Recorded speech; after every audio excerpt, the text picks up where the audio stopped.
बड़ी कामयाबी है। लेकिन उसके बाद जहां पे सुरक्षा बलों ने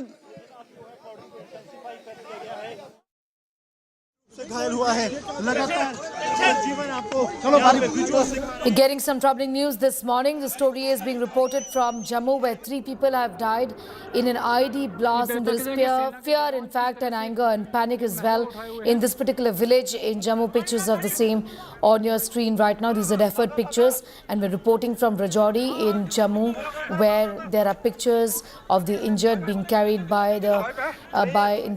those people living in this area. These are security personnel helping those who have been injured at an IED blast that has taken place. In fact, there is panic, there is grip this village. You also heard from a handful of the villagers there. The police, in fact, continue to say that they're trying to monitor the situation and this area needs sanitizing. That process of sanitizing has not been completed. After attacks in Jammu and Kashmir, a blast has been now reported in Jammu. This has been reported from Dangri in Jammu.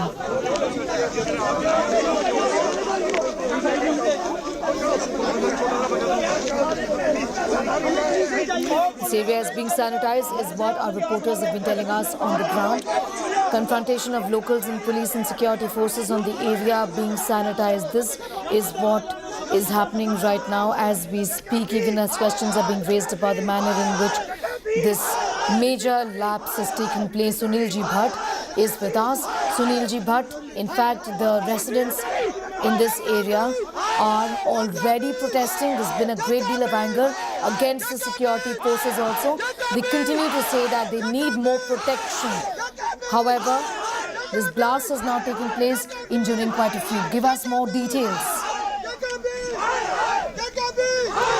Well, Sneha, a blast has unfortunately taken place at one of the houses which was attacked by the terrorists late last evening, and this shows that this area needs to be properly sanitized, and that's what the security forces are doing. उनको तुरंत यहाँ से evacuate कराया गया, लेकिन यहाँ पर आप देख सकते हैं कि पुलिस है, लगातार ब्रीफ किया जा रहा है, सीनियर अफसर यहाँ पे पहुँच रहे हैं। उसी बीच में ये पता लगाने की कोशिश कर रहे हैं सर टेंस माहौल को कैसे काम डाउन कर रहे हैं। एक मिनट, अभी हम भी कोशिश में ही लगे हैं। आप लोगों की क्या मांग है अब, क्योंकि यहाँ पर हमारे बच्चे वापस लाओ, और क्या मांग है हमारी? मांग है हमारे बच्चे जो डेथ हुई है बच्चों की, वो वापस दे दो, हमारी यही मांग है। तो ये जो धमाका हुआ है, और आपको बता दें जहाँ पे हम खड़े थे वहाँ पे काफी सारे बच्चे वहाँ पे बैठे हुए थे, वो घर पे ही थे, घर के बाहर नहीं गए, और वो खुद भी अपनी आप बीती बता रहे थे कि किस तरह से वो शौक में थे जब ये फायरिंग हुई है। पर लेकिन यहाँ पर इस वक्त रोश में है। और आपको दूसरी तरफ अगर हम यहाँ पे लोकेशन दिखा दें तो सुरक्षा बल अब हरकत में है, लेकिन कन्फ्रंटेशन के बाद वो अपना रास्ता अलग से बनाते हुए, जाहिर सी बात है टेंस माहौल है, उसी बीच में धमाका हो जाना, यानी एरिया को एक बार फिर सैनिटाइज करना पड़ेगा। आप देख सकते हैं झाड़ियों के पीछे से यहाँ पे जहाँ पे ये चेकिंग हो रही है, अगर आप ध्यान से देखें यहाँ पर आपको सेना के जवान नजर आएंगे, और खास तौर पे ये जो इलाका है, और आपको दिखा दें अगर एक घर यहाँ पे फायरिंग हुई थी, और अब आप ऊपर भी देख सकते हैं कि कुछ लोग वहां पे जो घर पे हैं वो हटके जा रहे हैं, और जाहिर सी बात है एक अनसर्टेनिटी का माहौल है, एक दुख का माहौल भी है, और इस वजह से वो मांग कर रहे हैं कि अकाउंटेबिलिटी है। कई लोग बात कर रहे हैं, एक नेग्लिजेंस की बात कर रहे हैं कि किस तरह से कार्रवाई होनी चाहिए थी, नहीं हुई।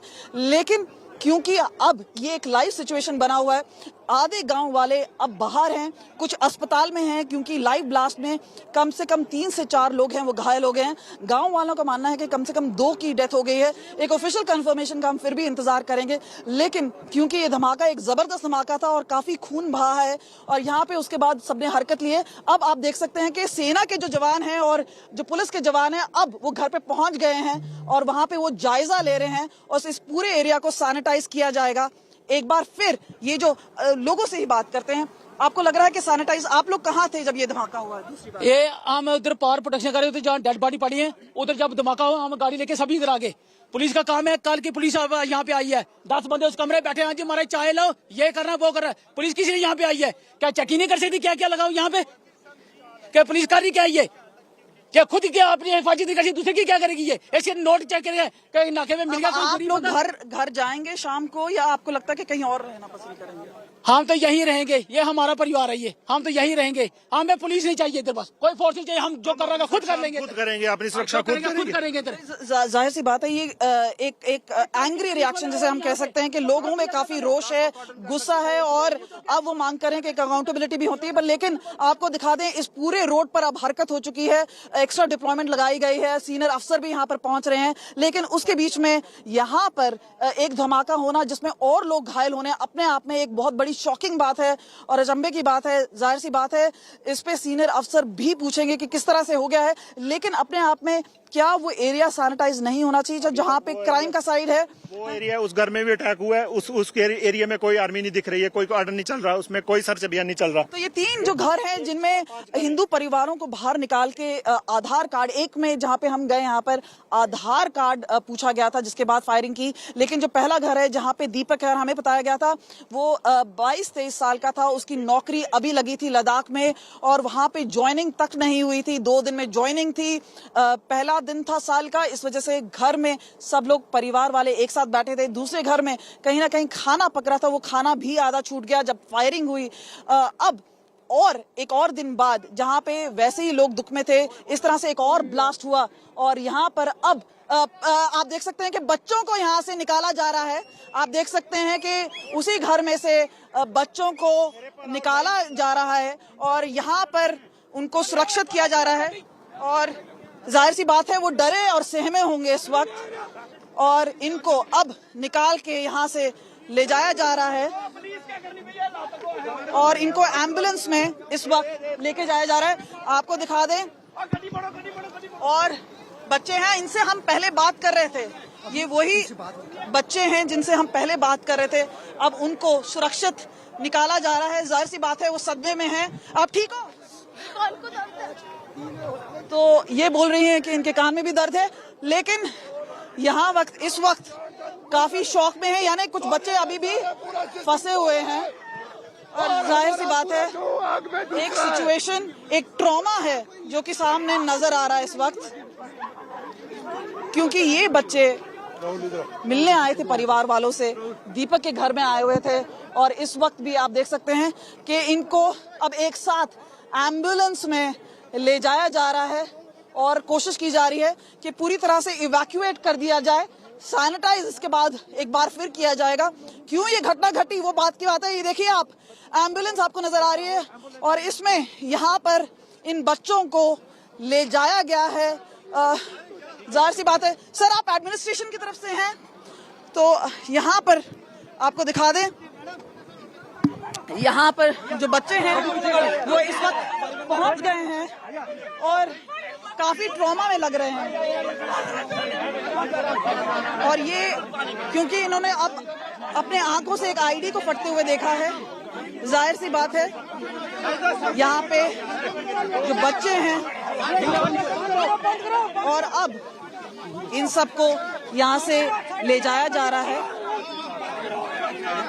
और क्योंकि एक बच्चे को बहुत जबरदस्त लगी और हमने देखा उसके पैर में से खून निकल रहा था, हम उम्मीद करते हैं कि एरिया अब सैनिटाइज हो चुका है और ये भी उम्मीद करते हैं कि कोई और डेथ ना हो, लेकिन यहाँ पर इस वक्त बच्चों को यहाँ से ले जाया जा रहा है एम्बुलेंस में और एक बार सवालिया निशान जरूर उठ रहे हैं कि किस तरह से कश्मीर चीफ मिनिस्टर कविंदर गुप्ता, बहुत ही ये दुखद समाचार आ रही है, ब्लास्ट पे ब्लास्ट हो रहा है इस पर्टिकुलर एरिया पे, बच्चे घायल हैं, वो डिस्टर्बिंग विजुअल्स हमारे पास है।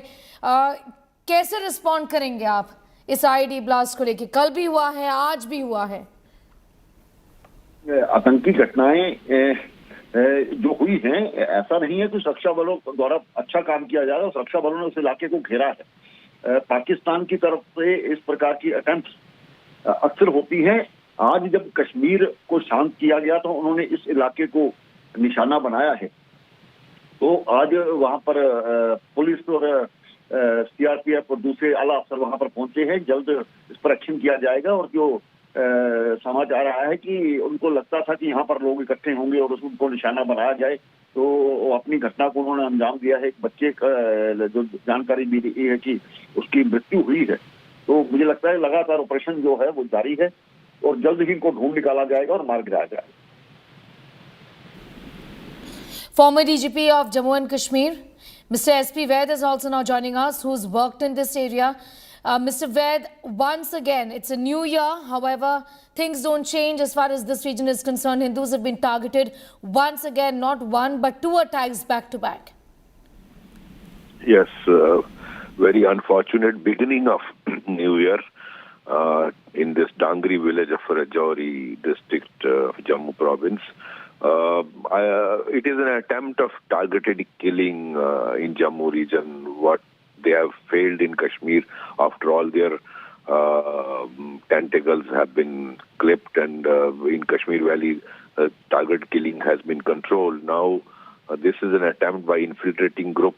They have the establishment across has infiltrated this group with the direction to inflict maximum casualties, and that is what you saw last night, and then followed by today's IED. This is with the intention to inflict maximum casualty. I think first priority of the administration should be to provide immediate medical relief or medical facility to those who are injured and try to save as many lives as possible, even if there is a requirement of airlifting some of them to Jammu Medical College or AIMS here. Then also make announcement on the public announcement system to people seeking their cooperation to vacate the area, get the area sanitized through bomb disposal squads, and whether there are any more grenades or IDs in that area. And as far as their grievance, I can understand their anger and their agony. They are demanding, people of that area are demanding a visit of the Lieutenant Governor or senior officers from the administration. That can continue after the area is sanitized. I think people generally, after Rajouri, Poonch, and Jammu region are very, very pro-nationalist, and they are very cooperative of the security forces, and I think local police should seek their cooperation, and senior officers must supervise themselves the operation which has been launched to track down these terrorists. You know, but Mr. Vaid, I want to ask you, the locals are protesting, they're extremely angry. They've been saying for the longest time that improve the security in this region. I mean, we're talking about an IED blast inside the house of the residents there, in which 2 children have been also grievously injured. Yes, people's grievance is very, very genuine, and I understand their concern, their anger about the incident which has happened. You have already lost 6 people, I'm told, in that village, and so many injuries. ID, I think the area should have been scanned, but this has happened. I think to stop further damage and any more incidents, I think first have the area scanned through the bomb disposal squads and ensure that no more such incident takes place. I think people are generally cooperative. They are advised that we are working for their security. After all, police and security forces are working to ensure that people are safe, people are secure. That is what the intention of everyone. And we have a common enemy sitting across. We need to fight it unitedly. All right. Mr. Vaid, I'm going to thank you for the moment, for joining us with your views on that important story. These are traumatized children, viewers, who are being rescued. And we, of course, continue to show our viewers only deferred visuals. These are deferred pictures that we put out for our viewers. Let's go straight to Kamaljeet, who's getting us a ground report there. Area जो है वो पूरा sanitise करने वाला है और बच्चों को हमने देखा किस तरह से चीखते चिल्लाते हुए यहाँ पर गए, लेकिन उनको सुरक्षित बाहर निकाला गया है। हादसे में जो नया आईडी ब्लास्ट हुआ है उसमें कम से कम 4 लोग घायल जरूर हुए हैं और अस्पताल में अगर हम बात करें यहाँ पर इस एरिया को अब क्लियर करने की कोशिश की जा रही है, पर अपने आप में सवालिया निशान जरूर है कि इतने घंटों के बाद अगर आईडी हुआ है तो वो कैसे हुआ है और कौन जिम्मेदार है, क्योंकि एक प्रोटोकॉल होता है, एक स्टैंडर्ड ऑपरेटिंग प्रोसीजर होता है जो कि हर केस में किया जाता है। अब लोगों को पीछे करते हुए सुरक्षा बल और खास तौर पे एक आउटर कॉर्डन भी किया गया है, लेकिन अब वो हर घर पे करना पड़ेगा जहां पे वो आतंकी गए थे।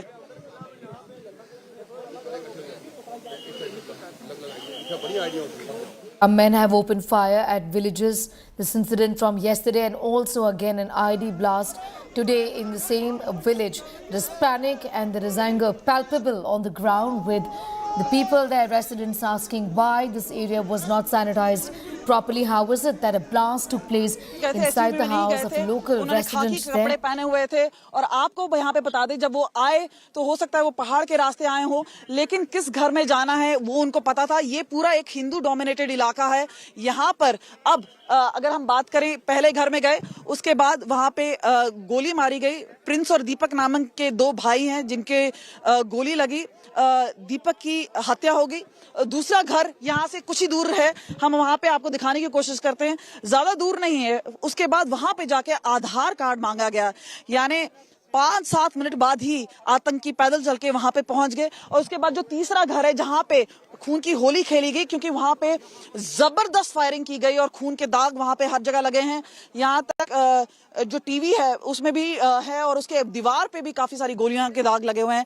और वहां पे जो सतीश हैं, एक्स सर्विसमैन हैं, रिटायर हो चुके थे, उनको उनकी गोली मार के हत्या कर दी गई। उनकी पत्नी को भी चोट लगी है। और अब यहाँ पर एक सिचुएशन बनी है जहां पर सुरक्षा बल, एक बार फिर आपको बता दें, यहाँ पर लोग इतना सहम गए थे रात को कि कोई अपने घर से निकला नहीं।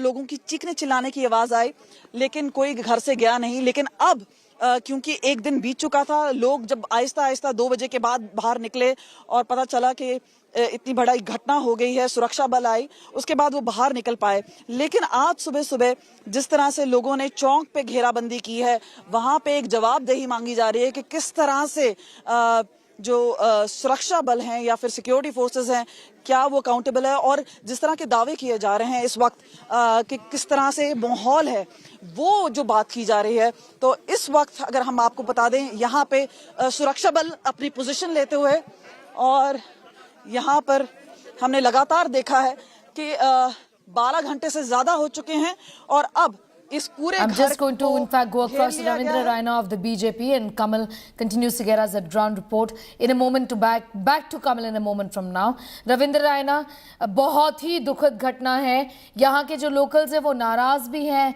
फोर्सेस से। वो कह रहे हैं कि ये एरिया को सैनिटाइज ही क्यों नहीं किया गया ढंग से। कल की घटना हुई, आज की घटना फिर क्यों हुई, कैसे हुई? हेलो जी,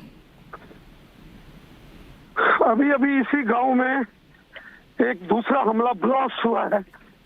अभी डांगरी गांव में ही ये रजौरी, जो कल रात को यहाँ डांगरी गांव है, यहाँ आतंकी हमला हुआ और 4 लोगों की जान चली गई, 8 से ज्यादा जख्मी हैं। और आज सुबह 10 बजे फिर से यहाँ एक हमला हुआ है अभी, और उसमें 7-8 लोग घायल हो गए। यहाँ बहुत चिंताजनक हालात है। चारों तरफ सेना और जम्मू कश्मीर पुलिस ने नाकेबंदी की है, लेकिन सुबह सुबह दूसरा हमला यहाँ हुआ है। और अभी यहाँ जारी जो परिस्थितियां हैं वो ओके ठीक। यहाँ अभी सेना ने सारा कार्डन किया है। कहाँ अभी कुछ लोगों की और मारे जाने की यहाँ खबर। अभी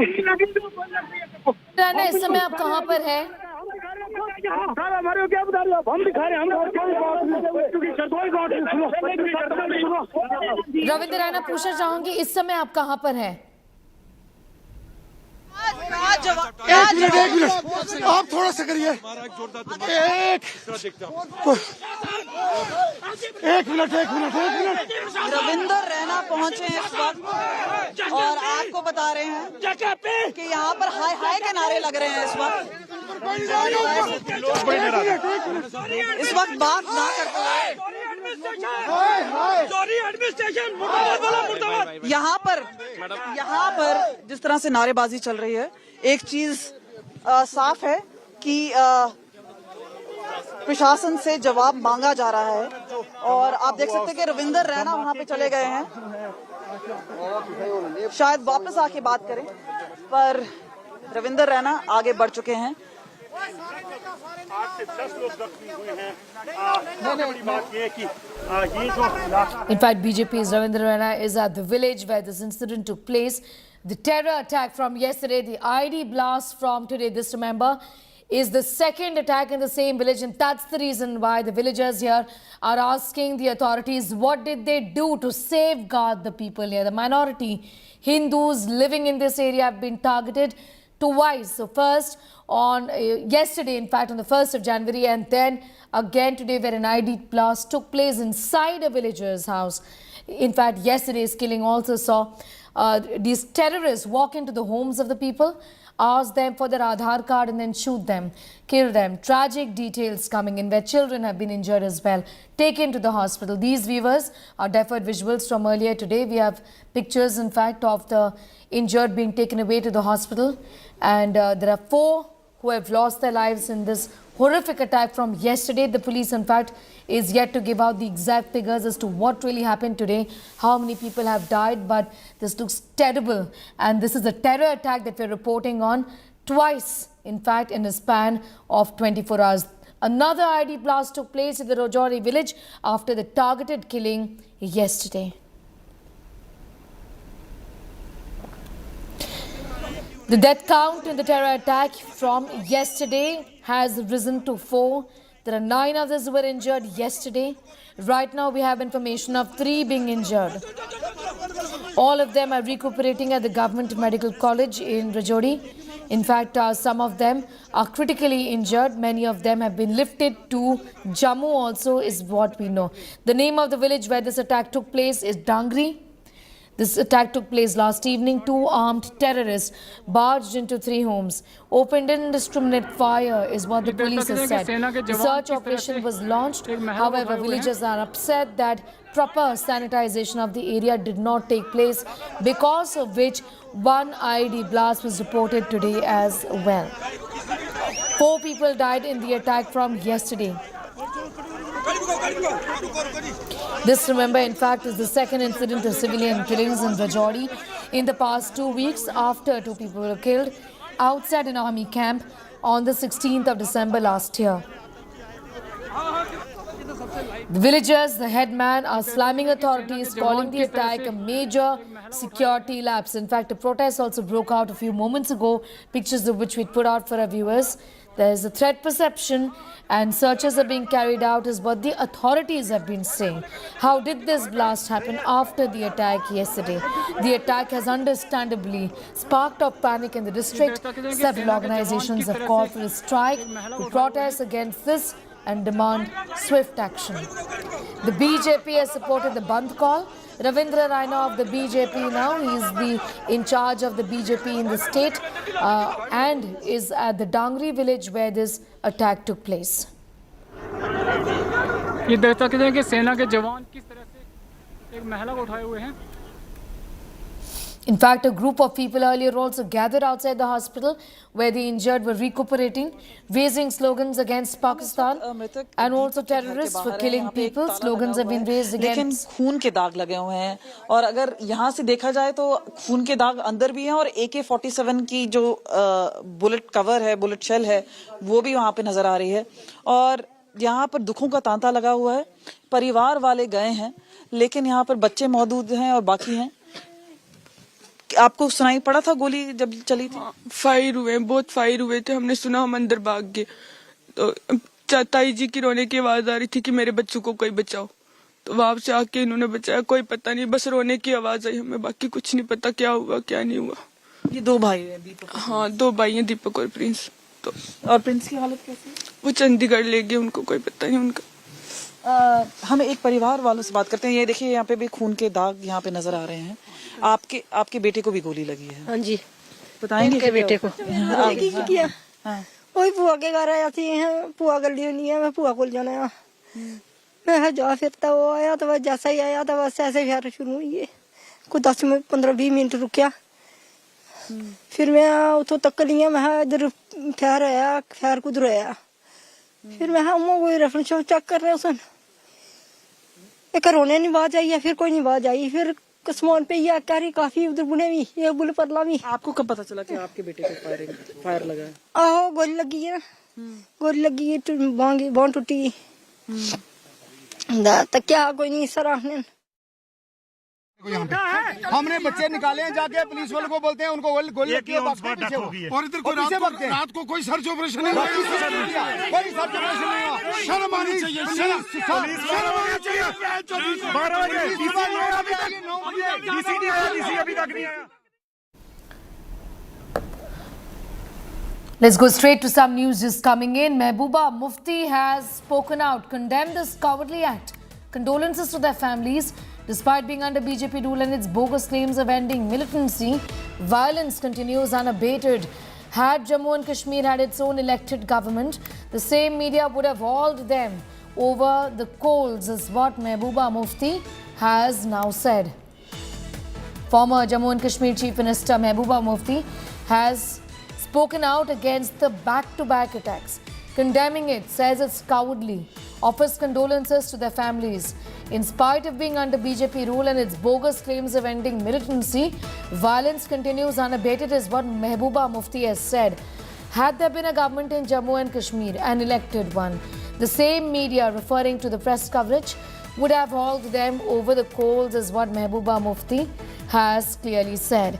Remember, claims have been made by the current dispensation, given that Jammu and Kashmir. Okay, in fact, I'm being told that Ravindra Raina of the BJP is speaking. Let's go straight to that. Rana साहब जोरदार धमाका उसके बाद पहले रात को target के लिए बहुत ही दर्दनाक हादसा जम्मू कश्मीर के सीमावर्ती जिले राजौरी के डांगरी गांव में हुआ है। एक तो रात को पाकिस्तान के आतंकवादियों ने यहां घुसकर यहां 4 नौजवानों की हत्या कर दी और 8 से ऊपर लोग घायल किए। लेकिन अभी सुबह 10 बजे एक और बड़ा धमाका इसी गांव के इन्हीं घरों में हुआ है, जिनमें 10 से ज्यादा लोग यहां घायल हो गए हैं, जिसमें छोटे छोटे बच्चे और महिलाओं को यहां निशाना बनाया गया। मानवता का, इंसानियत का कत्ल यहां जम्मू कश्मीर के अंदर इन पाकिस्तान के दरिंदे आतंकवादियों ने किया है।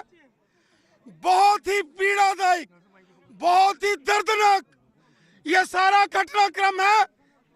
चुन चुन कर यहां दूर दराज के अंदर रहने वाले लोगों को निशाना बनाया जा रहा है। बहुत ही दर्दनाक हमले के ऊपर हमला, पहले रात को हमला और अब सुबह दोबारा से यहाँ एक बड़ा हमला और धमाका हुआ है। यहाँ इस पूरे एरिया की पूरा सर्च ऑपरेशन करके आतंकवादियों को मौत के घाट उतारने के लिए सेना इस समय पूरे तरीके से लगी है। लेकिन बहुत कष्टदायक और पीड़ादायक, तकलीफदायक ये घटनाक्रम राजौरी के डांगरी में हुआ है। लाशों के अंबार यहाँ पड़े हैं। ये पाकिस्तान के दरिंदे आतंकवादियों ने मानवता को कत्ल किया है। इन दरिंदे आतंकवादियों ने मानवता को लहूलुहान किया है, मानवता को लहूलुहान किया गया है।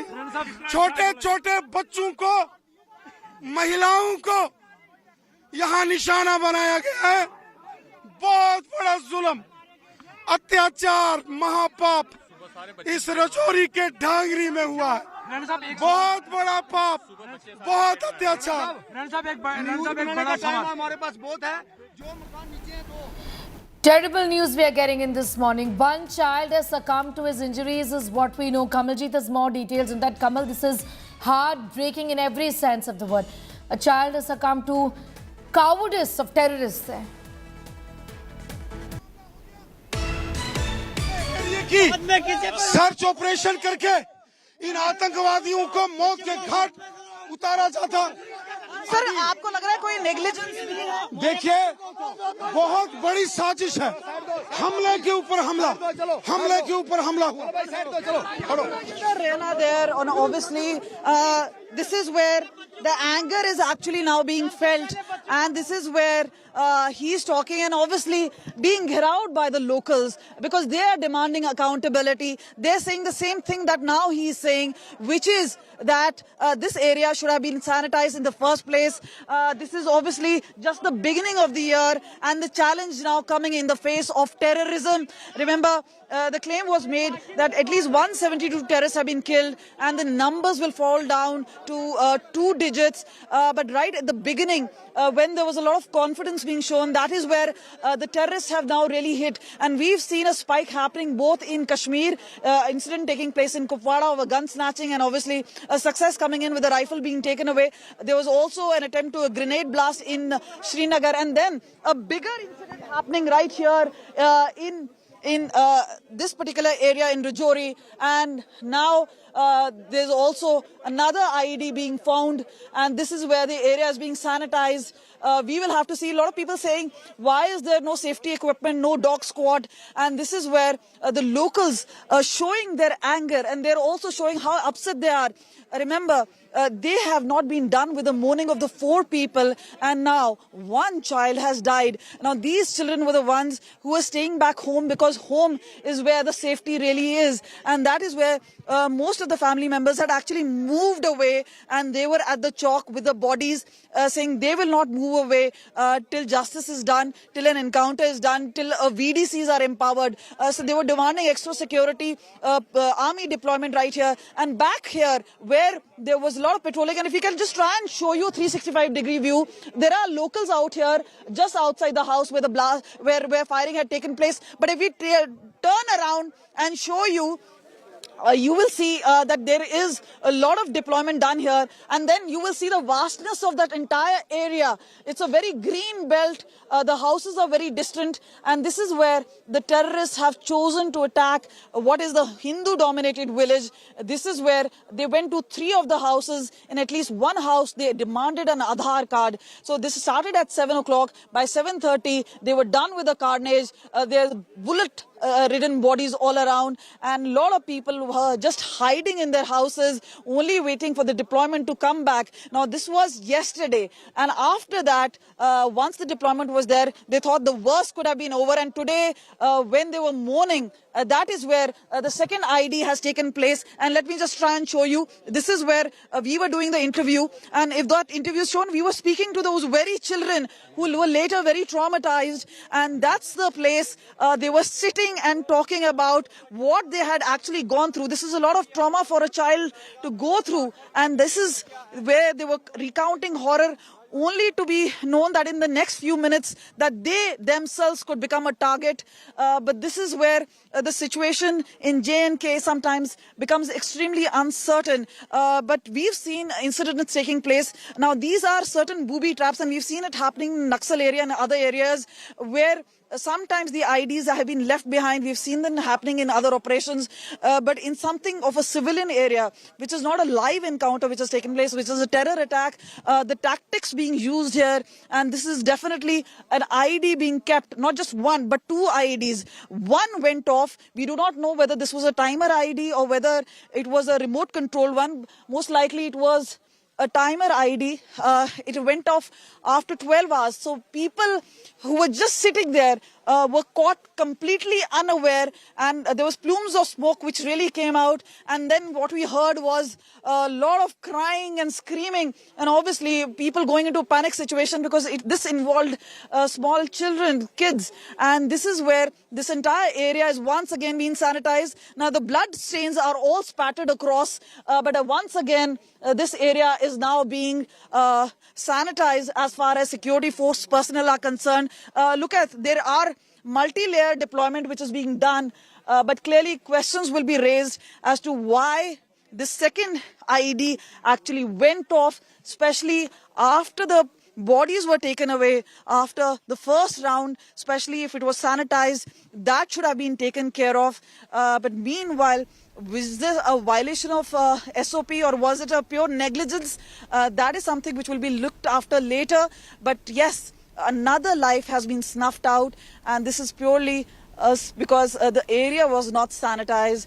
Questions being raised. Ravinder Raina facing the rage of the people, and yes, questions being raised at this point of time, both to the forces and to the government itself. But clearly uncertain situation, and hoping that things would be sanitized. And meanwhile, we're still awaiting senior officers to arrive here who will then try and placate people. This is a situation right here on the ground.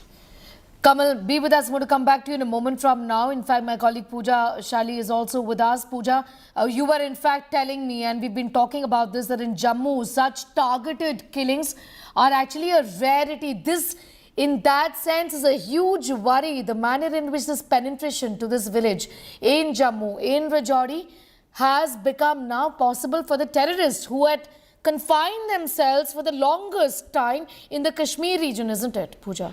It's an absolutely terrifying start of 2023 for the Rajouri area, and as our colleagues on the ground, Kamaljeet Sandhu has also been reporting, it's more than terrible, it's also terrifying, because 12 hours after a targeted killing of a Hindu family where the terrorists from adjacent forest areas came, checked and verified the identity through the Aadhaar cards, and then shot dead these men. The women and children managed to hide away in a room, and then after that the forces had arrived.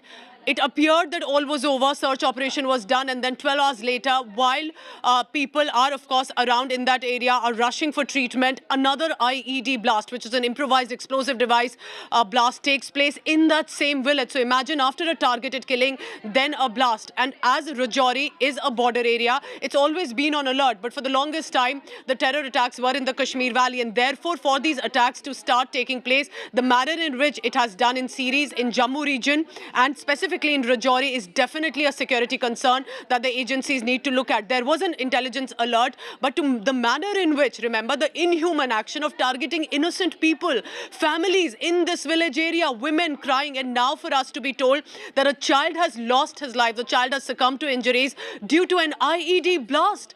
Innocent families living in a border village just a few kilometers from this area is the Pakistan border. It is a border town, and the agencies clearly now know that for terrorists to be heading into the Rajouri area is a big concern. The details coming in are of angry villagers there, angry of course at the security, at the establishment, at the administration. The bigger question is, while the Lieutenant Governor of J&K has announced ex gratia financial compensation as well, what is the strategy? Okay. What is the strategy when the government is constantly saying everything is returned to normalcy? That's the question that the locals have been asking. The targeted Hindus have been asking, not just in Jammu today, but in Kashmir also. What is your strategy? Where is the security? Should that not be beefed up for us? Should there not be additional measures, given that the terrorists are getting back at us and targeted killings unfortunately have become a way of life in this region? I'm thanking you, Pooja, for the moment. We'll keep coming back to you, to Kamal and to Sunilji Bhatt for more on that horrific story that we are tracking from Jammu this morning, where an attack is taking place. Targeted killings, Hindus have been picked on by terrorists once again.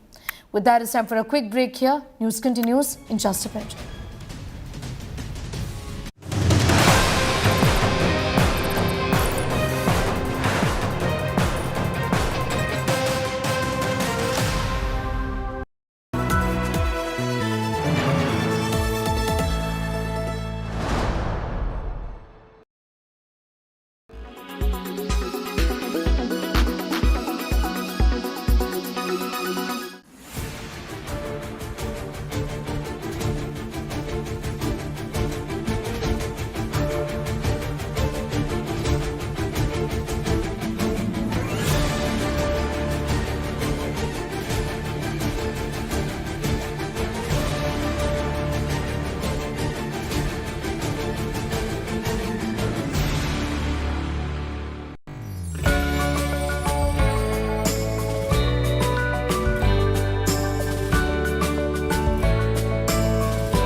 Make your media plan smarter with India Today Live TV on your connected devices.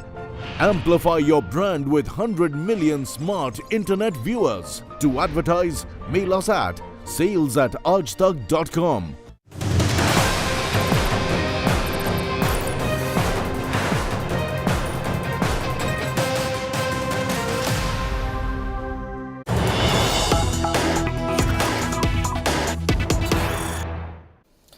News coming in, India Today exclusive news break. Images of the New Year horror accused. 5 men who dragged a girl for 4 kilometers. CCTV picture shows a girl dragged under the car for 4 kilometers. These are the men, viewers, who did that, who've been responsible for this horrific incident. Rahul Gautam is getting us more details on that. Rahul, break this down for us about the identity of all of these men. Now we've covered their faces. The car had taken repeated U-turns with the girl in under it, essentially, dragging her for 4 kilometers. Who are these men? Tell us a little more about that. But all these 5 people have already been arrested in this case, and police is yet to, release the details of these people. But what we are learning from our sources that these people have admitted to the fact that they did hit the scooty of this young lady. However, they are saying that in fact they are maintaining this thing that they were not aware about women's body being trapped under their car. Now, police is not relying upon their statements, saying that how could this be possible that 5 people were present, during the accident inside the car, and yet none of them could, realize that this woman's body was trapped. In fact, the police is also saying that as per the CCTV footage which is available now, clearly shows that the driver is taking repeated U-turns and making cuts, which only show that how they were driving pretty normally, and this only shows that this might be in a deliberate act on the part of accused, and therefore police is now exploring all the possible angles, including of assault and murder. I am at the residence of actual assault, here in perhaps on the victim first and then murder, because it's impossible, like you said, that a person is trapped underneath the car and those who are driving the car don't even get to know. Well, this is the allegation which is coming in from the victim's family as well. They are saying that how could this be possible that not a shred of fabric was there, on victim's body, even though if she was dragged for several kilometers, how she was completely naked, and therefore they are making these allegations that possibly she was sexually assaulted earlier and later on killed by these people. Now, obviously, there is something which is in the purview of Delhi police investigation as to how they're going to connect the dots. But one thing is very important here: the police is not relying upon their statement that they were not aware about this fact that this woman was trapped under their car, and because of the CCTV footage, which clearly established this fact that they were making U-turns, they were taking cuts, that clearly established that they might be aware about this victim's body being trapped under the car, and in fact, therefore, now the police is also probing all the possible angles, including of murder, at this point of time. We have a reaction from the police there. We'll go straight to that. Rahul, come back to you in a moment. हमारे साथ DCP outer Harendra हैं, हम उनसे बात करते हैं। Sir, सबसे पहले तो क्या लड़की का पोस्टमार्टम हो गया? पोस्टमार्टम की क्या तैयारी है? क्या बोर्ड बना रहे हैं? अभी पोस्टमार्टम हुआ नहीं है। हमने पोस्टमार्टम के लिए एक मेडिकल बोर्ड कंस्टिट्यूट करने की रिक्वेस्ट की है हेल्थ डिपार्टमेंट जीएन सिटी को। उनसे अप्रूवल मिलते ही 3 डॉक्टरों की एक टीम पोस्टमार्टम करेगी और हमें अपनी रिपोर्ट सौंपेगी। सर, लगातार इस दुर्घटना को लेकर अब सवाल उठ रहे हैं, सियासत भी हो रही है। जिस तरीके से क्राइम सीन पर जो लड़की की बॉडी की स्थिति थी, वो उसको देखकर अलग अलग तरह से कयास लगा रहे हैं कि ये कोई दूसरी भी घटना हो सकती है। क्या हुआ था पूरा हादसा, इसके बारे में बताइए। देखिए, इनिशियली कॉल की गई थी कंसावला एरिया में, जिसमें ये बताया गया था कि एक कार से कोई व्यक्ति घसीटा हुआ जा रहा है। कुछ देर के बाद एक दूसरी कॉल कंसावला, जो रोहिणी डिस्ट्रिक्ट में है, वहाँ पे आई थी, जिसमें ये बताया गया था कि सड़क के पास नग्न अवस्था में एक महिला पड़ी हुई है। वहाँ की पुलिस टीम ने जब सारी बातें वेरीफाई की और कार का नंबर उन्हें मिल गया, तो कार में ऑक्यूपेंट्स जो थे उनको उन्होंने अप्रीहेंड किया, उनसे यह बात खुल के सामने आई कि सुल्तानपुरी के इलाके में उस कार का एक स्कूटी के साथ एक्सीडेंट हुआ था और ये वो महिला है जो कि स्कूटी ड्राइव कर रही थी और अनफॉर्चुनेटली कार के नीचे आ गई और ड्रैग होते वहाँ तक चली गई।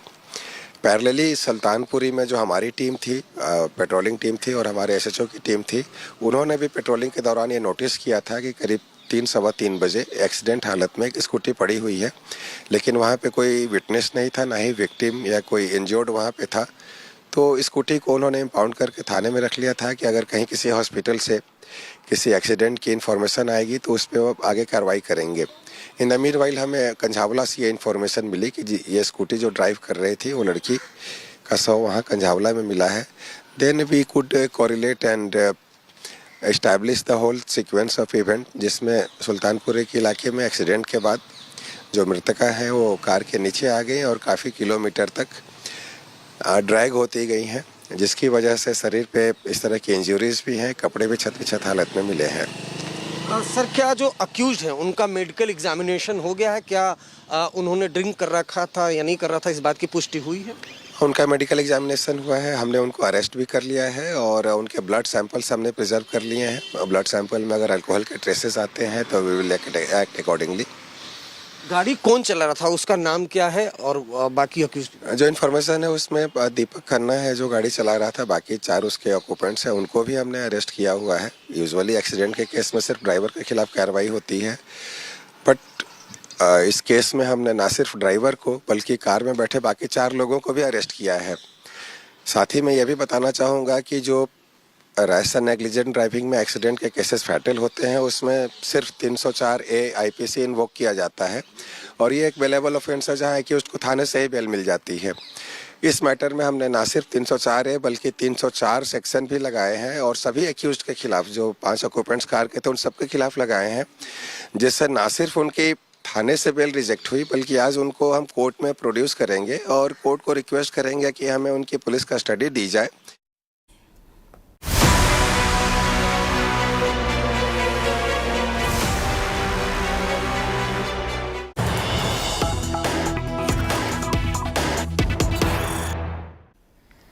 Supreme Court of India has to rule on the Prime Minister Modi's biggest move. This is the court judgment on demonetization. The 2016 note ban or note bandi move is facing scrutiny of the apex court in India. Constitution bench is assembled by the 5-judge bench led by Justice Abdul Nazir to deliver the verdict on the controversial move.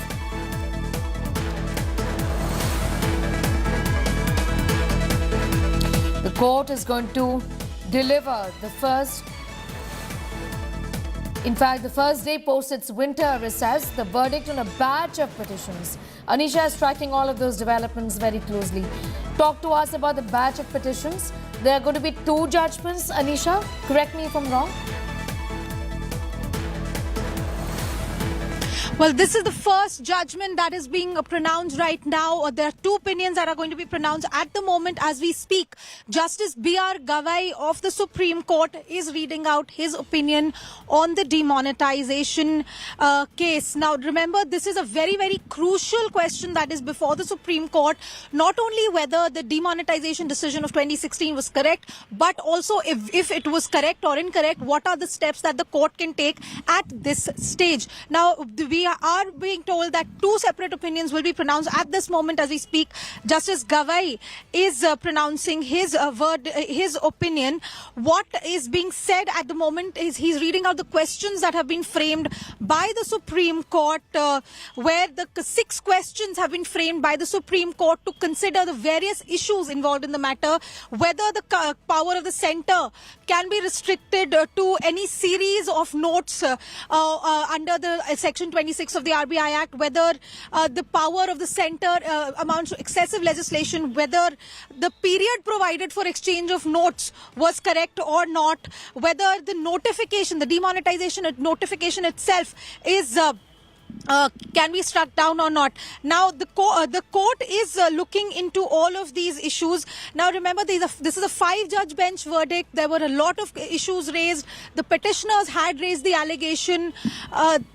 the petitioners had raised the allegation that the demonetization decision was arbitrary, that the RBI rules and the procedure was not followed, whereas the centre, on the other hand, had argued that all rules and procedures were in fact followed. The court had also asked the RBI and the government to give details of what the process was, whether the quorum of the RBI Central Board, that is, if a decision for demonetization was taken by the RBI, then who exactly took this decision, how many people were present at that meeting. Now, as we speak, Justice Gawai is reading out his opinion. He's citing previous judgments also.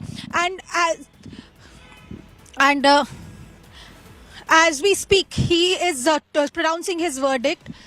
What Justice Gawai is saying as we speak is that the central government was required to take recommendation of the RBI before taking such a decision as far as demonetization is concerned. So this is an important point that the court is making, that judicial interference is limited, but the government was expected to take the recommendation of the RBI. But as I will repeat again, the judgment is still being pronounced. At this moment, my colleagues Kanu and Shrishti are inside the courtroom. Sanjay Sharma is also inside the courtroom bringing us detailed updates. I'm also connected to the online proceedings of the Supreme Court, and Justice Gawai is reading out his opinion on all 6 questions of law that have been framed. Now remember, this is going to be a very crucially nuanced verdict that will come from the Supreme Court, for the simple reason that this is going to have huge ramifications politically as well as policy-wise. The court is saying that the judiciary cannot supplant or supplement its own views for that of the government, that it can, however, scrutinize the records. But as we speak, Justice Gawai is still speaking out. He is still reading out his opinion on this particular matter, and we will have the final verdict, what exactly has been said by the court. We will update very, very soon, as the judge is still reading out his detailed opinion on various questions of law. He is saying that the RBI does have the primary role, that the government should have consulted the RBI Central Board before making such a decision. Back to you.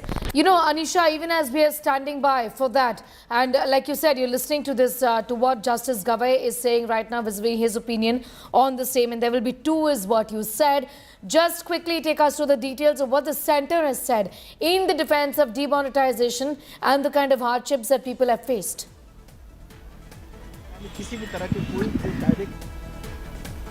The Supreme Court was had been asked to look into the question of whether the demonetization decision was correct or not, in which the court, the 5-judge bench, had categorically said that while this is an economic policy and there is a limit to what the judiciary can do in such a situation when there's an economic policy question, but at the same time, we have to see whether the process followed was correct or not, whether the RBI Central Board was taken into confidence, whether the decision to demonetize had come from the RBI Central Board or not, because that is what Section 26 of the RBI Act said. At the same time, the question of whether reasonable period to exchange notes was given to the citizens of India or not. Now, as we speak just now, Justice Gawai has said that the period given for exchange of notes cannot be said to be an unreasonable time period. And as we speak right now, he is pronouncing his opinion on the matter. What Justice Gawai is saying, that we've referred to various precedent judgments, that RBI does not have an independent power as far as this is concerned, that this is that there was consultation.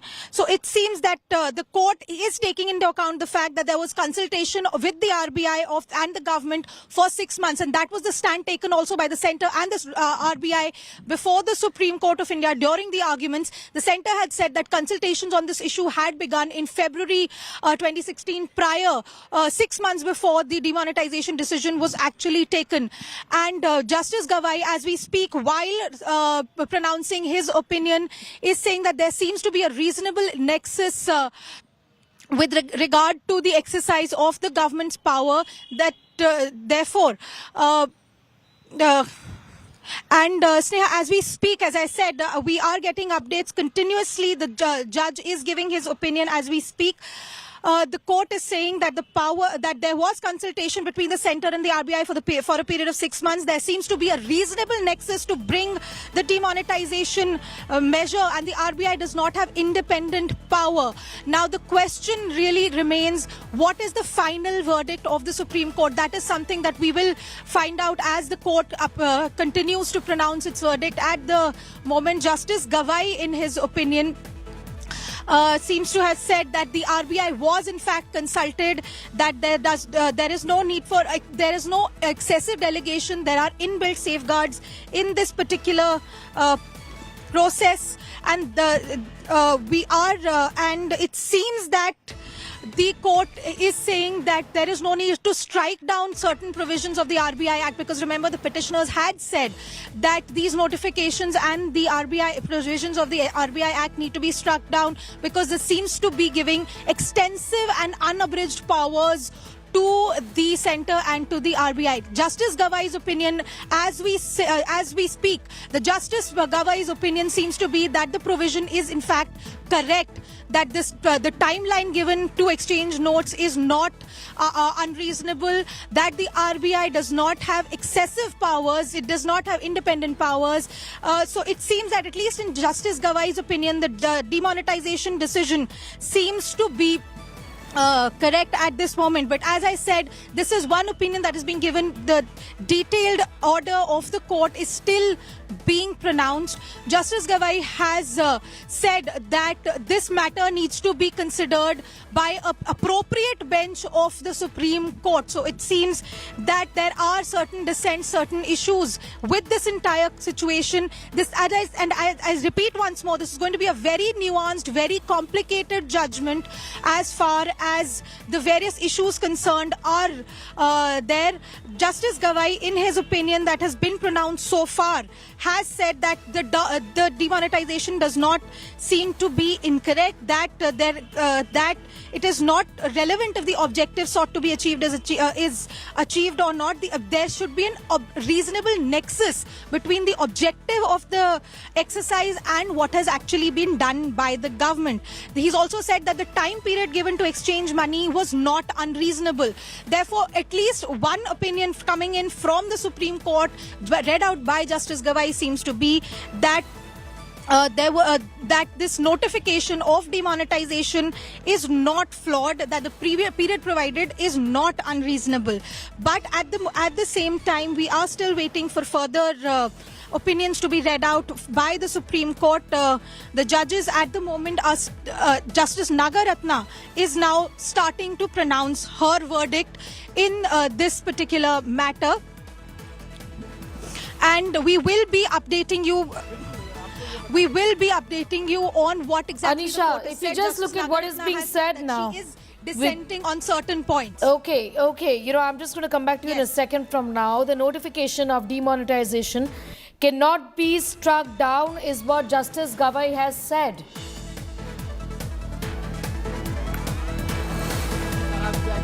Well, yes, Sneha. Justice Gawai has very clearly said that the notification of demonetization cannot be struck down. But the issue of what will happen to those persons who still have demonetized notes, whether they can be given any relief, has to go before a larger bench of the Supreme Court.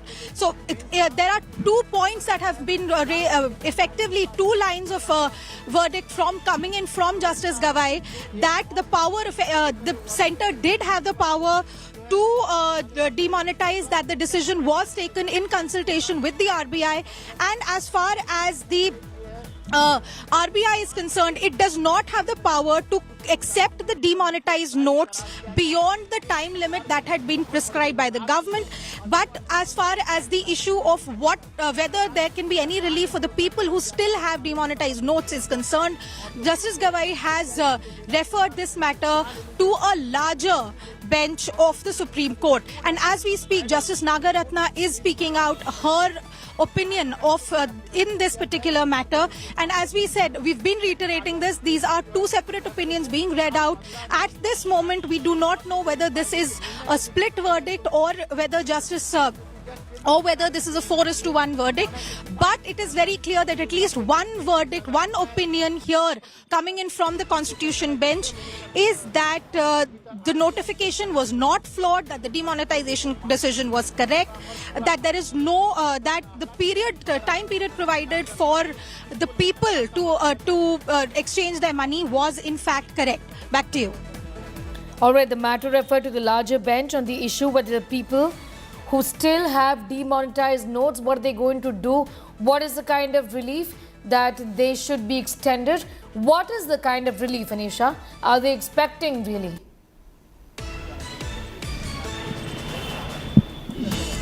Well, Sneha, that is the big question now. That if since the Supreme Court is saying that a larger bench needs to be considering what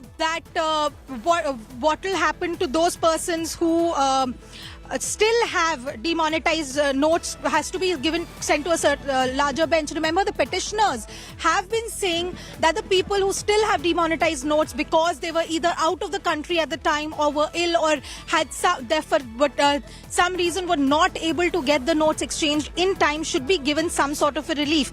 That aspect has been referred to a larger bench. However, as far as the main issue is concerned, the centre's decision to demonetize has been upheld by Justice Gawai's opinion, where he has said that the notification of demonetization cannot be struck down, that the RBI did not have the independent power to accept the demonetized notes beyond the time prescribed by the government notification.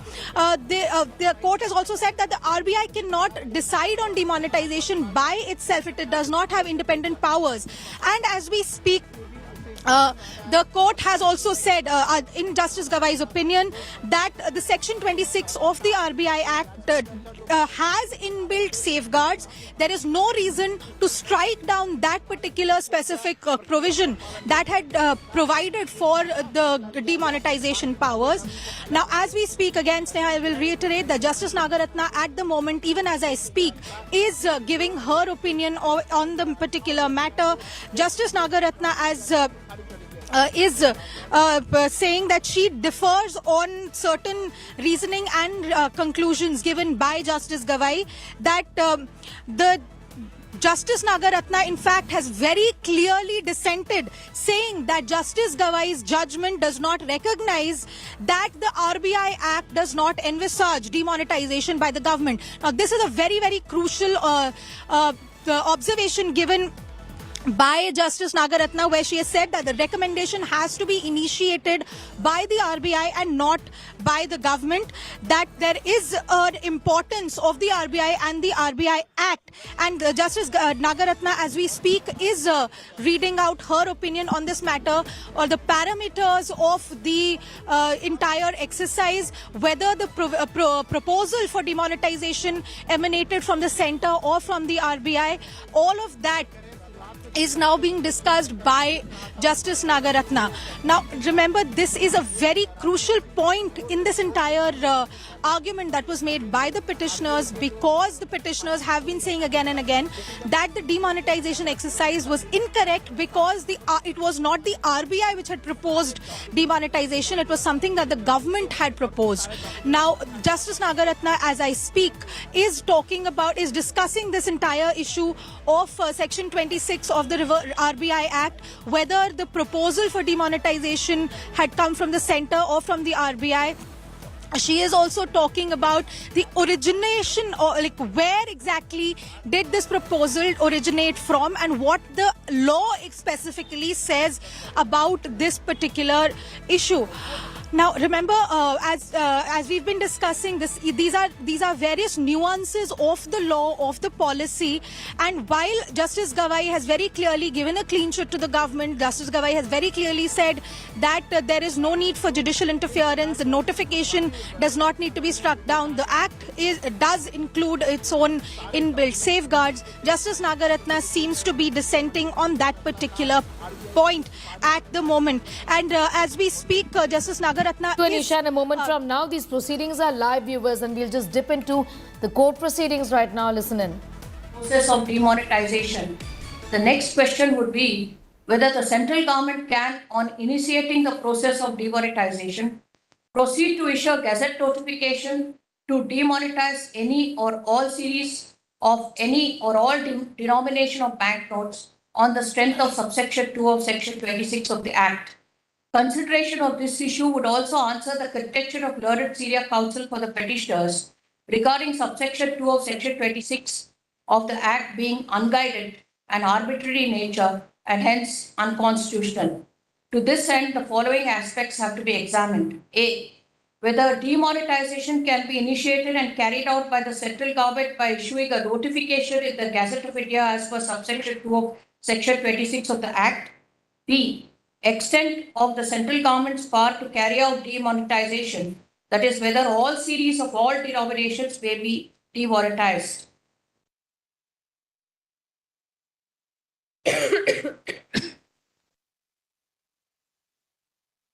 As held herein before, the proposal for demonetization can emanate either from the central government or from the central board of the bank. It is, however, necessary to contrast the proposal for demonetization initiated by the central government with that initiated by the central board of the bank. When the bank recommends demonetization, it is, in my view, only for a particular series of banknotes of a particular denomination as specified in the recommendation made under subsection 2 of section 26 of the Act. The word any in subsection 2 cannot be read to mean all. If read as specified or particular as against all, in my view, it would not suffer from arbitrariness or suffer from unguided discretion being given to the central bank of the board of the bank.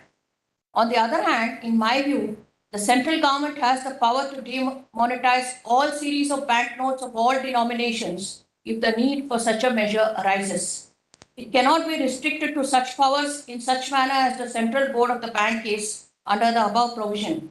This is because such power is not exercised under subsection 2 of section 26 of the Act, but is exercised notwithstanding the said provision by the central government. Therefore, demonetization of banknotes at the behest of the central government is a far more serious issue, having wider ramifications on the economy and on the citizens, as compared to demonetization of banknotes of a given series of a given denomination on the recommendation of the central board of the bank by issuance of a gazette notification by the central government. Therefore, in my considered view, the powers of the central government being vast, the same have to be exercised only through a plenary legislation or a legislative process rather than by an executive act by the issuance of a notification in the Gazette of India. It is necessary that the parliament, which consists of the representatives of the people of this country, discusses the matter and thereafter approves and supports the implementation of the scheme of demonetization. The central government, as already noted, could have several compulsions for initiating demonetization of the banknotes already in circulation in the economy, and it could do so even in the absence of a recommendation as per subsection 2 of section 26 Act of the Central Board of the Bank. On its bank to demonetize the banknotes, the advice or opinion of the central bank, which has to be consulted, may not always be in support of the proposal of the central government, as in the year 1978. The central board may give a negative opinion or a concurring opinion.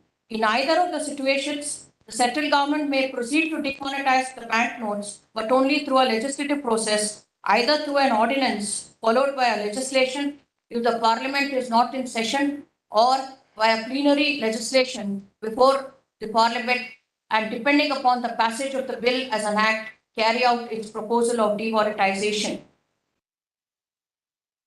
Then they are given the reasons for the same. And I've said why it should be through the legislative process. A parliament is often referred to as a nation in miniature. It is the basis for democracy. A parliament provides representation of the people of a country and makes their voices heard. Without a parliament, a democracy cannot thrive. Every democratic country needs a parliament for the smooth conduct of its governance and to give meaning to democracy in the true sense. Parliament, which is the center of our democracy, cannot be left aloof in a matter of such importance. Its views on the subject of demonetization are critical and of utmost importance.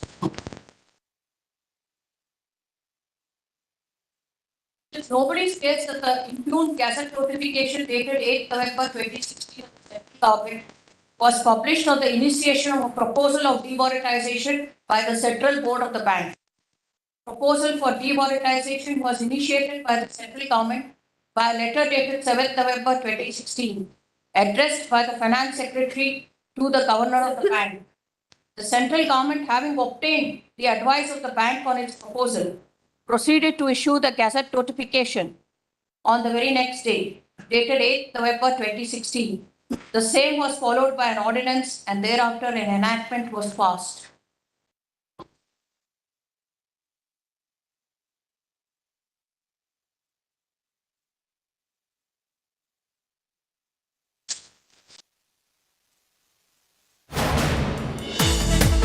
Nalini is there with us. In fact, even as Judge Nagaratna is reading out her opinion, and Nalini is going to break that down for us.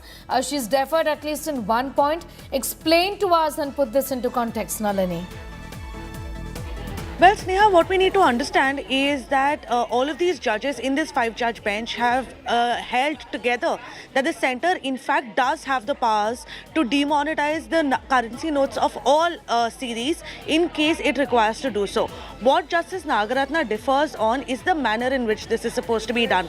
Now, very categorically, like we just heard Justice Nagaratna speaking, she said, in her opinion, that even if demonetization has to happen, it has to specifically happen by way of legislation, because the powers of the government in this particular exercise are very vast. So because their powers are vast, it is important for them to take the approval of the parliament to get everyone on board and pass this only through a legislation or at least an ordinance, not by way of an executive order, is what Justice Nagaratna has said. But at the same time, what Justice Gawai, who was giving out his opinion earlier, has said is that there was consultation that was conducted between the centre as well as the RBI for at least 6 months before this final decision was taken regarding demonetization of the 500 and 1000 rupee notes. So even though all the judges have agreed on the fact that the centre does in fact have the power to go ahead and demonetize these currency notes, but at the same time, in the manner in which it is supposed to be done, the judges have differed on that, where Justice Nagaratna has said that in fact the centre should have gone the parliament route, they should have passed the legislation.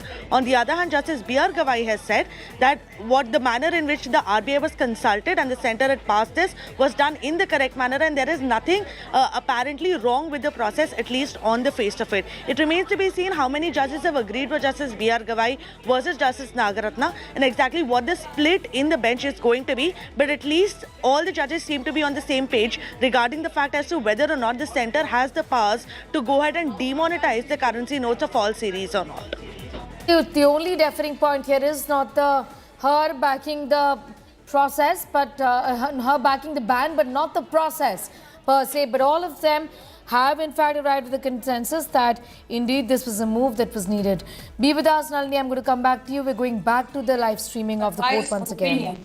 On such proposed measure, proposal of the central government on a certain scheme having serious economic ramification has to be placed before the bank to seek its expert opinion as to its viability of such a scheme.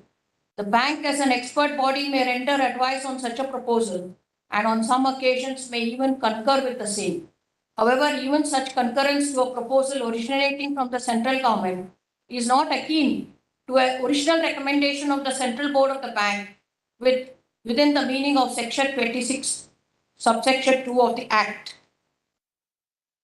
Then I have gone through the affidavits of the Union of India and contrasted it with the affidavits of the bank.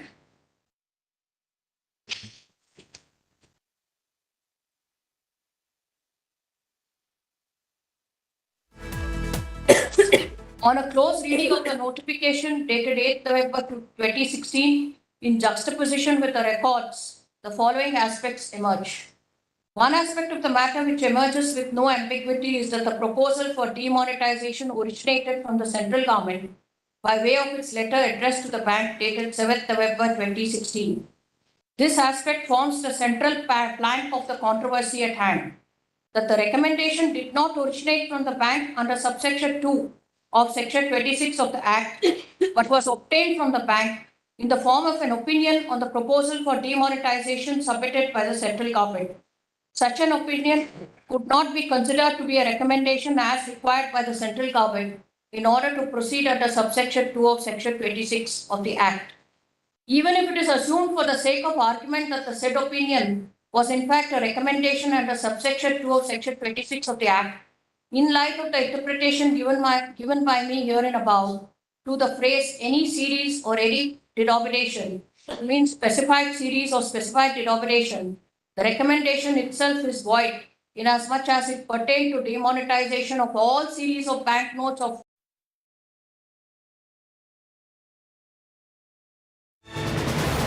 Hearing from the court now, where the court is in fact spelling out in greater detail in the form of the new order on demonetization and the merits of the move. In fact, you just heard from Justice Nagaratna. We are going to go back to the live proceedings of court once again. Interpretation would vest unguided and expansive discretion with the central bank of the board, or the central board of the bank.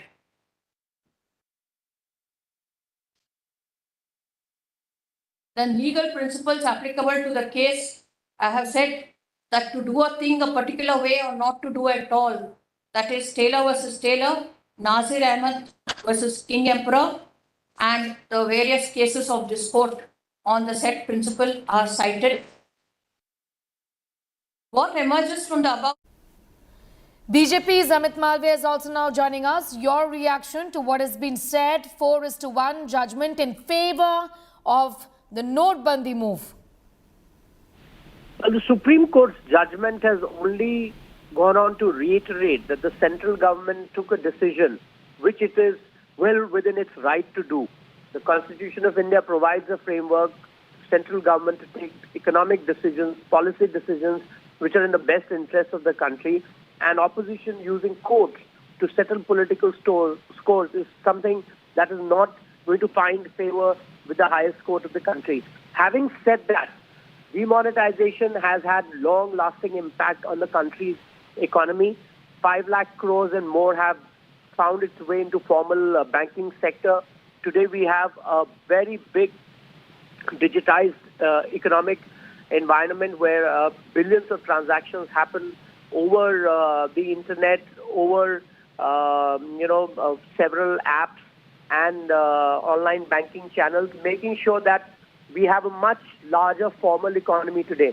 It has incentivized the honest people who do their business with full disclosure, the poor who depend on transparency and who are the biggest gainers of a system that rewards and incentivizes honesty.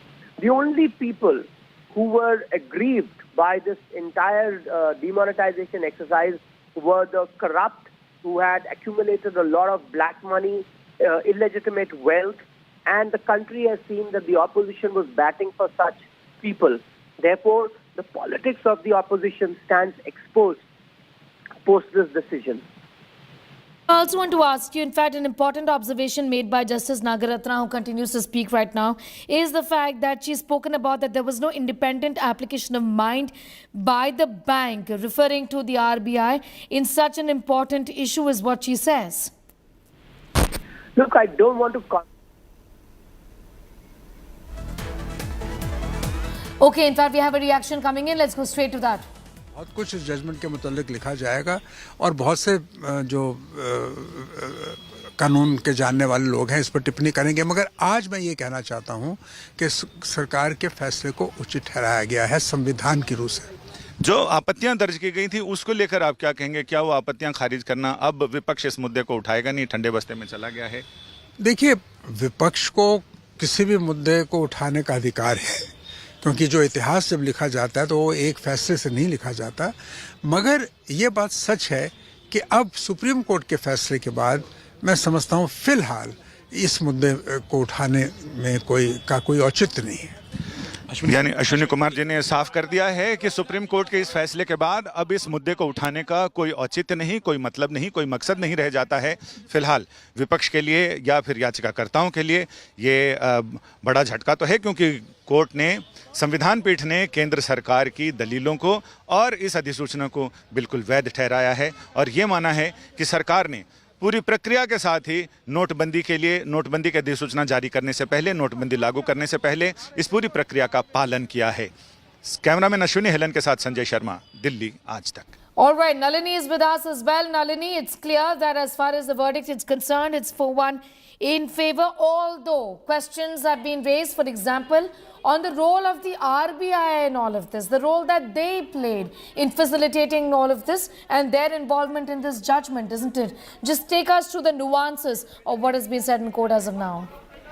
Well, Sneha, the entire crux of these 58 petitions relied on precisely the role of the RBI. And their allegation was that this entire move was not valid because the centre had not consulted the RBI properly. This is a suggestion that should have originally come in from the RBI and the final decision should have been taken by the centre. But in this case, it seems to have happened the other way around, where the centre suggested to the RBI that this demonetization needs to happen. And what the petitioners had alleged was that in a deeply flawed process, the RBI had quickly accepted the centre's suggestions. But what the Supreme Court has clearly held today is that there is no doubt about the fact as to whether or not the centre has the power to demonetize all the currency notes. All 5 judges sitting on the bench have recognized that the central government in fact does have the powers to go ahead and demonetize the notes if they wish to do so. But at the same time, the process in which this is supposed to be done is what the judges have differed on.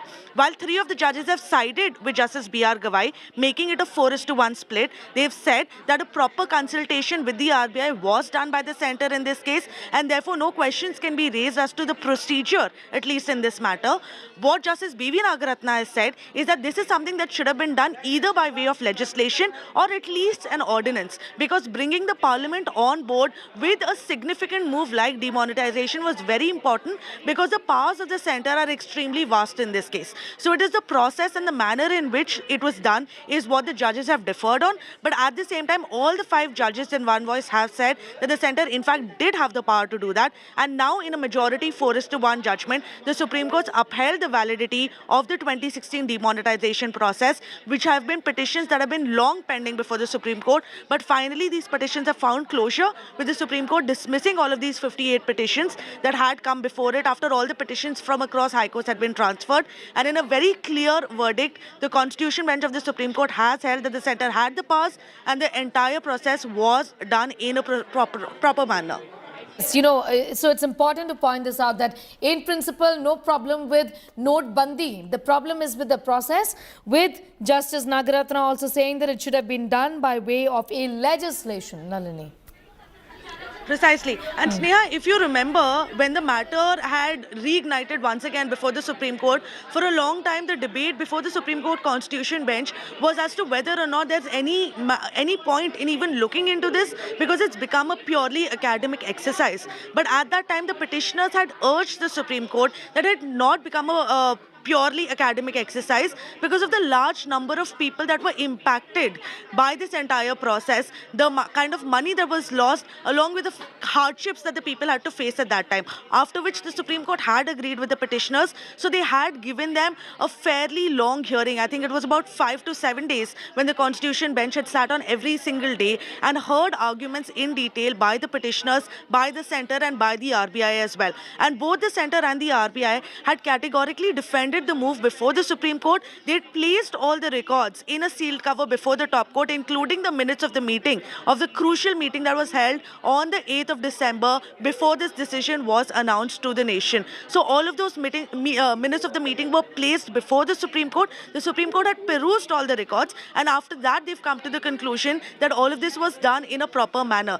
Along with that, the Supreme Court had also categorically asked the centre as to whether or not what was discussed with the RBI and how this entire procedure had taken place. So on that aspect, the centre, through the Attorney General as well as the counsel for the RBI, had to place all of the documents on record, which had been done in a sealed cover. But today the Supreme Court categorically held that after going through all the records, it's come to the conclusion 4 judges, Justice Abdul Nazir, Justice B.R. Gawai, Justice A.S. Bopanna as well as Justice V. Ramasubramaniam have all held that the 2016 demonetization policy was in fact valid. It was done in a correct manner with consultation with the RBI, because the RBI is required to be in loop on a decision as big as this. At the same time, the only woman judge on the bench, Justice Justice B.V. Ragaratna, who is also going to go ahead and become the first woman Chief Justice of India in 2027 if everything goes according to the seniority process, has categorically said that even though the centre has the powers, it should have been done through legislation. Bringing in the parliament on board is important for a crucial move like demonetization, and even though the centre has the powers to do so, it was not done in an appropriate or a correct manner because the centre had given out this decision by way of an executive order, which is something that it should not have done. It should have been done through the legislation route, is what is being said by Justice Nagaratna, essentially. Be with us, Nalini. I'm going to come back to you in a moment from now. Anisha is with us as well. Anisha, talk to us about this particular point that has been said just now.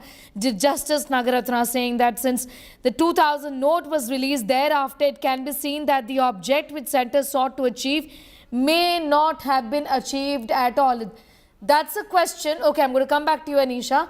For more on that, Majid Memon is also now joining us. Majid Memon, your take on what has been said by the court. In principle, they agree with demonetization as a step taken by the centre, but not with the manner in which it was done per se. Now, you see, if you look at the practical aspect on the ground, you would find that this policy decision taken way back on 8th November 2016, 6 years ago, you see, has caused the currencies functioning, working in the on the ground throughout the country. Crores of people are using this currency for the past six years, and new currency is being used. The scrapped currency has disappeared. Now, if the Honorable Supreme Court would have said that the whole exercise is without propriety, it is illegal, it is nullified, then it would have created chaotic situation. How can you undo what happened 6 years ago? And how can you revive, say that, well, we go back to the previous currency system, and then what would happen to this 6 year, millions and millions and millions of transactions have taken place with the current system. So, although the Honorable Supreme Court of 4/1 decision is there, does say that central government, the executive, is not justified, as a matter of fact, in keeping Parliament in dark, and such important public policies must go through the screening of the House of Parliament, House of People, which unfortunately has not been done in this case.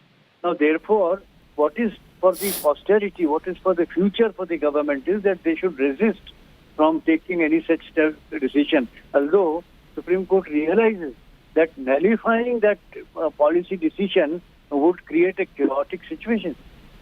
Yes, but all said and done, Mr. Majid Memon, I agree with the point that you're making, and you're rightfully pointing out what has been said in court about this being done by a route of legislation. However, having said that, all 5 judges have upheld the power of the centre to demonetize. However, this has been done. This has been said. Okay, there's Majid Memon from the TMC is also an advocate with the Supreme Court. I'm going to go back now to Anisha once again to get us more details. Anisha, my initial question to you, and I'm going to come back to that again, was about the 2000 note that Justice Nagaratna has spoken about. In that sense, the objective, she says, was defeated. The purpose was defeated.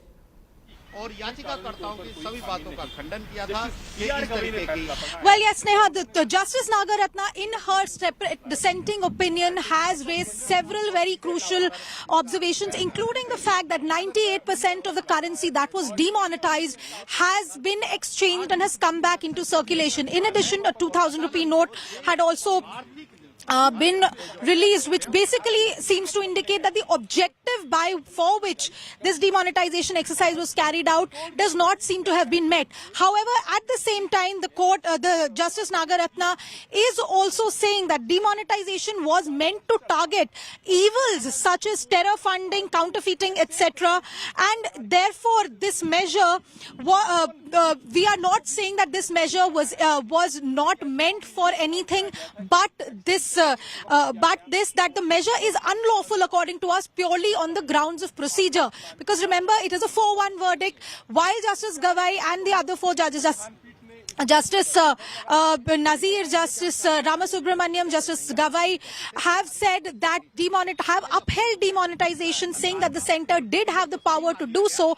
Justice Nagaratna, in her dissenting opinion, has said that the centre could not have done a demonetization exercise without bringing in a law before the parliament. Now, Justice Nagaratna has very clearly carved out the distinction between demonetizing a certain series of notes which can be done on the recommendation of the RBI and demonetization of an entire currency, which is what was done in 2016, which Justice Nagaratna says should have been done only and only after bringing this kind of a law. Have been coming in. Nalin Kohli of the BJP is also now joining us. Nisha, coming back to you in a moment from now. Nalin Kohli, the court has said that the centre has the power to demonetize. In that sense, it's a win for the BJP-led central government.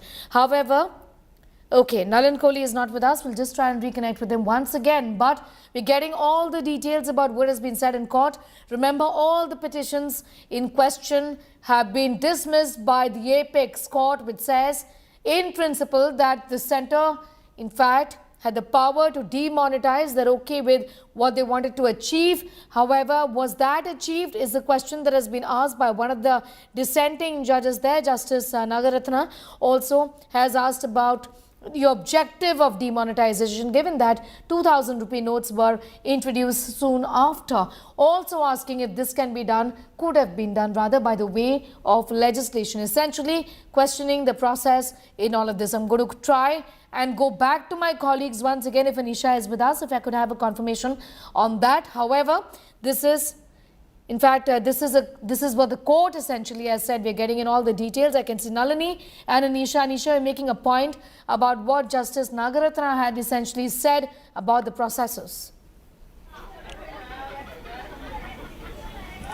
Well, yes, Sneha, we've been discussing the various nuances of this particular verdict. Now, remember, this is a 4-to-1 split verdict where Justice Gavai, Justice Nazir, Justice Ramasubramaniam have all agreed that demonetization was correct, that the centre does have the power to demonetize, and that the RBI was consulted. The consultations had started 6 months before the actual notification came out. They've also said that the 52-day window given for exchange of demonetized notes was also correct. On the other hand, Justice Nagaratna, in her dissent, is asking a very serious question: whether the objective of the demonetization was upheld, and more importantly, even if the centre does have the power to demonetize, it does not have the power to demonetize just by an executive order.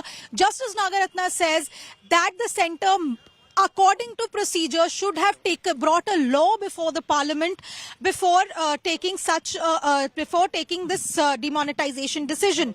Now, what is interesting here is the fact that Justice Nagaratna has pointed out the fact that the objective of demonetization, of course, was to deal with black money, was to deal with terror funding, etc.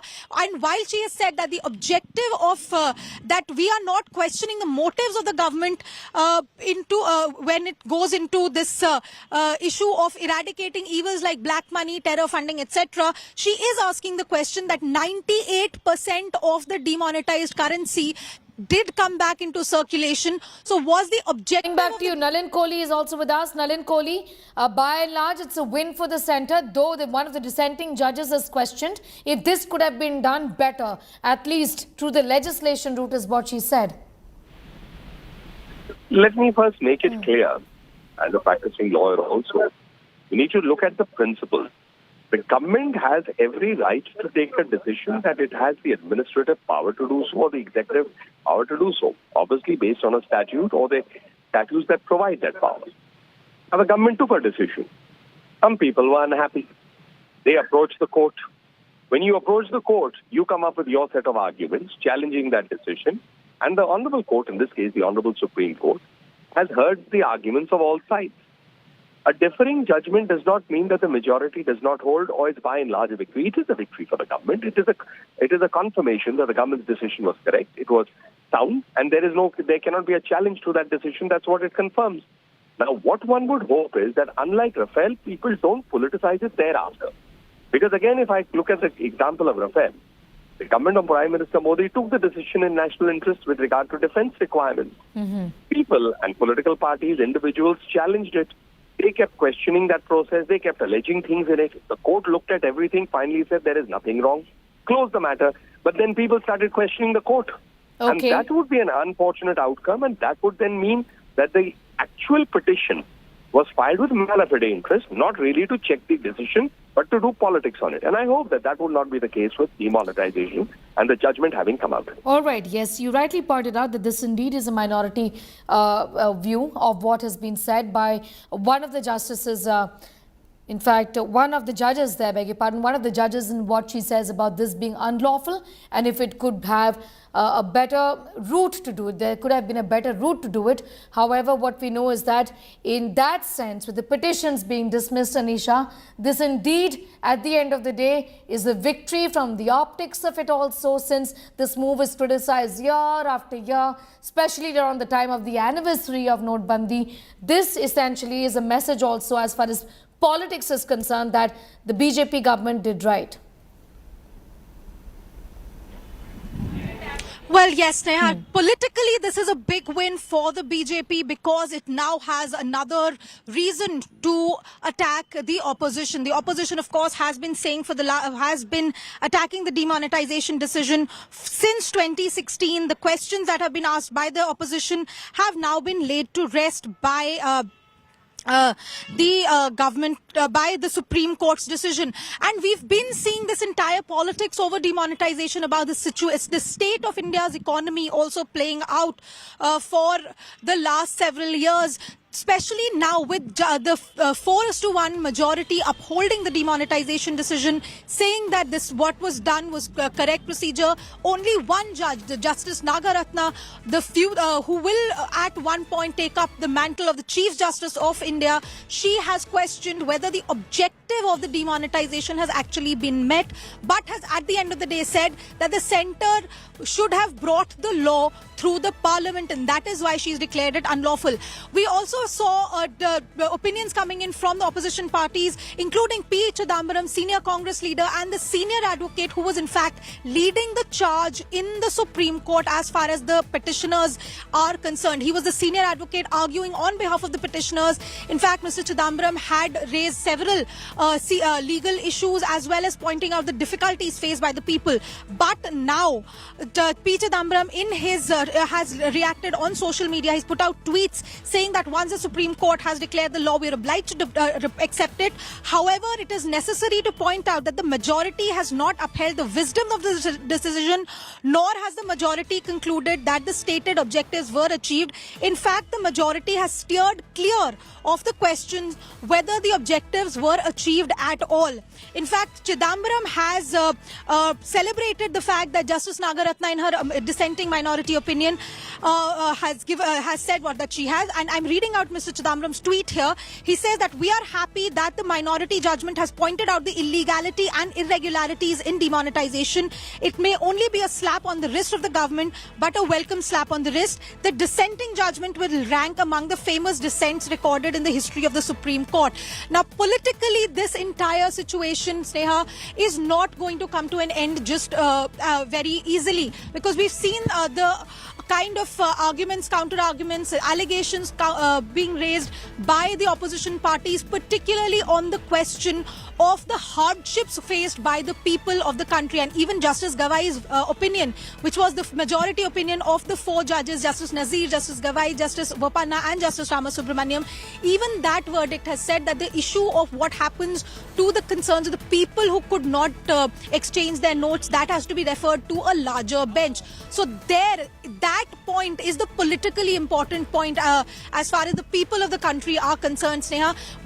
And it is quite clear that from Mr. Chidambaram's tweet also that the opposition is not likely to let it go anytime soon. But for the BJP, this is a big win, as the centre's power to demonetize has been unequivocally upheld. In fact, even Justice Nagaratna in her dissent has said that yes, the centre does have the power, but they should have done so through the parliament and not through an executive order or an ordinance. So in effect, the BJP has received a big win, but the points raised by the opposition parties do seem to still be alive as far as the question of the objective of the demonetization is concerned, as far as the question of what happens to the people who have suffered hardship is concerned. So in a crucial election year, remember 2024 is election, it's a Lok Sabha election. Before that, we've got state elections coming in all through 2023.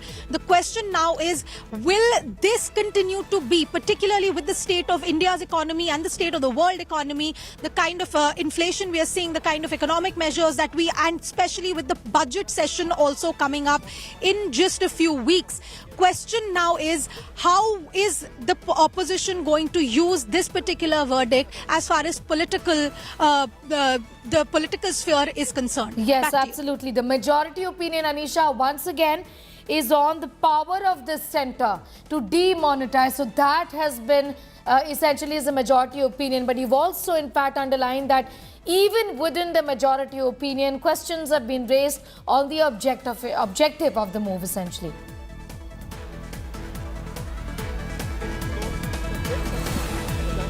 Well, yes, Neha, if you read what Justice Gawai has said, effectively he has said that the centre did have the power, that the centre did consult the RBI, that the process was followed. But at the end of it, Justice Gawai has said that the question of whether any relief can be given to those persons who were unable to exchange the notes due to various reasons, what happens to them, that has to be sent to a larger bench. At the same time, the majority judgment has upheld, and I'm once again reiterating this nuance of this judgment, because legally the judges have said that the centre did have the power, that the RBI was consulted. So legally there is nothing wrong with demonetization. But the question of what happens to those who were affected, those who had to suffer hardship, that is something that has to go before a larger bench, even according to the majority. And as far as the dissenting opinion is concerned, Justice Nagaratna has taken a very, very scathing view of this entire issue. She has very clearly said that the centre did not follow the proper procedure, that the centre, while it has the power to initiate demonetization, it should have been done through the Act of Parliament.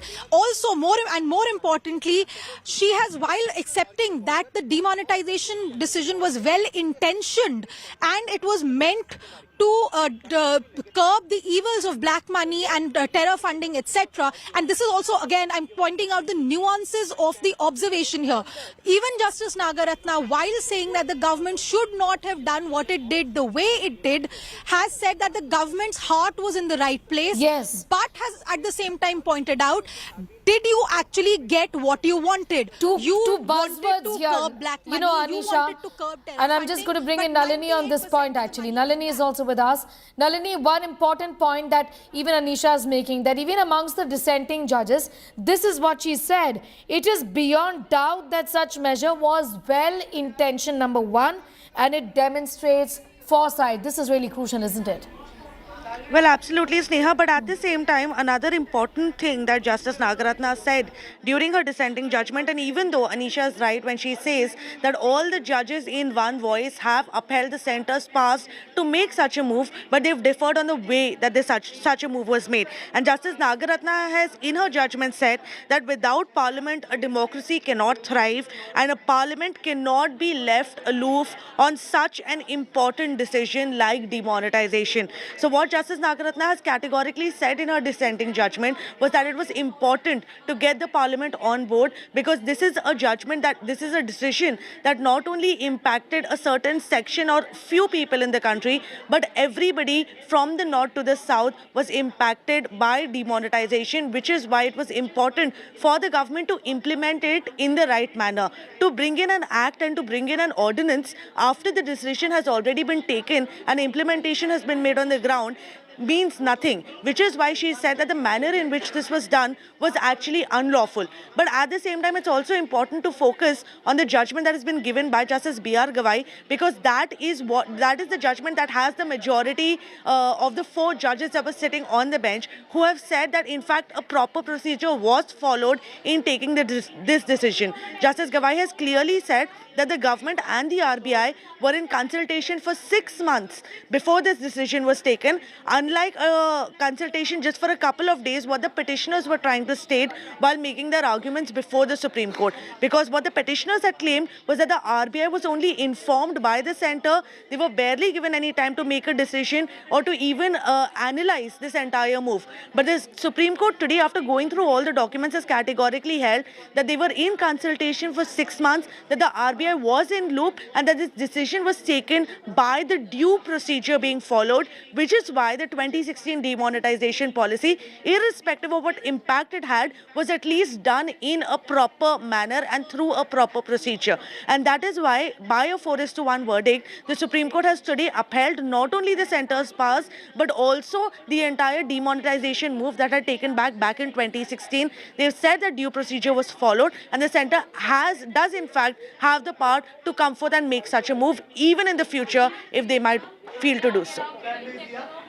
In fact, Anisha is also with us. Anisha, if you could get us more details about what the petitioners essentially have said.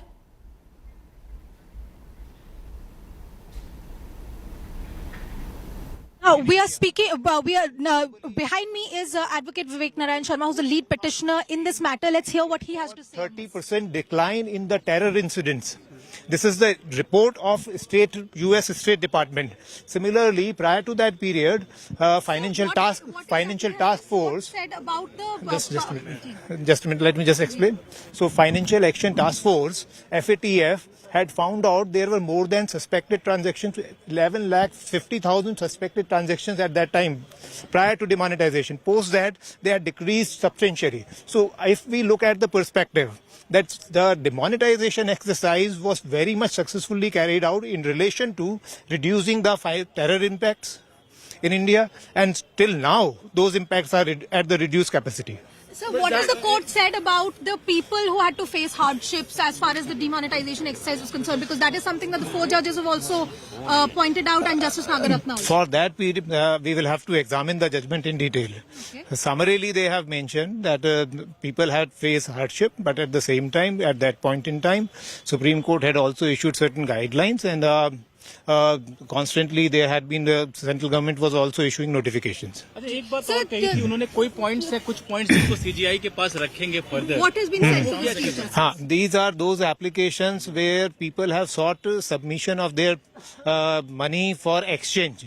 So they said that all those individual cases would be placed before the respective benches, whoever may take decide.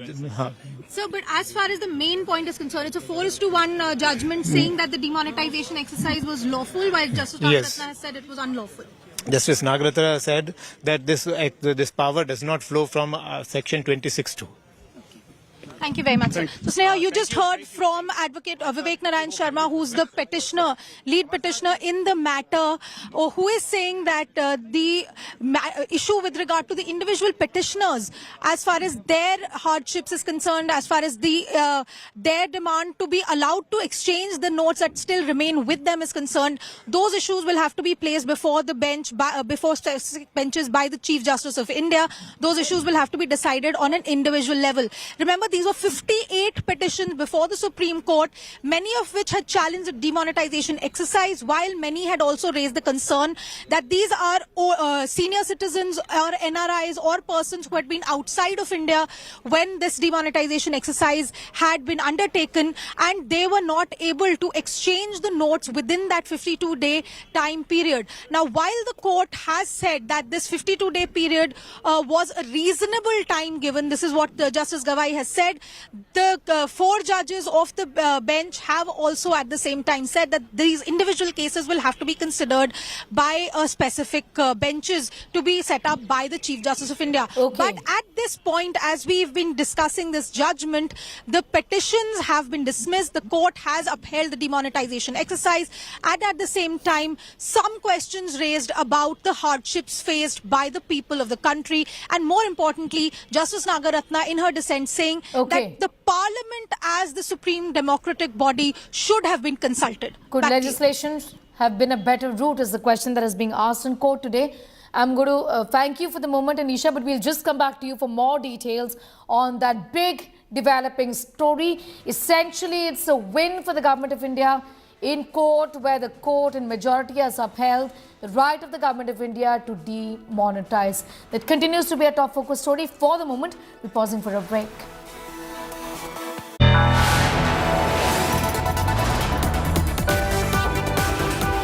You are watching India Today.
If there is one film everyone's waiting for with bated breath, it has to be Pushpa the Rule.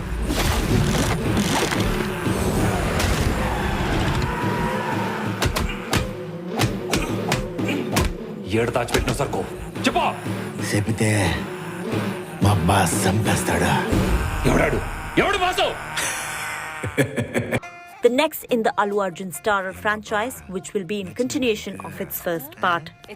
It will witness the clash between his character Pushpa Raj and antagonist Bhavar Singh Shekhawat.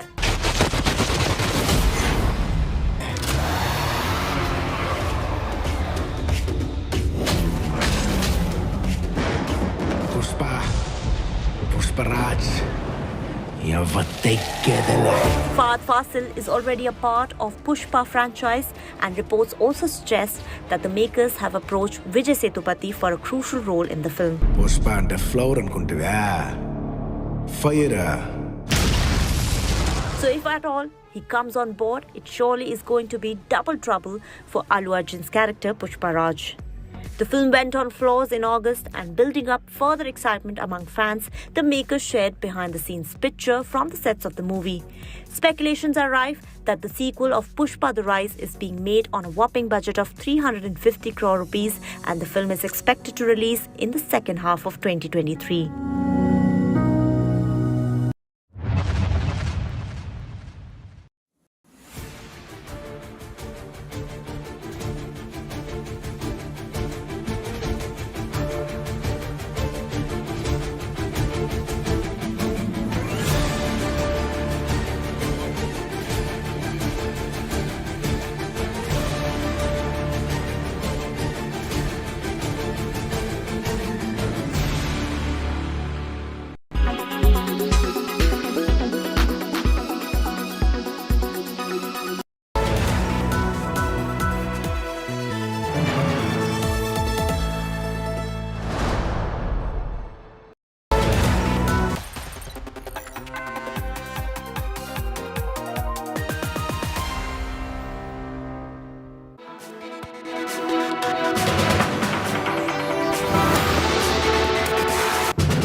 A very good afternoon. You're watching India Today. I'm Nabila Jamal. The headlines first. Modi government's 2016 note ban passes legal test. Supreme Court passes 4-1 judgment in favor of the note ban. Says centre had the right to introduce demonetization. 2023 begins with bloodshed in the valley. Twin strikes in Jammu's Rajouri after a targeted attack on Hindus on New Year's. Child killed in an IED blast today. Panic and fear grips the valley after New Year terror. Protests break out as locals there gherav BJP leaders at the blast site. We want justice! We want justice! We want justice! Horrific New Year tragedy in capital. 5 revelers hit a scooty, drag a girl for at least 4 kilometers. The girl dies on the spot. NCW takes note, says must probe whether this was a case of sexual assault. 8 coaches of Bandra to Jodhpur express train derails in Rajasthan's Pali. At least 10 people seriously injured. At least 11 coaches that have been impacted.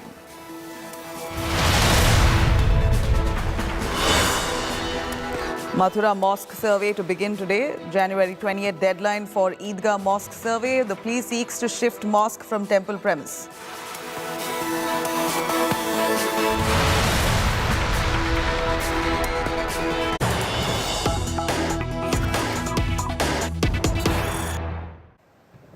All right, in the Tunisia suicide case, it appears the accused Shehzan's family for the first time breaking their silence. First time on national television, Shehzan's family speaks out on the suicide case after some charges that were made by Tunisia's mother. Shehzan's family now hitting out at Tunisia's family. Let me quickly cut across to Shehzan's lawyer and Shehzan's family members who held a press conference. Let's take a quick listen. Shehzan's family for the first time speaking out. बिल्कुल घुमाने की जरूरत नहीं है। Secret जो भी लड़की है उन्होंने अपना बयान पुलिस को दर्ज किया है। ये आप लोगों ने सीक्रेट किया है करके हम किसी का नाम नहीं दे रहे हैं। तो आप ये कह रहे हो कि तुनिशा के ब्रेकअप के बाद शेहजान अभी तक सिंगल है या था? बिल्कुल बिल्कुल है सर। राया लबीब की एक राया लबीब नाम की लड़की जिसने ऑन कैमरा बोला है कि शेहजान की अलग अलग गर्लफ्रेंड थी। कौन है? इसके बारे में कौन है, क्या है, कहाँ से आई है? हमने तो कभी नाम भी नहीं सुना।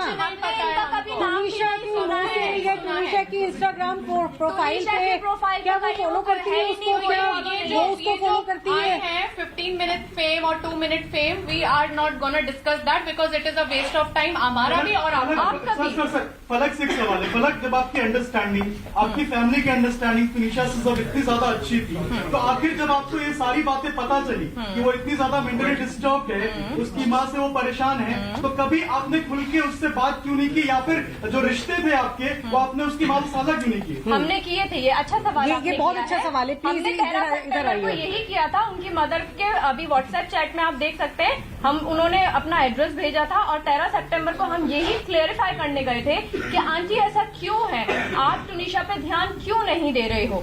तो वहाँ पे उन्होंने ये चीज एक्सेप्ट की थी कि संजीव के साथ वो है, संजीव कौशल के साथ वो है, और हाँ मुझसे गलती हुई है कि मैंने टुनीशा पे ध्यान नहीं दिया है, मैं टुनीशा को नेग्लेक्ट करती आई हूँ, ये उन्होंने हमारे सामने बैठ के कन्फ्रंट किया है। मैंने टुनीशा के घर से टुनीशा के पिलो की उसको फोटो भेजी कि हाय मेरी टुन्नू कितनी प्यारी लग रही है, उसका वहां पे रिप्लाई आया आप घर पे हो, मैंने कहा हाँ हम घर आए हैं और आज मैंने तेरी माँ की बहुत क्लास लगाई है, आंटी को बहुत सुनाया है। तो उसने बोला अच्छा फिर क्या बना, आई सेड मैं मिल के बताऊंगी। लेकिन टुनीशा के फैमिली ने शिजान पे आरोप लगाया, रिश्ते पे आरोप लगाया है कि डिप्रेशन की वजह से, शिजान के ब्रेकअप के डिप्रेशन की वजह से उसने सुसाइड किया है।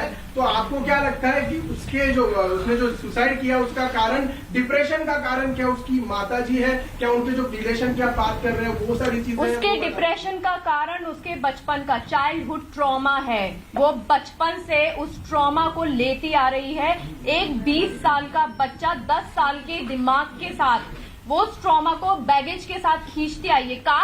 काश के उसको काम पे फोर्स पे नहीं, काम के लिए फोर्स ना किया जाता, उसको ब्रेक दिया जाता, उसका प्रॉपर ट्रीटमेंट किया जाता, तो शायद आज टुनीशा शर्मा हमारे बीच होती। बट मैम एक्सक्यूज मी, एक वीडियो टेडेक्स पे शिजान की वायरल हुई है जिसमें उसने अपने चाइल्डहुड के बारे में कहा, जब मैं 7 साल का था मैं तब से ट्रॉमा झेल रहा हूँ, मेरे मम्मी पापा की आपस में नहीं बनती थी, मेरे लैंडलॉर्ड ने मुझे हैरेस किया है, अब्यूज किया है, उसका क्लैरिफिकेशन भी दीजिए। उसका क्लैरिफिकेशन क्यों चाहिए आपको, लेकिन उसका इस केस से रिलेवेंट क्या है? यहाँ पे इंस्टिगेट करने की बात हो रही है ना? नहीं, लेकिन है, एक सेकेंड, आपने बहुत अच्छा क्वेश्चन किया है, क्योंकि वो भी ट्रॉमा झेल चुका था। हम लोग इस चीज इसीलिए हमें मालूम है कि मेंटल हेल्थ सबसे ऊपर होती है। एक्चुअली सिर्फ मर्डर नहीं होते, किसी ने किसी को चाकू मार दिया, गला घोट दिया, मर्डर हो गया। मेंटल हेल्थ सबसे इम्पोर्टेंट है, तो हमें मालूम है कि मेंटल हेल्थ की हमारी लाइफ में ये इम्पोर्टेंस है। इसीलिए हम उसके साथ, या कोई और भी अगर होता, या कोई और भी इन फ्यूचर ऐसा होगा, तो हम मेंटल हेल्थ को हमारी फैमिली में प्रायोरिटी पे रखा जाता है। और यही रीजन था कि शिजान उसकी वजह से बहुत उससे अटैच हो गया था, उसकी बहुत केयर करता था। रिलेशनशिप में जाता है, we have to understand one thing, कि जब इंसान किसी बचपन के ट्रॉमा से निकल रहा है, किसी मेंटल हेल्थ इशू से निकल रहा है, तो हमें उसको किसी सर्टिफाइड पर्सन के पास ले जाना चाहिए। एक बॉयफ्रेंड होना, गर्लफ्रेंड होना, फैमिली, हम लोग कोई भी इस दुनिया में उसको नहीं समझ सकता है, हमें सर्टिफाइड पर्सन के पास ही ले जाना चाहिए। ये बहुत बड़ी चीज इधर हुई है कि मेंटल हेल्थ उसको इग्नोर किया गया है, और ये आज सिचुएशन आई है। एक बहुत इम्पोर्टेंट चीज है,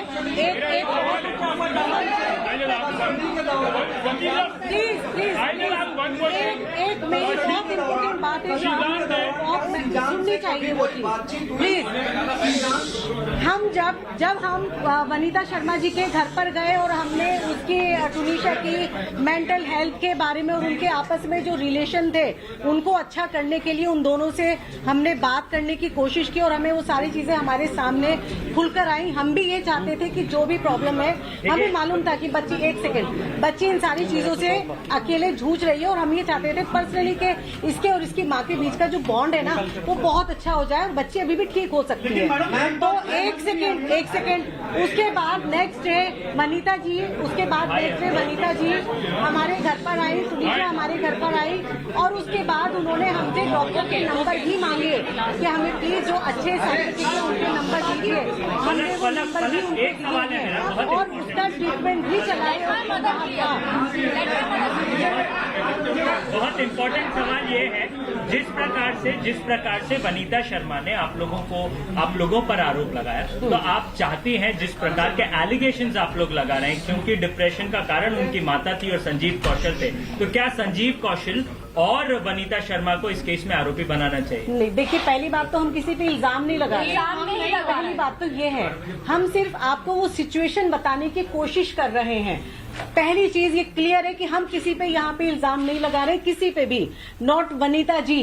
बायोलॉजिकल मदर पे हम इल्जाम नहीं लगा सकते, हम जो सच है वो आपके सामने रख रहे हैं। अब ये आप डिसाइड करेंगे, आज डिसाइड करेगी, क्योंकि बहुत एलिगेशंस लगे थे और वो हम पे लगे थे, तो हम जो भी क्लियर कर रहे हैं आज, वो हमारे ऊपर जो एलिगेशंस लगे हैं सिर्फ उस अगर आप एक पुलिस ने जो बयान दिया है, पुलिस में और आपका के जो केस हुआ था उसके बाद डिप्रेशन में थी, ये स्पेकुलेशन है, पुलिस ने ऐसा कहीं नहीं कहा।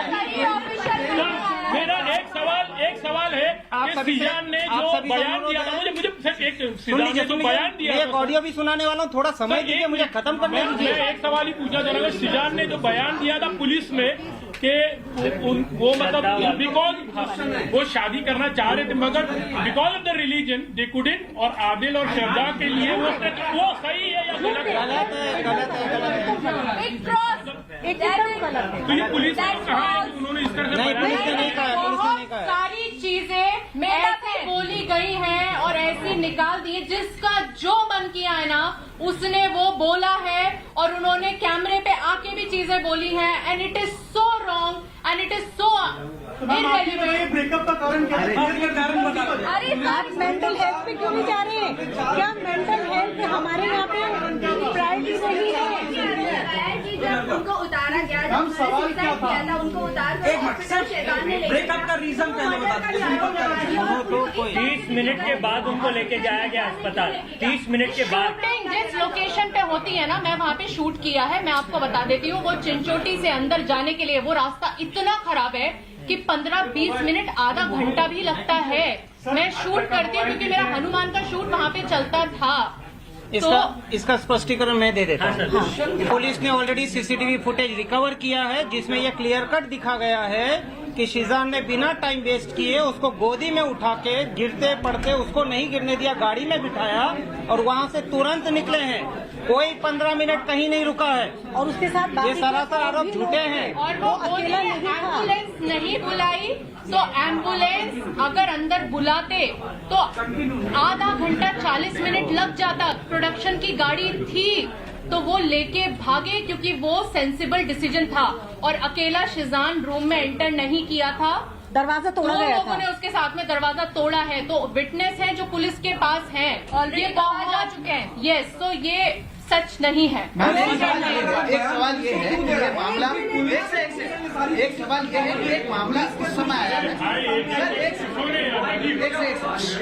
सवाल ये है कि एक मामला जो है वो इस समय बाहर आया है जब श्रद्धा मालकर का केस काफी चल रहा है। तो क्या आप मानते हैं कि उस वजह से हिजाब या बाकी सारे मुद्दों को उठाया जा रहा है और आपको टारगेट किया जा रहा है? सिर्फ इसलिए उठाया जा रहा है क्योंकि उनको और कोई मुद्दा नहीं मिल रहा है, उनके पास कुछ नहीं है।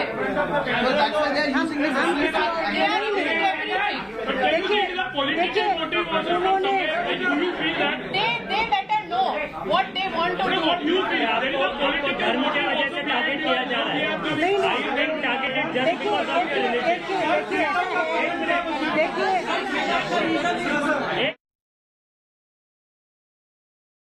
आपने बोला कि फलकनाज उसको दरगाह पे लेकर गई, तो आपकी बेटी आपसे सब कुछ शेयर करती थी, तो आपको ये नहीं पता कि दरगाह पे वो किस दिन गई है, कहाँ पे गई है?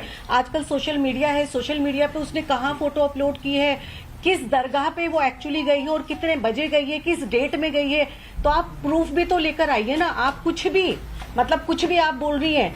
आपने एक चीज बोली कि आपकी बेटी को शिजान ने थप्पड़ मारा। आप में से बच्चे होंगे किसी के? बच्चे हैं आपके किसी के? सबके होंगे। आपको अगर आपका बच्चा आके बोलता है कि मुझे थप्पड़ मारा गया है और सेट पे मारा है या मुझे टॉर्चर किया जा रहा है, आप लोग क्या करेंगे? क्या करेंगे आप लोग इंतजार करेंगे? आप लोग सिर्फ फोन पे कॉन्वर्सेशन करेंगे? आपका फर्स्ट रिएक्शन क्या होगा? हमारे बच्चे को थप्पड़ मार दिया और मैं बैठी हुई हूँ, मैं एज ए माँ होने के नाते बात कर रही हूँ। आप फादर हैं तो मैं क्या करूंगी? मैं बैठी रहूंगी, बस मैं फोन पे बात कर रही हूँ। मेरे घर पे उनका आना जाना था, मेरे घर पे आती थी, वो मुझे फोन करके कह सकती थी, मेरे घर पे डायरेक्ट आ सकती थी। वो आप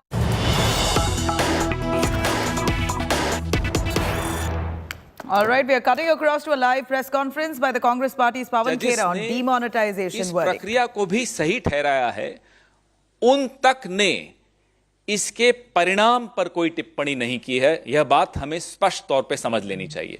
हमारी आपत्ति, इस देश की आपत्ति परिणाम पर थी कि नोटबंदी से हुआ क्या, इस देश को क्या हासिल हुआ। जो एमएसएमई सेक्टर है वो तबाह हो गया, लाखों लोगों की नौकरियां गई और लोगों को कई लोगों की मौतें भी हुई। तो जो मुसीबतें लोगों ने झेली और आज तक जो अर्थव्यवस्था लड़खड़ाई हुई है, उस पर कोई टिप्पणी किसी भी जज ने माननीय सर्वोच्च न्यायालय के आज के निर्णय में नहीं की गई है। Now I'll read it in English also. The Honorable Supreme Court has pronounced a verdict on the process of demonetization. In the verdict, the Honorable Supreme Court pronounced that Section 26(2) of the RBI Act of 1934, was it correctly applied on this decision or not? Very limited only to the process of demonetization, not the outcome of demonetization. Let's have this distinction very clear in our minds. The Supreme Court, even the majority verdict, 4-1, even out of those 4 justices, not one said anything about the outcomes of demonetization, what it did to the MSME sectors, what it did to the informal sector, what it did in terms of destroying lakhs and lakhs of employments. Nothing was opined on by the Supreme Court today in its verdicts. Let's be very clear. The majority Supreme Court verdict deals with the limited objective, limited issue of the process of demonetization, not with its outcomes. Your questions, please. Sir, BJP is saying that if anything has been done in the interest of the country and it is against corruption, then Congress is bound to oppose it. Ask them to go to Karnataka and tell us if corruption has gone after demonetization. Let's only talk about one state today because it's in news. Apparently, a businessman committed suicide, naming BJP leaders in Karnataka. Has corruption come down? Has terrorism come down? They keep changing the goalposts the moment they are cornered. I again repeat, to say that demonetization has been upheld by Honorable Supreme Court is totally misleading and brazenly wrong. अभी तक Congress party ये कह रही थी कि नोटबंदी का सरकार का 2016 का जो फैसला है वो आरबीआई से बिना कंसल्ट किए हुए लिया गया था और इस बात को लेकर कई बार आप लोगों ने प्रेस कॉन्फ्रेंस भी किया और हाल ही में रघुराम राजन जब राहुल गांधी से मिले थे उस इंटरव्यू में भी कहीं ना कहीं इस बात का जिक्र था कि नोटबंदी का फैसला कांग्रेस पार्टी का सदैव पहले दिन से एक मत रहा है कि नोटबंदी का फैसला इस देश के हित में नहीं है, इस देश की अर्थव्यवस्था के हित में नहीं है और पिछले 6 सालों में यह बात हमारी सही साबित हुई। लाखों लोगों ने नौकरियां गंवाई, एमएसएमई सेक्टर खत्म हो गया, तबाह हो गया, देश का इनफॉर्मल सेक्टर बर्बाद हो गया, न काले धन में कोई कमी आई, न नकली नोटों में कोई कमी आई, न आतंकवाद में कोई कमी आई, न नक्सल प्रभावी क्षेत्रों में कोई बहुत शांति आ गई, न कश्मीर में कोई शांति आई। तो आप बताइए, जो इन्होंने कहा था परिणाम होंगे नोटबंदी के, उनमें से एक परिणाम पर अगर नोटबंदी खरी उतरी हो तब इस पर चर्चा कर सकते हैं। कांग्रेस का मत जो उस दिन था आज भी है।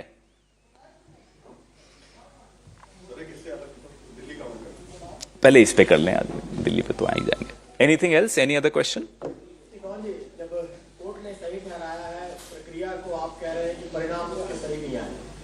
परिणाम को लेकर आप लोग हमने प्रक्रिया और परिणाम दोनों पे सवालिया और निशान उठाए थे। आज एक माननीय न्यायाधीश ने यह भी कहा है कि पार्लियामेंट के माध्यम से यह निर्णय होना चाहिए था। हमारा यह मत रहा है, रहेगा, और जिस दिन यह हुआ था तब से हमारा मत यही रहा है। तो प्रक्रिया और परिणाम दोनों पर जो हमारे सवालिया निशान थे वो रहे हैं, आज भी हैं, बरकरार हैं।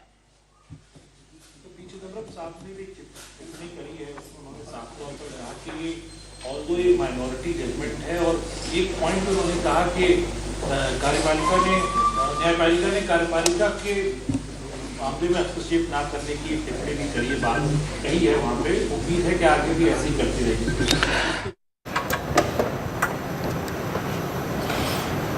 All right, moving on to some more stories. India currently in shock over New Year horror in Delhi, where a 21-year-old girl was run over repeatedly and found naked on the road. Delhi police has now confirmed that no sexual assault had taken place. Her clothes were ripped off as a result of the fatal accident. NCW has now intervened in the matter, sought the victim's post-mortem to be conducted, so they are certain whether this was indeed sexual assault or not, and to invoke relevant provisions in the FIR in case this was a case of sexual assault. Now, remember, the victim's mother had alleged that this isn't just an accident and that her daughter was sexually assaulted by the monsters in that car. Politics, meanwhile, has peaked over this horrific Delhi incident. The Aam Aadmi Party is all set to protest in front of the Delhi LG office, VK Saxena's house, in fact, over deteriorating law and order situation in the national capital, Delhi.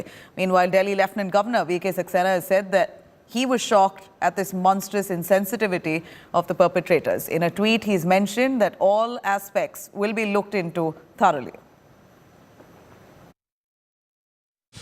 मैं order दे के आ रहा था कंजावला वाले road से। मेरे को Agrasen hospital की तरफ को मुड़ना था, मैं उधर की तरफ मुड़ रहा था, तो वहां से वो गाड़ी आई। मेरी और उस गाड़ी की आपस में टक्कर होने से बस बची गई थी, मेरी बाइक अनबैलेंस हो गई। तो मैंने अपनी बाइक संभाली, जैसे मैंने अपनी बाइक संभाली तो उन्होंने, वो गाड़ी मोड़ चुके थे रोहिणी की तरफ को, कंजावला वाले रोड पे रोहिणी की तरफ को मोड़ चुके थे। तो उधर उन्होंने चौकी थी थोड़ी सी 100-150 मीटर के दूर आगे चौकी है एक, उन्होंने चौकी से पहले ही फिर वापसी यू टर्न गाड़ी मारी। यू टर्न जैसी गाड़ी करी उन्होंने, सिंगल रोड पर यू टर्न गाड़ी करी, तो सिंगल रोड पर आवाज बहुत तेज आई गाड़ी की। मैंने पीछे मुड़कर देखा, जैसे मैंने पीछे मुड़कर देखा, गाड़ी के पीछे की साइड वो लड़की का सर लटक रहा था। हाँ, तो मैं देखकर चौंक गया। फिर बाद में मैंने ऑर्डर अपना पूरा करने के बाद मैंने रोहिणी सेक्टर 24 की तरफ जा रहा था, बेगमपुर थाने वाले रोड से। तो उस रोड पे 2 बाइक पे पुलिस वाले जा रहे थे, उनको मैंने रोका, उनसे बोला कि सर कंजावला रोड की तरफ ऐसे ऐसे गाड़ी है।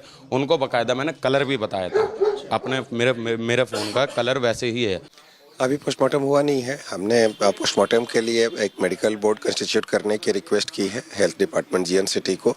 उनसे अप्रूवल मिलते ही 3 डॉक्टरों की एक टीम पोस्टमार्टम करेगी और हमें अपनी रिपोर्ट सौंपेगी। देखिए, इनिशियली एक कॉल की गई थी कंजावला एरिया में, जिसमें ये बताया गया था कि एक कार से कोई व्यक्ति घसीटा हुआ जा रहा है। कुछ देर के बाद एक दूसरी कॉल कंजावला जो रोहिणी डिस्ट्रिक्ट में है वहाँ पे आई थी, जिसमें ये बताया गया था कि सड़क के पास नग्न अवस्था में एक महिला पड़ी हुई है। वहाँ की पुलिस टीम ने जब सारी बातें वेरीफाई की और कार का नंबर उन्हें मिल गया, तो कार में ऑक्यूपेंट्स जो थे उनको उन्होंने एप्रीहेंड किया। उनसे यह बात खुल के सामने आई कि सुल्तानपुरी के इलाके में उस कार का एक स्कूटी के साथ एक्सीडेंट हुआ था और ये वो महिला है जो कि स्कूटी ड्राइव कर रही थी और अनफॉर्चुनेटली कार के नीचे आ गई और ड्रैग होते वहाँ तक चली गई। All right, terrible, quite a horrific incident there. A victim, the question is whether she was sexually assaulted or not, because most of her clothes were ripped off. She was dragged by a car for nearly 4 kilometers on the streets of Delhi on New Year's Day. Highly unfortunate, as the police now probing the angle of sexual assault as well.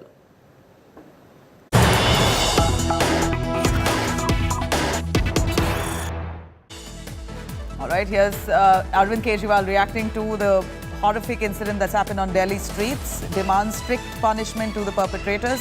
Arvind Kejriwal demand hanging of the accused. In fact, the visual here showing how a car drags a young girl for nearly 4 kilometers on the streets of Delhi and repeatedly takes several U-turns while she's stranded and stuck beneath the car.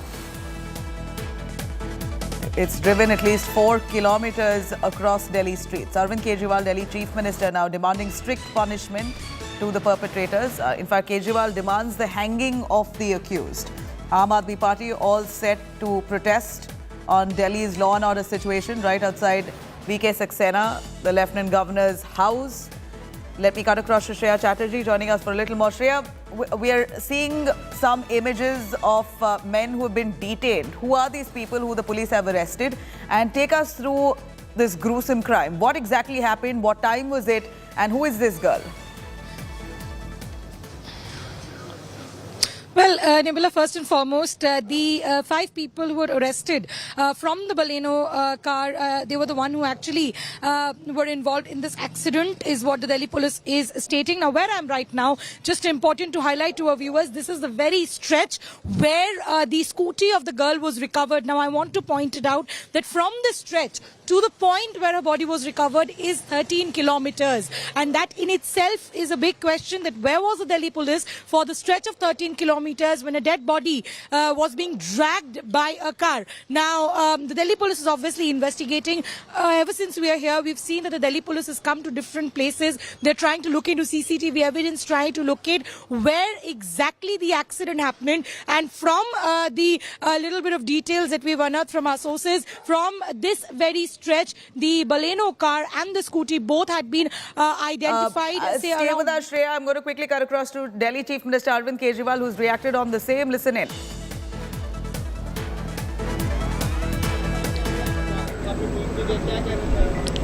बहुत बेहद शर्मनाक घटना है और समझ में नहीं आता कि हमारा समाज किस तरफ जा रहा है, जब कुछ लड़कों ने अपनी गाड़ी से एक लड़की को कई किलोमीटर तक घसीटा और उसकी बहुत दर्दनाक मौत हो गई।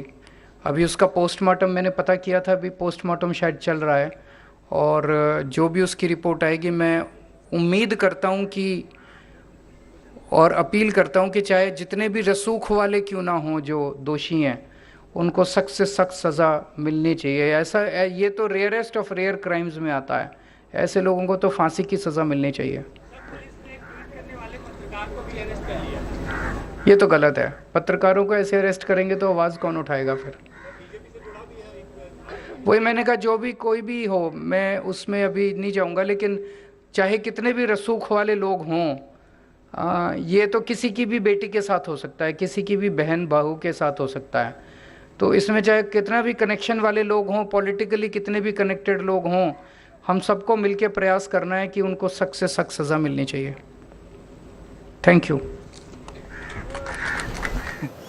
All right, that's Arvind Kejriwal, Delhi Chief Minister, who says the most strict punishment should be given to these perpetrators. They should be hung to death. Capital punishment that the Delhi Chief Minister is asking for these men. In fact, let me cut across if Shreya Chatterjee is still with us to give us a little understanding on the gruesome or the severity of this case itself. The visual that you see here on your right-hand sides is a car dragging that girl while she's stuck beneath that vehicle.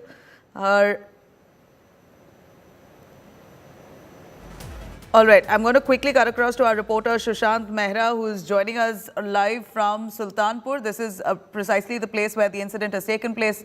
Go on, Sushant. What exactly has happened? Tell us a little more about this girl. Do you believe that the accused who are they all arrested? First of all, have the accused been arrested? And were the accused known to the victim, the girl? Did they know each other?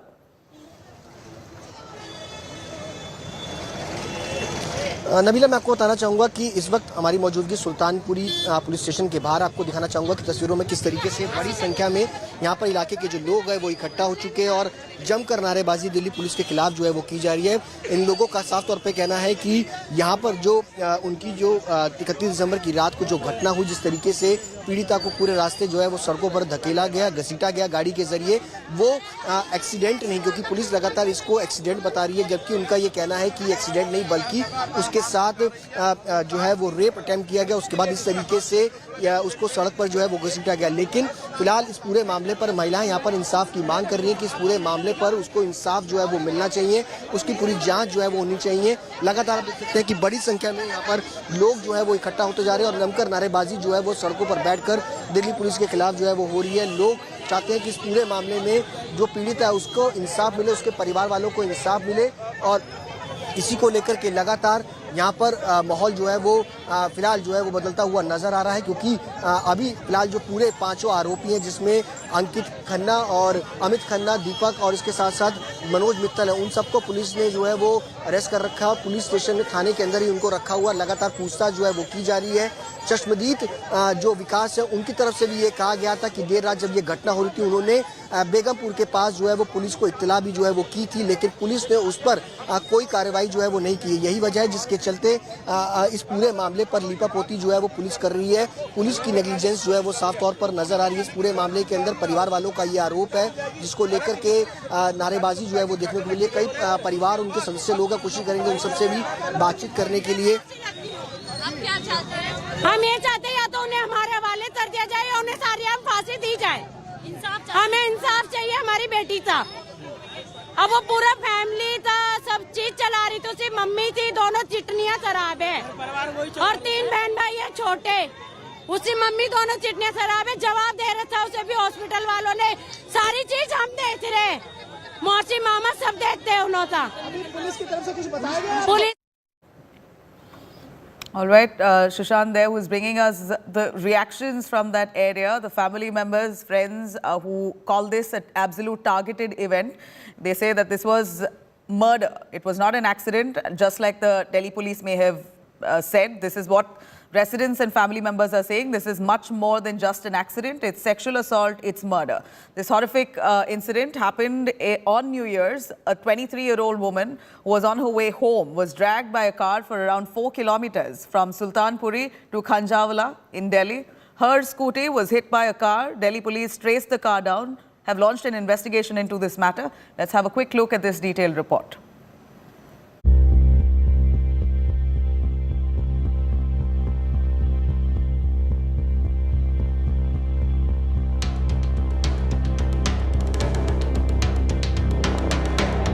A horrifying incident in Delhi moments into the new year.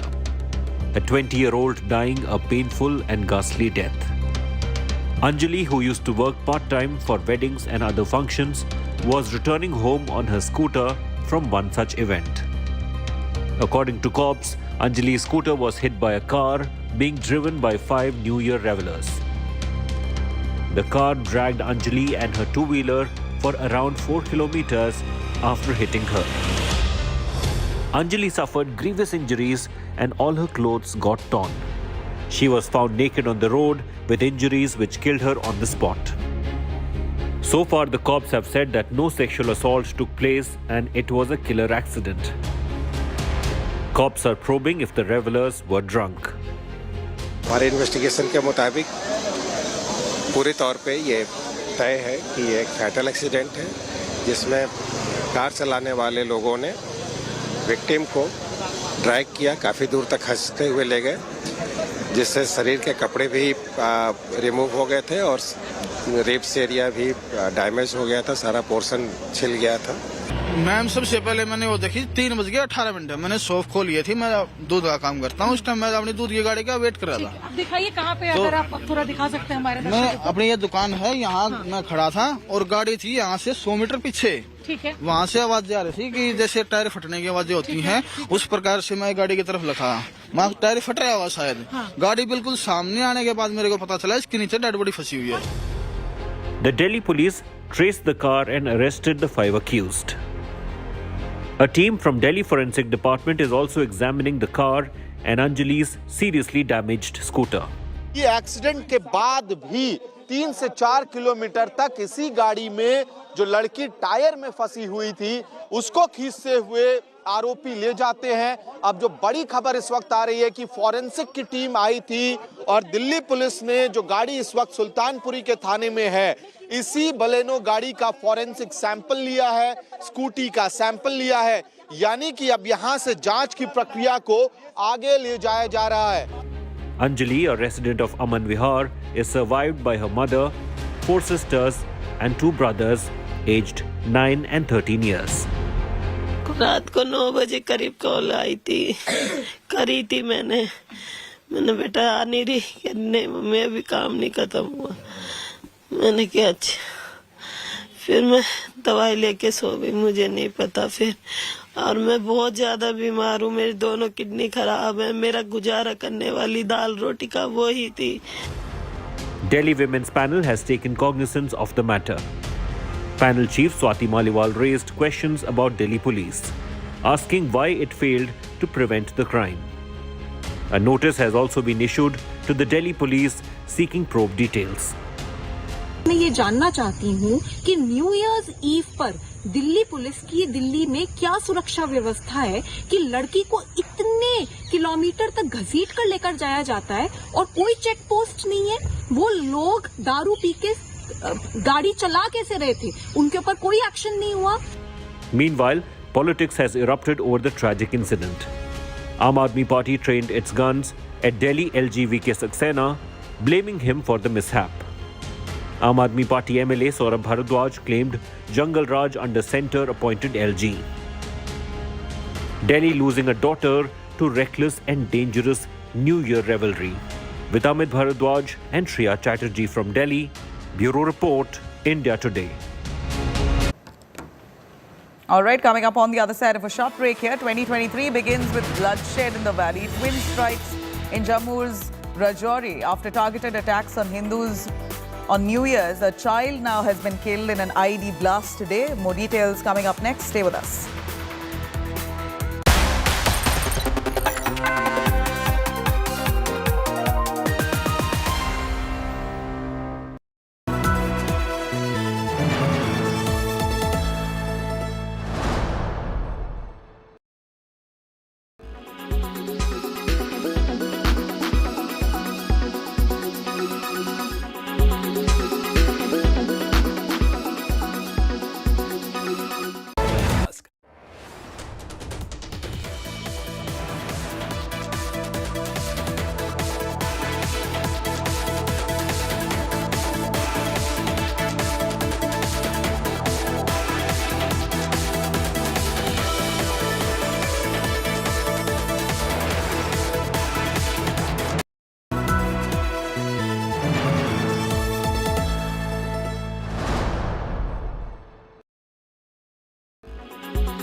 All right, now second terror attack in Jammu and Kashmir's Rajouri area within 24 hours. A day after 4 people were killed by terrorists, an explosion near one of the victims' house was reported in the same area.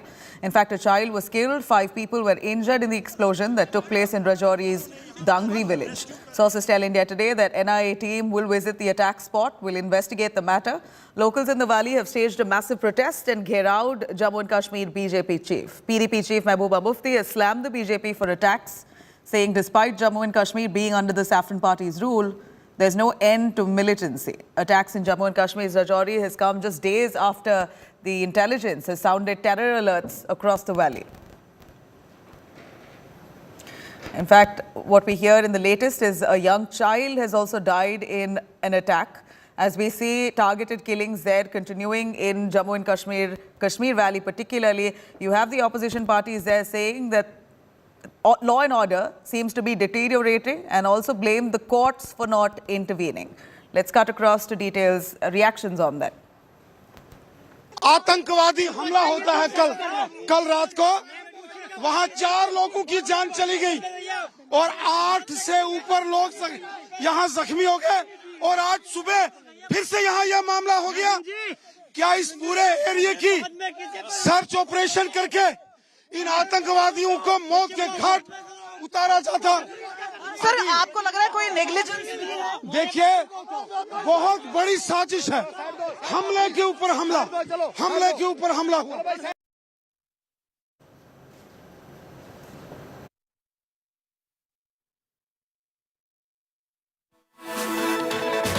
घटनाओं के पीछे पूरी साजिश को भी बेनकाब किया जाए और उन आतंकवादियों को जो है वो एलिमिनेट करना चाहिए। हम सरकार से ये मांग करते हैं कि सिक्योरिटी एजेंसीज को और सतर्क करें, इंटेलिजेंस नेटवर्क को मजबूत करें और सरकार के साथ खड़े हैं कंधे से कंधा मिला करके कि पाकिस्तान द्वारा चलाया गया आतंकवाद उसका मुकाबला किया जा सके। लेकिन सरकार खोखले दावे नहीं कर सकती। आम आदमी की सुरक्षा करना सरकार का दायित्व है और ड्यूटी है।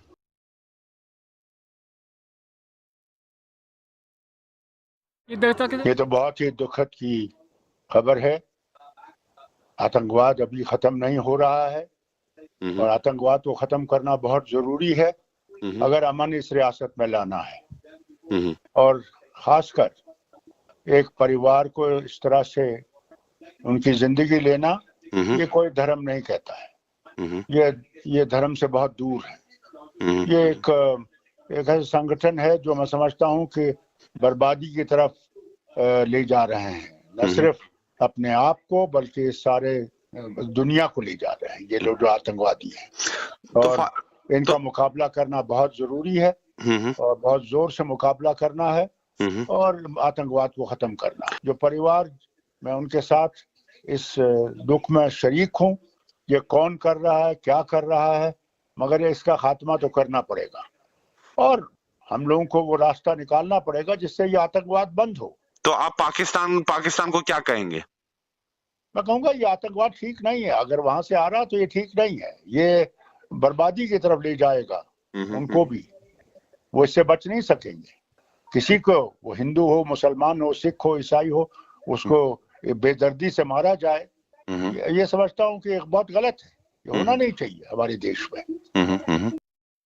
All right, I'm going to quickly cut across to Kamaljeet Sandhu, joining us live from Rajouri. Kamaljeet, these terror attacks unabated right towards the start of the year itself, which the intelligence had also predicted. An alert was sounded during the end of the year itself to say that there is some kind of threat. And as we see, this has happened. Tell us a little more what investigations reveal. So it's a double whammy, a twin tragedy taking place here in Dangri, and behind me are the scene. It's a collective loss for this entire village, if you can say so. The bodies have been kept right in the middle of the chalk. This is the Choraha here, and that's where people have gathered. They've done with the sloganeering, so they are a bit tired, but the demands have been the same, that they're saying do empower the village defense committees, do ensure the perpetrators are brought to book. They also want accountability both from the police and the administration. There were a lot of sloganeering against the BJP, against the Jammu Kashmir police. But yes, the emotions are running extremely high, especially after the second blast which took place just outside where the children were sitting. It was really heartbreaking to see them cry and wail, and one of them succumbed to the injuries, and it's been a terrible loss for this entire village. There is a sense of insecurity. But as far as investigations is concerned, it does seem that security agencies are still not able to pinpoint as to who could be behind this. Now, the eyewitnesses are pointing out the terrorists were wearing khaki or something which is camouflage, could probably be wearing something like a police uniform, or for that matter, somebody from a security personnel. But clearly, they're still not very sure about who could be behind it. But this area is not far from the LOC. There are groups which have infiltrated. Some of them suspect that there have been several groups which have come in the past. But yes, it comes almost just days after the DGP as well as senior officers made claim that things were under control. Remember, G20 is supposed to take place in Jammu and even in Srinagar. So that has been the plan. But yes, Pakistan trying to offset everything because they're trying to obviously send out a message that people are not secure. And if you can see out there scenes which are really heartbreaking, mothers wailing. This is families who've been torn apart. And right now, the onus responsibility is obviously on the police. We've been told told the NIA is going to join an investigation, and obviously they will register a case, and perhaps there may be some mulling over, handing over the case to the NIA. But clearly, when it comes to Pakistan and its tricks, it does seem that by choosing soft targets, this is targeted killing being done. This is a Hindu-dominated area, so they have shifted focus not just from Kashmir to Jammu, but also this particular division. And in times to come, where assembly elections could be announced any point of time, this is where the real concern of security agencies is, that Jammu division could be targeted time and again, and obviously with fingers pointing towards the government and even the centre, several questions being raised. But at this point of time, it's the emotions which seem to be running high, and everybody's asking question, why was the area not sanitized? How come the IED blast really took place? And obviously, when they're mourning, there are more deaths taking place, more injuries taking place, and that is what is really really causing a lot of agony to them. All right. Kamalji, thank you very much for joining us. This twin terror attacks that's taken place in the valley on New Year's.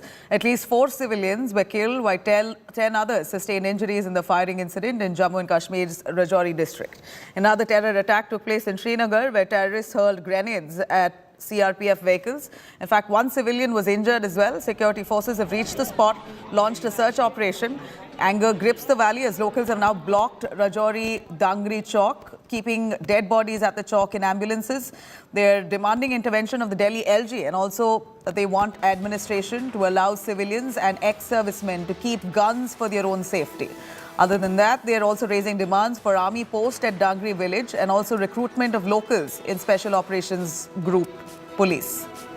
Jammu and Kashmir LG Manoj Sinha has announced ex gratia of 10 lakh rupees and a government job to the next of kin of each of those civilians martyred in dastardly attack.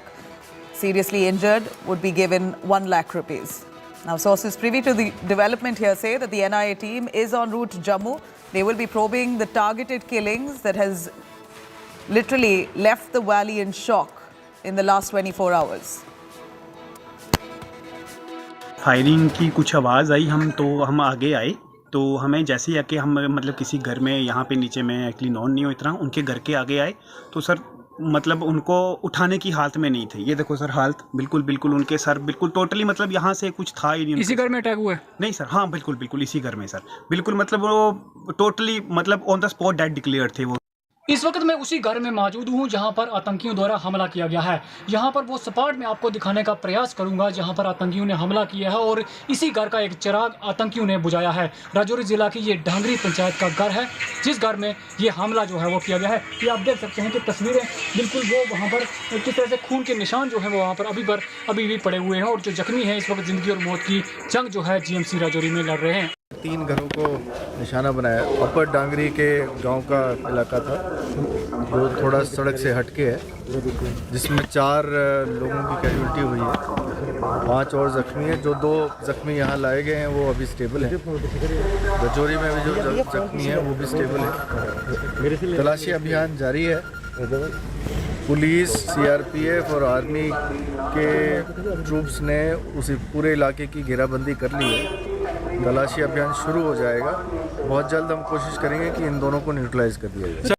The coward Pakistani terrorists will pay the heavy price of their sin.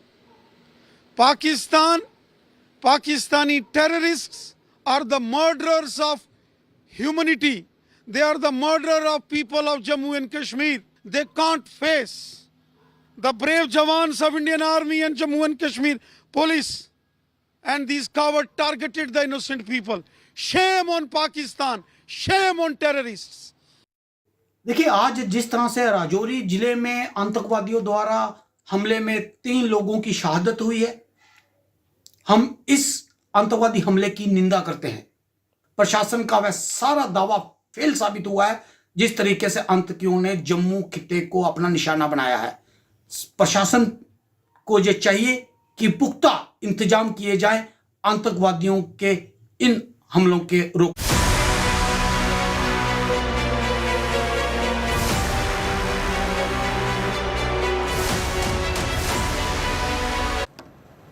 All right, now another stampede has broken out at TDP Chief Chandrababu Naidu's rally. On Sunday, 3 people killed while several others were injured in another stampede in Chandrababu Naidu's Sankranti gift program in Andhra's Guntur. All right, we're quickly cutting across to some big news coming in. Delhi Sultanpur. Huge protests coming in from Delhi Sultanpur over the law and order situation in Delhi in light of this young girl, a 23-year-old girl who was literally murdered on the streets of Delhi on New Year's Eve. Let me cut across to Shreya Chatterjee, Sushant Mehra, joining us live from Sultanpur, Delhi at this point. In fact, a young girl, a 23-year-old, was dragged by a car for nearly 4 kilometers. She was really brutally murdered. Now, the sexual assault angle is also being looked into at this point. These are visuals here as the police arrive. In fact, locals there gherawing the police as they're shocked with the brutality of this case. A 23-year-old girl was literally dragged for nearly 4 kilometers on the streets of Delhi.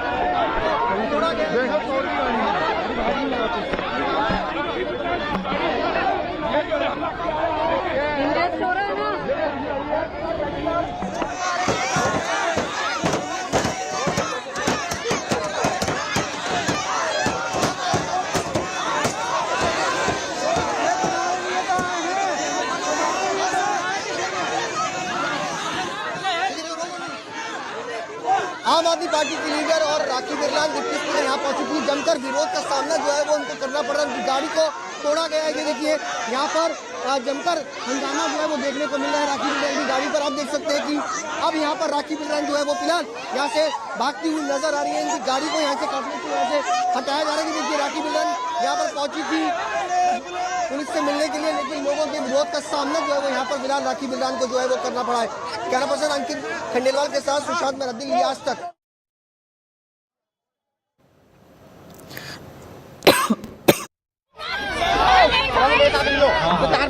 Across to Sushant, our correspondent, joining us live from Sultanpur. Sushant, ये क्या वहाँ पर जो chaos हो रहा है वो कौन लोग हैं जो लोकल्स हैं और फैमिली मेंबर्स हैं लड़की के, वो डिमांड क्या कर रहे हैं? सुशांत, लगातार ये जो आप भीड़ देख रहे हैं कि दरअसल जो पीड़िता है उसके परिवार वाले और उसके तमाम जो रिश्तेदार हैं वो यहाँ पर मौजूद हैं। आसपास के इलाके के लोग मौजूद हैं। फिलहाल जमकर नारेबाजी और हंगामा जो है वो देखने को मिल रहा है। परिवार वाले यहाँ पर सड़क पर थाने के बाहर जो है वो बैठ गए हैं और अब से 2 मिनट पहले जो दिल्ली विधानसभा की डिप्टी स्पीकर हैं राखी बिरलान, वो यहाँ पर पहुंची थी पुलिस से मिलने के लिए, लेकिन तमाम जो लोग हैं उन्होंने उनका विरोध जो है वो किया और जमकर उनकी गाड़ी पर तोड़फोड़ जो है वो किया, जिसके बाद अब उनको यहाँ से जो है उठाया गया है। फिलहाल उनकी गाड़ी यहाँ से जा चुकी है, लेकिन अभी फिलहाल आपको तस्वीरें दिखाना चाहूँगा कि फिलहाल राखी बिरलान है जो यहाँ पर इस वक्त जो है वो शायद नजर आ रही है मीडिया से बातचीत करती हुई। फिलहाल अब कोशिश करेंगे हम उनसे भी बातचीत करने की राखी बिरलान के पास। यहाँ पर बैठी राखी बिरलान, राखी बिरलान यहाँ पर हमारी बेटियों को न्याय दिलाने के लिए है वो गुस्सा, वो हमारी बेटियों की सुरक्षा के लिए गुस्सा है। पानी लाओ, ठीक है।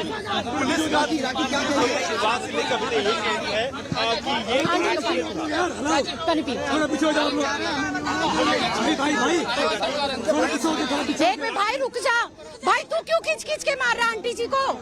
ओ भाई 2 मिनट रुक जा, अंदर भी चलेंगे। भाई रुक जा, 2 मिनट रुक जा, अंदर भी चलेंगे। बड़े भाई 2 मिनट रुक जा, बड़े 2 मिनट रुक जाइए, 2 मिनट रुक जाइए, 2 मिनट रुक जाइए। क्यों खींच रहे हैं? क्यों खींच रहे हैं आप? क्यों खींच रहे हैं इनको? मेरे भाई राजनीति नहीं करेंगे। पानी नहीं पिलाऊं, पानी नहीं पिलाऊं, पानी नहीं पिलाऊं, पानी नहीं पिलाऊं, पानी नहीं पिलाऊं, पानी नहीं पिलाऊं, पानी नहीं पिलाऊं, पानी नहीं पिलाऊं, पानी नहीं पिलाऊं, पानी नहीं पिलाऊं। आंटी को चक्कर आ रहे हैं, तो चक्कर आ रहे हैं उन्हें, चक्कर आ रहे हैं। मैं लेकर चल रही हूँ ना, मैं लेकर राखी देख सकते हैं कि राखी बिरला ने यहाँ पर तमाम यहाँ पर जो उनके परिवार वाले उनको पानी लड़ दी, लेकिन यहाँ पर आप फिलहाल जो है वो यहाँ पर विरोध कर रहे हैं कि आप आखिर 2 दिन बाद जो है वो यहाँ पर क्यों आए हैं और इसको लेकर के जो परिवार वाले हैं वो भी यहाँ पर विरोध जो है वो कर रहे हैं। राखी बिरलान यहाँ तस्वीरों में आपको नजर आएंगी किस तरीके से यहाँ पर बैठी हुई हैं सड़कों पर, और एक तरफ उनको विरोध का सामना भी जो है वो फिलहाल यहाँ पर करना पड़ रहा है। कोशिश करेंगे कि राखी से बातचीत करने के लिए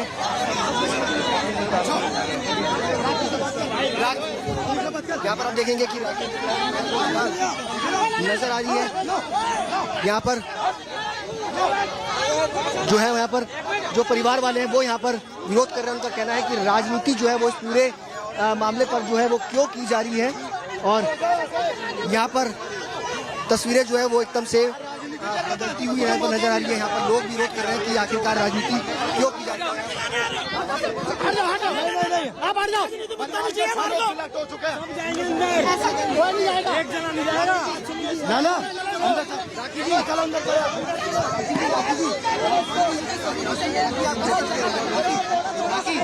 राखी राखी क्या कहोगे? राखी राखी राखी जी, राखी जी, राखी जी, थाने के अंदर यहाँ पर अंदर घुसते हुए तमाम जो लोग हैं, राखी बिरलान भी जो है वो यहाँ पर थाने के अंदर यहाँ पर पहुंची हुई तमाम महिलाएं जो है वो थाने के अंदर इस वक्त जो है वो पहुंच चुकी है। राखी बिरलान, राखी राखी राखी बिरलान, राखी राखी देखिए पुलिस स्टेशन में पहुंचते हुए राखी बिरलान इस वक्त जो है वो नजर आ रही है। फैमिली को बिल्कुल कैप्चर कर लिया है। उनकी माता जी की इतनी हालत खराब है, आपने देखा कि किस प्रकार से वो लोग बदतमीजी कर रहे हैं। आप यहाँ पर राजनीति करने आई हैं? नहीं, बिल्कुल भी नहीं, आप इसमें राजनीति बिल्कुल ना करें। बिल्कुल भी नहीं, बिल्कुल भी नहीं। बेटी का मामला है, बेटी का मामला है, बेटी की सुरक्षा का मामला है। परिवार वालों का कहना है कि आप राजनीति करने के लिए यहाँ बिल्कुल भी नहीं, परिवार वालों का ऐसा कुछ भी कहना नहीं है। मैंने उनकी मदर को अभी अपने हाथों से पानी पिलाया है। ये मुद्दा, इसमें राजनीति बिल्कुल नहीं होनी चाहिए। मैं सच्चों से सिर्फ साहब का फेलुअर है मैडम। मैं नहीं 15 लाख कैमरे कहाँ पर हैं? हमारी बहन दिल्ली में न समस्या में पाई गई। आप कैमरे के एक फुटेज कह रही है कि एक्सीडेंट है। मैं सिर्फ देखिए, मैं यहाँ के जनप्रतिनिधि हूँ। पुलिस बेवजह की राजनीति कर रही है और मैं जो है यहाँ पर सिर्फ पुलिस से बात करने आई हूँ, एक जिम्मेदार प्रतिनिधि होने अरे मैडम, मैं नहीं 15 लाख कैमरे कहाँ पर हैं? हमारी बहन दिल्ली में हेलो हेलो सर, बाहर निकाला जा रहा है। करो ना, प्यार से करो ना। तमाम लोग जो अंदर पहुंचे थे उनको All right, there you have it. The family members of that girl there asking the police what, where and how far has the investigation reached. Of course, the police saying CCTV cameras are there, they're being looked into, etc.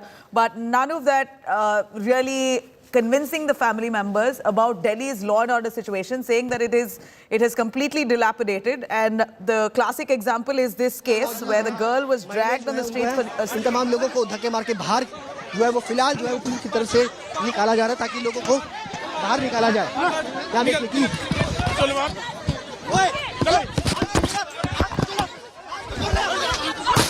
चलो लग जाएगी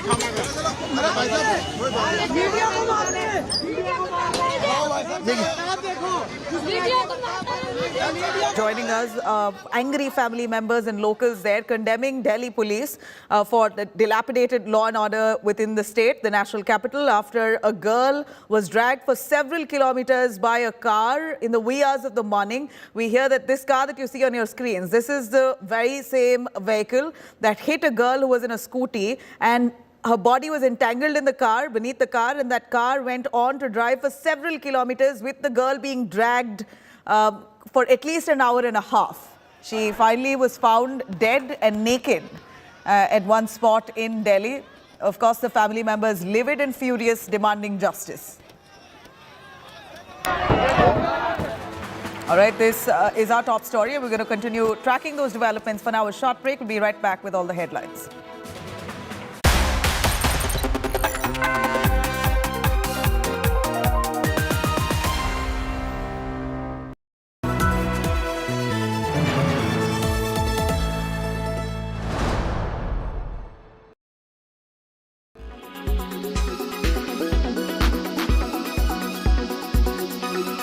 We all consume pills at some point in time. It could be vitamins or it could be medicines, pills for some ailment. But did you know that your posture while consuming that pill is extremely important?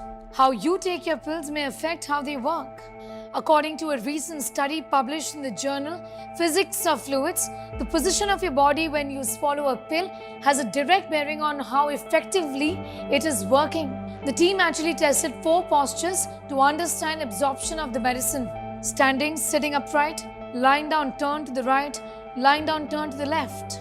Essentially, what they found was that lying to the left and leaning towards the left was the worst position to be in after consuming a pill. It took up to 5 times longer to absorb pills compared to when they were taken in an upright posture. Well, if the pill lands very close to the lowest part of the stomach, the faster it's going to dissolve and empty its contents into the small intestine. Most of the drugs are actually absorbed in the small intestine. Thanks to gravity and the natural unevenness of the stomach, it makes sense that the position you're in when you take a pill could affect how it makes its way through your GI system.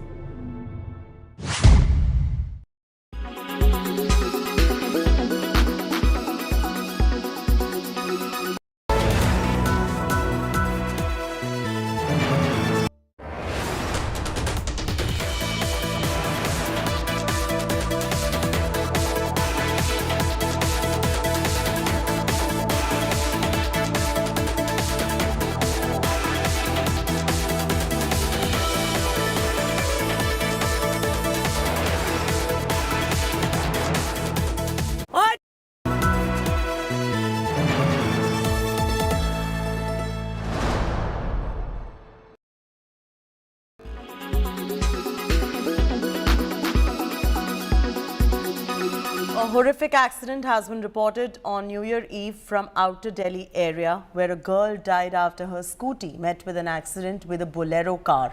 It is being said that 5 travelers hit the girl's scooty and dragged her for almost 4 kilometers. The victim suffered horrifying injuries, succumbed on the spot. Although the girl was found lying naked on the road, cops have said there was no sexual assault that took place and it was a fatal accident. 5 boys who were inside the car have been arrested. The car has been seized. Medical tests are now going to be conducted to check if the boys were intoxicated. Calling the incident a very dangerous matter, Delhi Women's Panel Chief Swati Maliwal issued summons to Delhi police seeking several records in the by धूल आए पर घर पे ना टिक पाए.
Very good afternoon. You're watching India Today. I'm Nabila Jamal. The headlines first. Horrific New Year tragedy in the national capital. 5 revelers hit a scooty, drag a girl for nearly 4 kilometers. The girl dies on the spot. Locals stage a massive protest.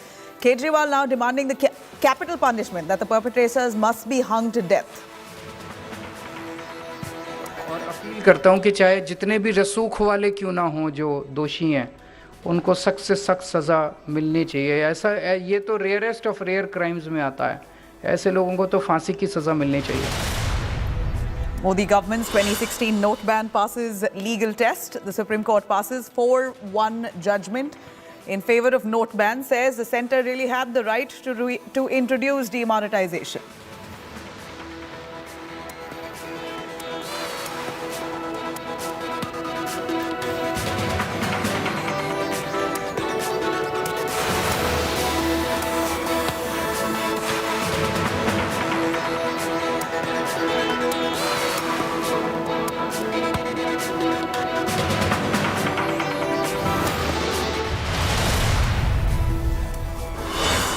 Eight coaches of Bandra to Jodhpur Express.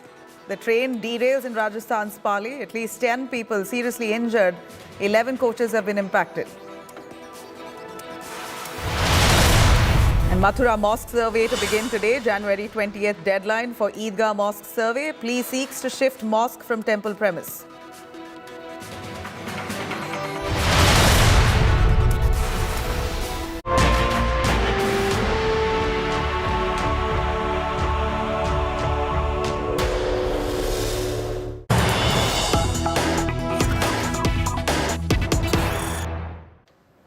All right, now the Delhi LG has summoned Delhi Police Commissioner. Meeting has just ended and the Commissioner of Police there has been told to provide detailed report on the matter of a girl who was dragged to death on Delhi streets. On New Year's Eve, a car collided with a girl who was on her scooty.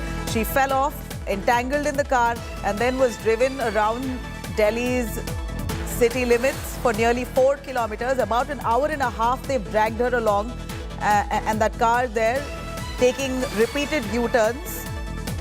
In fact, now the Delhi LG, who has asked the Delhi police to give a detailed report on the case, the role of officers and the police personnel, all to be ascertained through this report. Delhi LG has also asked the Commissioner of Police to keep him updated about the developments related to the case, as we see the Aam Aadmi Party, the Delhi government here, stepping up its protest against the Delhi police and the Delhi LG, accusing them of failed law and order in the national capital. Let me cut across to Shreya Chatterjee joining us live for a little more. Shreya, we saw the visuals moments ago in Sultanpuri where the family members of that girl there condemning the Delhi police, questioning them on law and order situation in the national capital. Now the Delhi LG has directed the Delhi police to give him a detailed report on the case and update him on the developments. Tell us a little more on the Delhi LG's involvement in this case. Well, Nabila, you know, where I'm right now, this is the Sultanpuri police station where all the 5 accused are right now inside. You can see the situation around, as you were pointing it out. People are extremely angry. These are local people. They're protesting against the entire incident, questioning the Delhi police on the law and order situation. Now, there was also a protest earlier held by the Aam Aadmi Party outside the LG office. The reason so that the LG's role is being questioned by the political party, obviously, because the Delhi police is not under the state. It comes under the centre directly, and that's the reason we're right now seeing a tug of war between the state government and the central government. Now, a couple of questions where the Delhi police needs a lot of answering to do. Where the scooty of this girl was found was the Sultanpuri Shani Bazar area, and where a dead body was retrieved was the Kanjawala region. Now, these are 2 different districts, which also, transpires for at least 13 kilometers.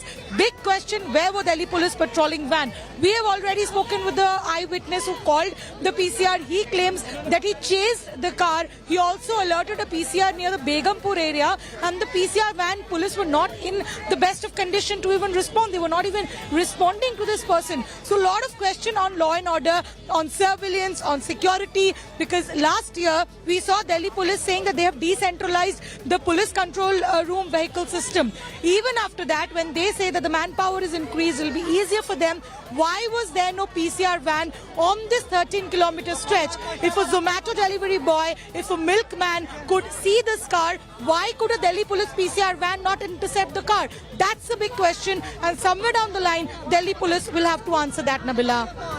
Absolutely. Shreya, and we're also talking about New Year's Eve. This is precisely the time where there's got to be bandobast, police bandobast at possibly every 100 meters. That's how the national capital ideally should be when it comes to security, and clearly the Delhi police now facing the heat. But tell us a little more about the sexual assault allegations which the family members are making, considering the body was found butt naked. The police saying that this is a case of accident, while the family is saying there could be a sexual assault angle to this. Give us some insight on that, Shreya. Well, absolutely. Yes. Nabila, unfortunately, the condition how the dead body was found was in a complete naked situation, due to which the family is obviously raising the question of sexual assault. We spoke with the mother yesterday, with the uncle yesterday. They also compared it with the Nirbhaya incident. For any family member who has lost someone, they will obviously be jumping the gun to state certain things out of emotions. But the Delhi police particularly is following what the investigation suggests. So far, the Delhi police states that in the investigation, this is only a case of accident where the girl's dead body got entangled in the Baleno car and then was subsequently dragged along for a stretch of at least 13 kilometers. And that's how we saw that, her body parts also got dismembered, and probably in that entire stretch, the clothes of the girl could have also gone blown out. I'd request you to stay with us. I'm going to shift our focus here. The BJP holding a press conference on Supreme Court's verdict on demonetization. विश्वास के साथ कही जा सकती हैं. पहला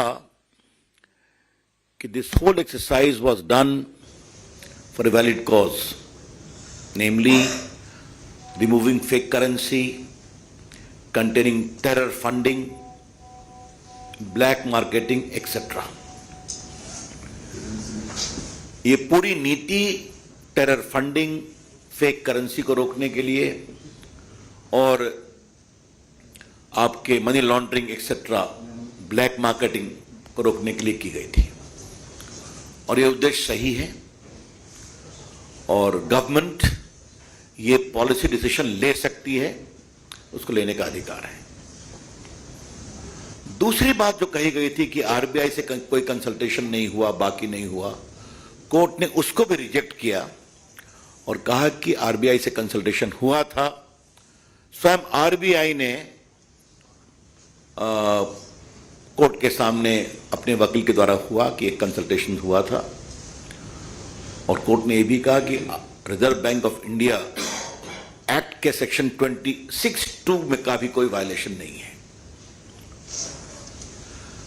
तो ये इन सम एंड सब्सटेंस, और आपको मालूम है कि कोर्ट ने पूरे डिसीजन मेकिंग प्रोसेस को भी देखने की इच्छा जाहिर की थी, तो सील्ड कवर में वो भी दिया गया था.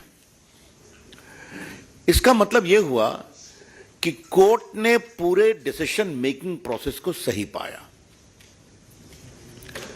The honourable supreme court by a majority judgement found the entire decision making process to be fair and reasonable. दूसरी बात, कोर्ट ने कहा कि the government has got the right and discretion to undertake economic policy decisions and those decisions have to be appreciated unless there is something arbitrariness in it. ये जो बात कही गई थी, तो कोर्ट ने इसको भी स्वीकारा. एक माननीय न्यायमूर्ति जस्टिस नागरत्ना ने डिसेंटिंग जजमेंट दिया है, लेकिन आपको मैं बताना चाहूं उन्होंने भी क्या कहा है. The policy was well intentioned. I want to seriously emphasise upon that कि इस पॉलिसी की नीयत और नीति ठीक थी. It was well intentioned. उन्होंने कहा है कि 26(2) के अंतर्गत यह नहीं होना चाहिए, आवश्यकता हो तो कानून लाना चाहिए. उनके निर्णय का भी हम सम्मान करते हैं, लेकिन मेजॉरिटी जजमेंट कॉन्स्टिट्यूशन बेंच के 5-1 का मैंने आपको विस्तार से बता दिया.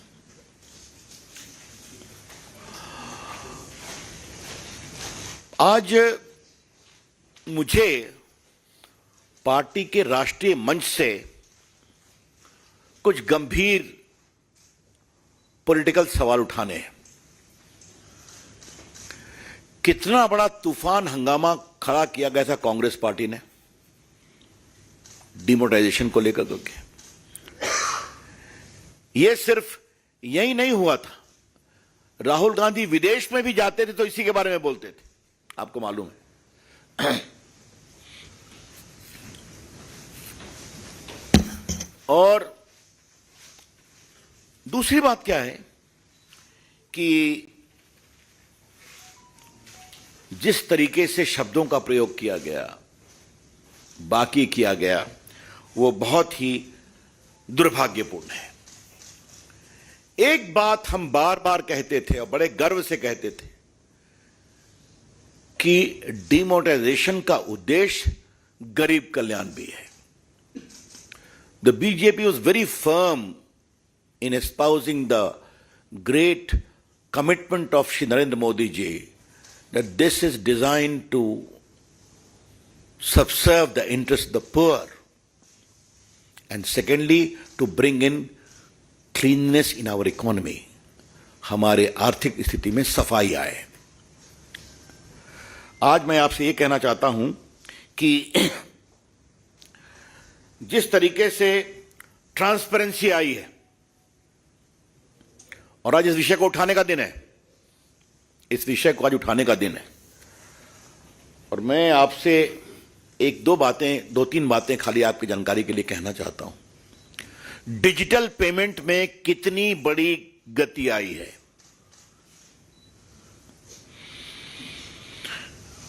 अक्टूबर 2022 यानी सिर्फ 1-1.5 महीना पहले भारत में 730 करोड़ डिजिटल ट्रांजैक्शन हुआ, worth 12 lakh crore. Just in October, India recorded a great bumper harvest of digital transactions worth 730 crores, amounting to 12 lakh crore transaction, rupees transaction। इसका मतलब समझा जाता है क्या? आज भारत डिजिटल पेमेंट में दुनिया का एक नेता बना है। भारत का जो पूरा फिनटेक मूवमेंट है, यूपीआई, ये सब आप देखते हैं ना। आज भारत में कितने डिजिटल पेमेंट एप्स आ गए, ये आपने देखा है ना। आज भारत का गरीब आदमी भी डिजिटल पेमेंट करता है, ऑटो वाला भी डिजिटल पेमेंट एक्सेप्ट करता है। तो ये कैसे हुआ? ये हुआ नोटबंदी के बाद, जो डिजिटाइजेशन ऑफ डिजिटल इंडिया में कंट्री को आगे बढ़ाया गया, ये उसका कारण है। अब मैं आपसे एक बात और कहना चाहता हूं कि 16-17 में लगाया गया था। मैं आपको कुछ 3-4 एग्जाम्पल दूंगा, ज्यादा नहीं दूंगा। 17-18 में, एक साल बाद, देश का टैक्स कलेक्शंस 18% हायर हो गया। It was 10.3 lakh crore the very next year. अब तो और बढ़ा है। आपको जानकर खुशी होगी कि आज देश में इनकम टैक्स देने वालों में करोड़ों की संख्या बढ़ी है। ये चर्चा बार-बार सदन में हुई है, इसलिए मैं उस पर आपको ज्यादा नहीं बोलूंगा। लेकिन जरा मुझे आप ये बताइए कि नोटबंदी के बाद 2,38,000 फर्जी शेल कंपनियां पकड़ी गई कि नहीं पकड़ी गई? 2,38,000। We would like to emphatically emphasize that 2,38,000 shell companies were caught, transaction stopped after Notbandi became a reality। आपको मालूम है बेनामी संपत्तियों का जो जब्ती हुई है, आपने देखा होगा, वो मुझे बताने की जरूरत नहीं। मनी लॉन्ड्रिंग में क्या हो रहा है, या मुझे बताने की जरूरत नहीं है। और the most important point I would like to highlight, the informal sector's involvement in the economy has got reduced from 52% to 20%. I repeat, the informal sector component in the economy of India got reduced from 52% to nearly 20%. बाकी आपने कई बातें देखी हैं, मुझे बताने की जरूरत नहीं है। टेररिज्म, फेक करेंसी, क्या पाठक को हुर्रियत का दफ्तर बंद हो गया ना श्रीनगर में? बंद हो गया कि नहीं? पत्थरबाजी खत्म हो गई। पत्थरबाजी, ये आपके सामने है। पीएफआई के खातों को बंद करना, एक्शन लेना। तो टेररिज्म की रीढ़ को तोड़ने में नोटबंदी ने बहुत बड़ा काम किया है। The demonetisation scheme has done a great service to the cause of breaking the backbone of terrorism, क्योंकि फाइनेंशियल सपोर्ट उनका खत्म हो गया।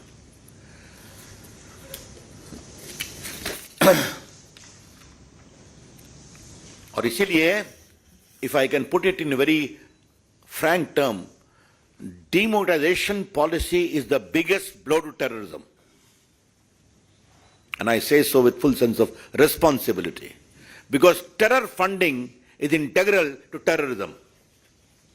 आतंकवाद को बढ़ाने के लिए आतंकवाद की फंडिंग बहुत जरूरी है। और हमने गरीबों की बात कही थी। आज आपने देखा ना कि 2.33 करोड़ बैंक अकाउंट खोले गए हैं गरीबों के।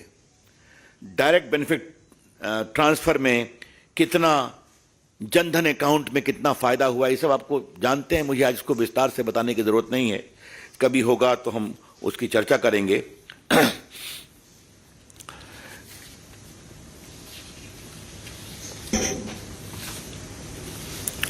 अब मैं आपसे एक बात और कहना चाहता हूं।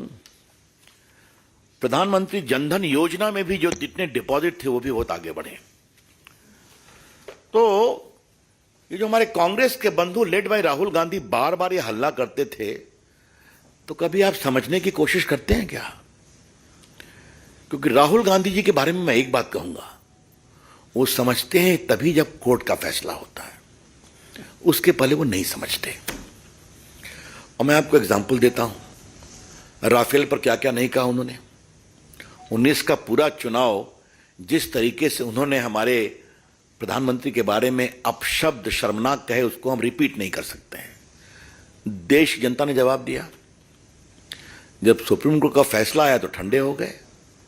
और याद करिए, इन लोगों ने मिडिलमैन किकबैक्स को प्रोत्साहन देने के लिए भारत की वायुसेना को वर्षों तक नया प्लेन नहीं आने दिया था। डिमोनेटाइजेशन का तो हाल आप जानते ही हैं। Today I want to say with full sense of responsibility that Congress party in its own way promoted and protected informal economy elements in the country. और ये बात हम बड़ी जिम्मेवारी से कहना चाहते हैं। और पूरे पिछले 11 साल में जो कुछ हुआ, इस पर हम कई बार आपसे चर्चा कर चुके हैं, तो आज उसको बताने की आवश्यकता नहीं है। हमने कई बार बार बार आपसे कहा है कि किस तरीके से फैसले लिए गए पूर्व की सरकारों के द्वारा, ये आपने देखा होगा। तो एक बात आपको हम और बताना चाहते हैं। मैंने बताया डीबीटी में या पीएमजीवाई में या आपके पब्लिक डिस्ट्रीब्यूशन सिस्टम में जो पूरा हमने प्लग किया, वो तो अपनी जगह ही है।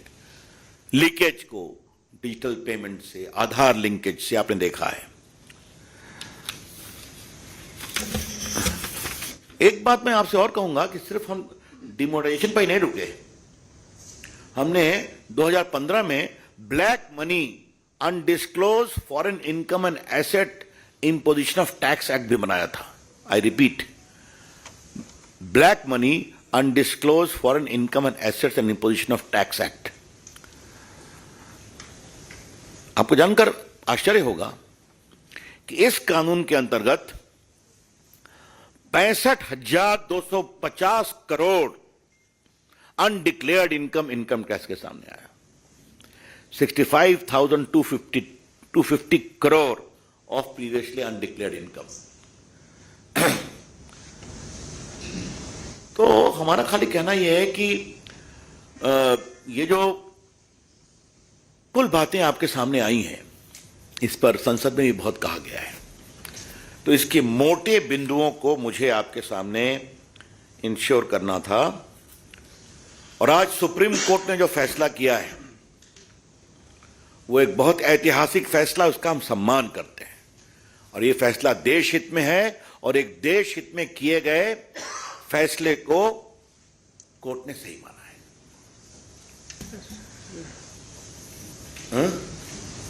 हाँ, मैं आ रहा हूं। मित्रों, राहुल गांधी जी से एक सवाल। आपने देश भर में जो कैंपेन किया नोटबंदी के खिलाफ, आप सॉरी बोलेंगे जब सुप्रीम कोर्ट ने इसको सही माना? ये पहला सवाल है। पूरी कांग्रेस पार्टी का कैंपेन था, आपको मालूम है। अपने पुराने आप निकाल के देखिए अखबार की कतरने और न्यूज बाइट्स, तो आपको समझ में आ जाएगा। कुछ सवाल उनके नेता और इस मामले के वकील चिदम्बरम साहब के बारे में भी करना है।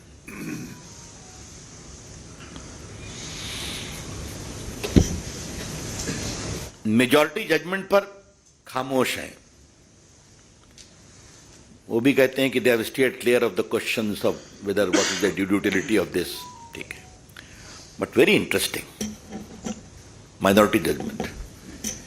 We are happy that the minority judgment has pointed out the illegality and the irregularity in the demonetization. It may only be a slap on the wrist of the government, but a welcome slap on the wrist. वाह भाई वाह चिदम्बरम साहब। I repeat, it may only be a slap on the wrist of the government, but a welcome slap on the wrist. क्या बात है चिदम्बरम साहब, आप तो बहुत काबिल वकील हैं, वित्त मंत्री रहे हैं, सीनियर एडवोकेट हैं। मेजॉरिटी जजमेंट जिसने सब सही माना उस पर खामोश, और माइनॉरिटी को कहते हैं हमें थप्पड़ लगा, भले ही कलाई पे लगा। नॉर्मली मैं बोलता नहीं हूं मित्रों, लेकिन आज मुझे एक चीज बोलने की इच्छा है। चिदम्बरम साहब बड़े वकील हैं, उनका अधिकार है। वो कांग्रेस पार्टी के नेता हैं, ये भी उनका अधिकार है। वो सांसद हैं, संसद में बोलने का भी अधिकार उनका अधिकार है। But Mr. Chidambaram, today I would like to gently remind you about one golden principle. Eminent peers of the legal profession have gently told us about a salutary rule of our profession. And that is, if you take up a matter inside the parliament or very openly politically, then you should resist from taking the matter professionally. Chidambaram साहब ने खूब भाषण दिया सदन में, उनका अधिकार है। खूब धरने पर भी बैठे, उनका अधिकार है। और फिर कोर्ट में भी भाषण दिया और उसके बाद ये भी कहा कि स्लैप लगा दिया। मुझे याद है Fali Nariman, an eminent doyen of our profession, Rajya Sabha में मैं बैठा हुआ था, उनका एक सवाल था। मैं उठ के कहा, चेयरमैन सर, इस पर मैं कोर्ट में बहस करने वाला हूं, इसलिए मैं अब सवाल नहीं पूछूंगा। आप में से बहुत वरिष्ठ मित्रों को याद होगा कि अरुण जेटली या हम, जब हम लोग पार्टी के प्रवक्ता थे और वो तो हम लोग के बहुत सीनियर लीडर थे, तो कहते कि रवि मैं इसमें केस बहस कर रहा हूं, इसका तू प्रेस कर ले। मुझे याद है कि जब मैं राम जन्मभूमि का केस बहस कर रहा था इलाहाबाद हाई कोर्ट में, मैंने राम जन्मभूमि के मामले पर पब्लिकली बोलना बंद कर दिया था। चिदम्बरम साहब, कभी कभी आपको लगता है कि पेशे की इस पुरानी वेल एस्टैब्लिश्ड तहजीब आपको याद कराई जाए। आप माने या नहीं माने तो आपका अधिकार है, but surely I condemn outright your comment on the minority judgement against the government. This is completely scandalous to say the least. You don't read the judgment properly, you don't read the judgment fully, you ignore with impunity the majority judgment and pick up the judgment of the minority honorable judge to say these kinds of uncharitable comment, unfair, improper, condemnable. ये मैं अवश्य कहना चाहूंगा। जबकि जैसा मैंने बताया, minority जज ने स्वयं कहा था, the intention, it is a well-intentioned policy. That's all from my friends. Thank you. I am open for questions.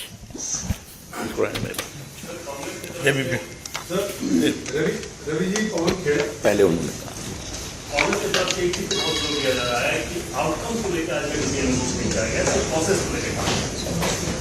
तो अजीब बात कर रहे हैं, कोर्ट में आप काहे के लिए जाते हैं? ये तो मैं कांग्रेस के लोगों पर क्या बोलूं, थोड़ा सा लिख पढ़ करके बोला करें ना। कोर्ट के सामने कोई पॉलिसी जाती है तो कोर्ट क्या देखती है? क्या यह पॉलिसी असंवैधानिक है? नंबर 1। क्या इसकी प्रक्रिया में कोई विसंगति है? नंबर 2। क्या यह आर्बिट्ररी है? तो कोर्ट ने सब पाया कि सही इंटेंशन है। All right, BJP's Ravi Shankar Prasad there elaborating on the court's decision and all the allegations leveled by the opposition on demonetization, the BJP's move. In fact, the Supreme Court on Monday had affirmed the Narendra Modi government's demonetization move in 2016, stating that there was no flaw in the decision-making, that the centre had the right to demonetize.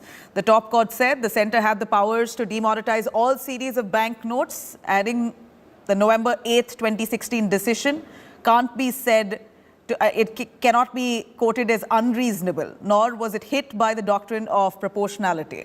Supreme Court has said that it is not relevant whether objective behind the decision was achieved or not, but the fact that the centre had the rights to continue with demonetization is what's been upheld. Top Court has said adequate consultation has taken place between the centre and the Reserve Bank of India before the note ban decision.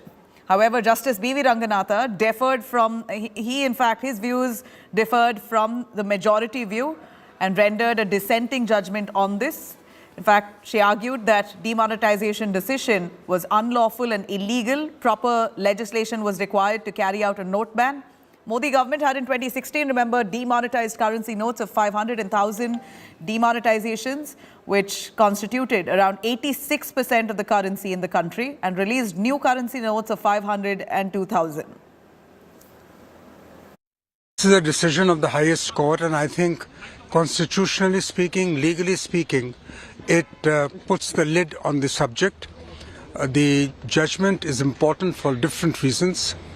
It had political implications, and I think it has constitutional implications. The petitions raised substantial questions of law. The court has now decided it will not be possible for me or for anyone else to comment on the exact points of the judgment without reading the full judgment. देखिए, ये सत्यमेव जयते। जब demonetisation हुआ तो तमाम बड़े बड़े अर्थशास्त्री अपने आप को जो कहते थे, तमाम महापुरुष लोग जो थे, उनमें बेचैनी दिखाई पड़ी, क्योंकि उनको लगता था कि जिस सत्ता के दलालों की नाकेबंदी मोदी जी कर रहे हैं, लूट लाबी में तालाबंदी कर रहे हैं, गरीब और आम लोगों के हितों के लिए मजबूती के साथ खड़े हैं, तो ये तो बहुत बड़ा फैसला मोदी जी ने कर लिया और उसको लेकर के कन्फ्यूज़न क्रिएट किया, हाहाकार मचाया, पूरे देश में हंगामा किया, और आज जो है वो भारत की सबसे बड़ी अदालत ने इस पर मोहर लगाई है. Let me first make it clear, as a practicing lawyer also, you need to look at the principles. The government has every right to take a decision that it has the administrative power to do so or the executive power to do so, obviously based on a statute or the statutes that provide that power. Now the government took a decision. Some people were unhappy. They approached the court. When you approach the court, you come up with your set of arguments challenging that decision. And the Honorable Court, in this case the Honorable Supreme Court, has heard the arguments of all sides. A differing judgment does not mean that the majority does not hold or is by and large a victory. It is a victory for the government. It is a confirmation that the government's decision was correct. It was sound, and there cannot be a challenge to that decision. That's what it confirms. If you look at the practical aspect on the ground, you would find that this policy decision taken way back on 8th November 2016, 6 years ago, you see, has caused the currencies functioning, working in the on the ground throughout the country. Crores of people are using this currency for the past six years. A new currency is being used. The scrapped currency has disappeared. Now, if the Honorable Supreme Court would have said that the whole exercise is without propriety, it is illegal, it is nullified, then it would have created chaotic situation. How can you undo what happened 6 years ago? And how can you revive, say that, well, we go back to the previous currency system? and then what would happen to this 6-year? Millions and millions and millions of transactions have taken place with the current system.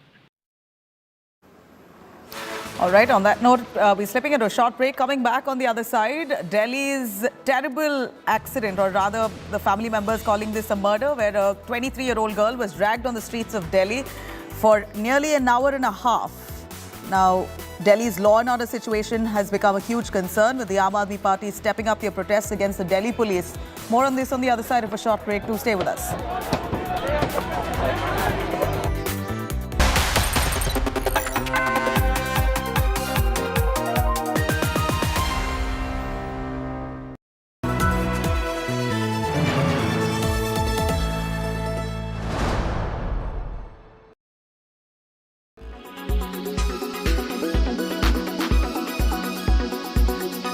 Sankranti and Pongal festivals in 2023 are going to be grand for cine lovers, as not one but more than a couple of South superstars are prepared to lock horns at the box office around that time. ఆడుస్తే పూనకాలన్నారు, అడుగేస్తే అరాచకం అన్నారు. ఏడ్రా మీ అన్నయ్య, సౌండే లేదు. Telugu superstar Chiranjeevi's film Walter Viraya is set to hit cinemas on January 13, coinciding with the Sankranti holiday. ఇలాంటి entertaining ధమాకాలు ఇంకా చూడాలనుకుంటే like, share and subscribe to The mass action film has been bankrolled by Maitri movie makers, and Shruti Hassan will be seen as the leading lady, while Ravi Teja in a prominent role.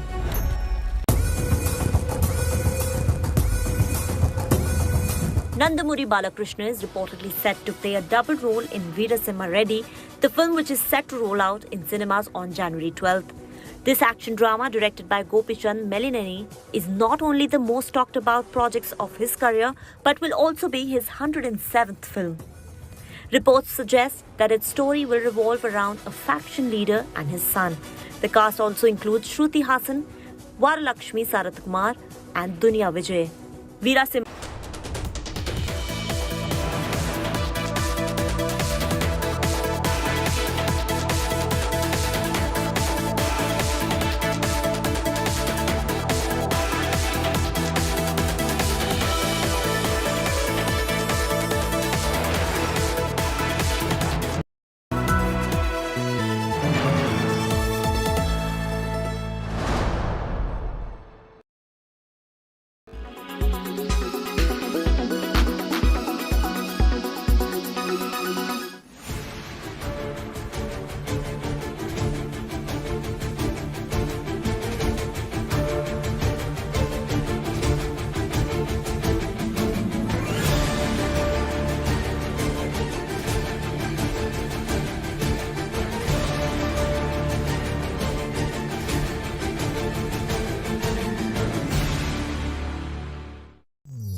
All right, here's some news coming in.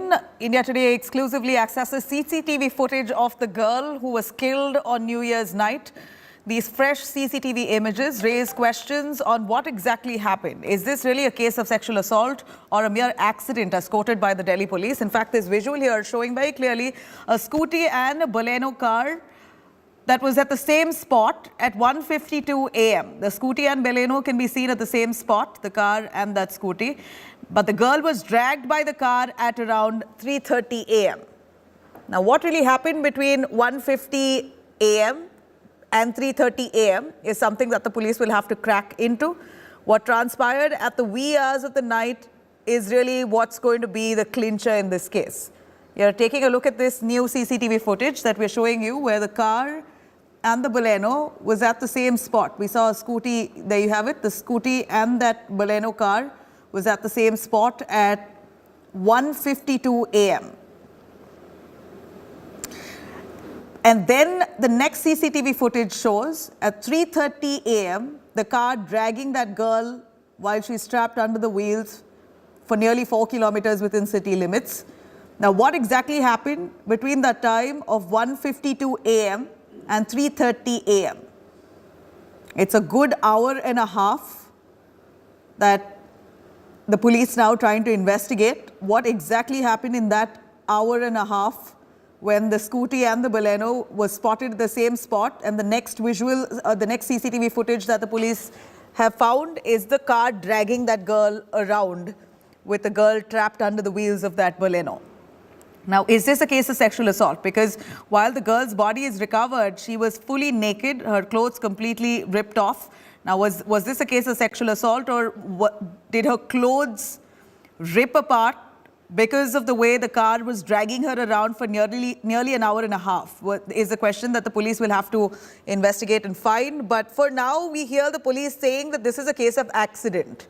Now, for 4 long kilometers, this car dragging a girl under its wheels, and they not realizing that there's a body stuck under their car, and constantly the car taking multiple U-turns at that same stretch, really leaves us wondering whether this was intentional or this was a case of accident. Clearly, those men were all in an inebriated state, all drunk to the tea, were in their car, 5 of them. All of them have been apprehended for now.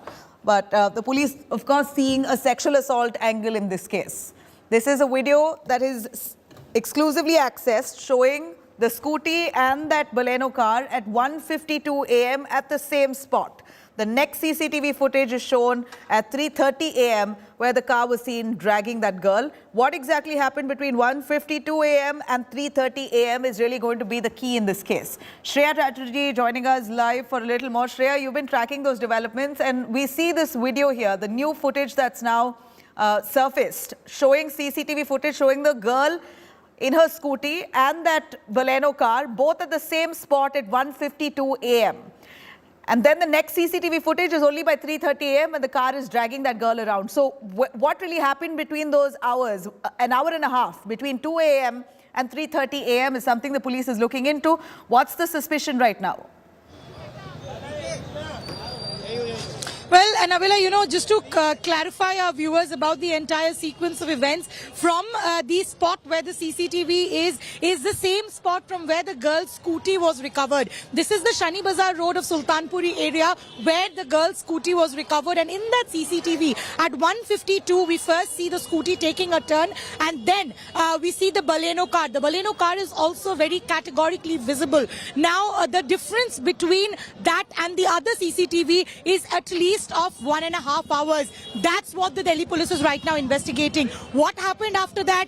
Why did it take so long? And why did the car drag along the deceased girl for such a long stretch? And we've seen Delhi police inspecting every CCTV camera, trying to unearth what transpired between that moment. Also important to point out, Nabila, that the girl's phone was switched off since 10 p.m. in the night. That's something that the girl's mother had confirmed to us yesterday. And right now, the difference between these two timelines is what the Delhi police is investigating, Nabila. Now, Shreya, if you can explain to us this video that we see here of that girl in a scooty and that Baleno car coming and then blinking those lights. Was this the spot of the accident where the car lights are blinking and that's where the girl passes by? Was this where the accident took place? Because we see the girl passing by and then the Baleno car coming and then flashing its lights there. Well, yes, absolutely, Nabila. This is exactly the space where the accident happened, and this is exactly the spot from where the scooty, which was hit, was also recovered by the Delhi police. Now, however, a body was recovered, remember, in Kanjawala, which is at least 13 kilometers from the point where the CCTV visuals are from. That questions the Delhi police's inaction, because within that 13-kilometer stretch, it is unfortunate that not a single PCR van intercepted the Baleno car. A Zomato delivery boy, a milk shop guy, they intercepted the car. One of them also chased the car down. They were constantly in call with the PCR. Despite so, unfortunate that for a 13-kilometer stretch, there was not a single PCR van that could locate the car and intercept it. That's where the Delhi police has a lot of answering to do. But indeed, the visuals that we see of the CCTV is in fact from the same area where the scooty was recovered in an accidental condition, and right now that entire stretch is being looked at by the Delhi police. Each CCTV is being looked into before they arrive at a final conclusion on how the accident transpired, but the visuals that we have accessed very clearly lays down the sequence. At 1:52, first the scooty is seen speeding and taking a turn from that same lane. Then we see the Baleno car moving forward, and we can see the Baleno car also. The dipper of the Baleno car can also be seen. So clearly, lot of answering that what happened between 1:52 and that visual of 3:24, where the girl can also be seen dragged by that Baleno car. What happened in between that time, and why was no Delhi police PCR van on the ground that they could even intercept this car? Primary question here is that this car has dragged this girl for nearly 4 kilometers, close to an hour and a half. And yet there was not one police bandobast there to have spotted this. In fact, there were people there. There is information of one man who spotted this, the eyewitness, who has also testified before the police, claiming that he saw this car dragging a body with the head of the girl almost hanging out under the car's wheels. And yet an hour later, he saw the same car with the same girl underneath the wheels. The police hadn't arrived as yet. Let me cut across to Sushant Mehra, who's also joining us live from Sultanpur, where the girl's family members are staging a massive protest on law and order failure and, of course, demanding justice for their girl. Sushant, a quick word from you as we see public there who have gathered in numbers. This New Year's night horror clearly needs to be decoded, and the perpetrators must be punished. Are those family members of the girl satisfied with the investigation so far? What's the reason for their protest? Nabila, मैं आपको बताना चाहूँगा कि 31 दिसंबर की रात को एक बार फिर से दिल्ली के अंदर, राजधानी के अंदर जिस तरीके से दिल दहलाने वाली घटना सामने आई, उसमें पुलिस के ऊपर सीधे तौर पर सवाल खड़े होते हुए नजर आ रहे हैं। आप देख सकते हैं सुल्तानपुरी के बाहर किस तरीके से बड़ी संख्या में लोग सड़कों पर खड़े हैं, विरोध यहाँ पर कर रहे हैं। लगातार इंसाफ की मांग उस बच्ची के लिए जो देर रात के वक्त गाड़ी की तरफ उसको घसीट करके लेके जाया गया और कई किलोमीटर तक उसको घसीटते लेके गए, लेकिन पुलिस पूरे रास्ते में यहाँ पर नहीं थी। और लगातार लोगों का गुस्सा जो है वो आप देख सकते हैं कि सड़कों पर जो है वो इस वक्त नजर आ रहा है। इसके साथ साथ लोगों के बढ़ते गुस्से को देख बाहरी पुलिस बल भी जो है वो थाने के बाहर जो है वो यहाँ पर तैनात किया गया। लोग लगातार सड़कों पर बैठकर नारेबाजी कर रहे हैं, विरोध कर रहे हैं सरकार के खिलाफ, पुलिस के खिलाफ, क्योंकि पुलिस का एक बड़ा नेग्लिजेंस जो है वो फिलहाल देखने को मिल रहा है। यहाँ पर तमाम लोग यहाँ पर प्रदर्शन करते हुए नजर आ रहे हैं। आप देख सकते हैं, लोगों से बातचीत करेंगे, परिवार वाले भी हैं यहाँ पर। इसके अलावा कुछ पोस्टर्स यहाँ पर लगे हुए थे आरोपी के, उनको फिलहाल जो है वो यहाँ पर हटाया गया है और अपराधियों को लेकर के यहाँ पर इंसाफ की मांग, यहाँ पर उनके परिवार वालों को लेकर के इंसाफ की मांग यहाँ पर कर रहे हैं। का क्षेत्र में मुस्तैद हो गए होते तो आज सुल्तानपुरी की नशे से और सट्टेबाजी से मुक्ति मिल गई होती। आपको लगता है पुलिस का नेग्लिजेंस है पूरे मामले? देखिए, अभी भी मैं आपसे कह रहा हूं, हमारी मांग है दिल्ली पुलिस से कि निष्पक्ष जांच हो, आरोपियों को बचाने की कोशिश हो। अभी मैं आपको बता दूं, मैं उनके घर पे था, बिटिया के, जिसके माता जी के, वहां से हमारी माननीय राखी बिल्ला जी डिप्टी स्पीकर ने आईओ को फोन किया, उसने पुलिस ने उठाया। एसएचओ को फोन किया तो एसएचओ ने कह दिया मैं रेड पे जा रहा हूं। क्या आप बताइए, इतनी बड़ी सुल्तानपुरी की जनता खुद थाने के पास आके खड़ी है, तो क्या वो रेड जरूरी है? ये जनता जरूरी है? एक बेटी जिसकी हत्या हो गई है, जिसके साथ ये घोर अन्याय हुआ है, वो जरूरी है या रेड जरूरी है? लगातार लोगों का गुस्सा जो है वो साफ तौर पर देखने को मिल रहा है। आगे की तरफ चलते हैं, कोशिश करेंगे कि दिखाएंगे किस तरीके से नारेबाजी। देखिए, यहाँ पर लगातार नारेबाजी जो है वो देखने को मिल रही है। ये तस्वीर आप देखिए कि ये पूरा मामला अब बढ़ता हुआ नजर आ रहा है। अंजलि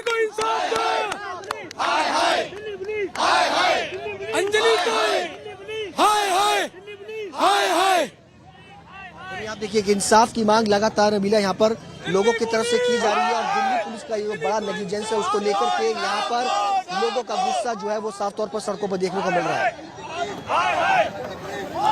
जी सुशांत, आप ये कह सकते हैं कि दिल्ली पुलिस का फेलियर है, पेरेंट्स बोल रही है, मगर वो एलिगेशन क्या है? पुलिस एक तरफ बोल रही है कि ये एक्सीडेंट का केस है, कि ये लड़की और वो लड़की का स्कूटी और वो बोलेनो कार उन्होंने टक्कर मारा, उसके बाद शायद वो लड़के इतने पिए हुए थे कि उनको पता भी नहीं था कि उनके गाड़ी के नीचे एक लड़की की बॉडी है।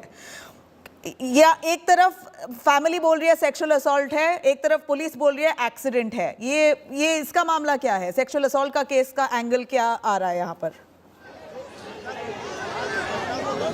देखिए मैं आपको बता दूं नवीला, जो लगातार परिवार वालों का आरोप है, उनका कहना है कि उनकी बेटी के साथ सेक्सुअल असॉल्ट जो है वो किया गया और उसके बाद इस तरीके से सड़कों पर कई किलोमीटर तक उसको जो है वो इस तरीके से खंडेड़ा गया गाड़ी के दौरान। लेकिन फिलहाल पुलिस की तरफ से जो ऑफिशियल स्टेटमेंट इस पूरे मामले के अंदर आया है कि ये पूरी तरीके से एक एक्सीडेंटल केस है जिसमें गाड़ी स्कूटी जो है वो गाड़ी से टकराई और उसके बाद लड़की जो है वो, जो सीसीटीवी फुटेज सामने आ रहा है उसमें साफ तौर पर नजर आ रहा है कि किस तरीके से जो लड़की है वो गाड़ी के नीचे, बलेनो गाड़ी के नीचे जो है वो घसीटती हुई कई किलोमीटर तक जा रही है। सवाल ये है कि जो परिवार वालों का आरोप है उस पर फिलहाल पुलिस जो है वो बच रही है।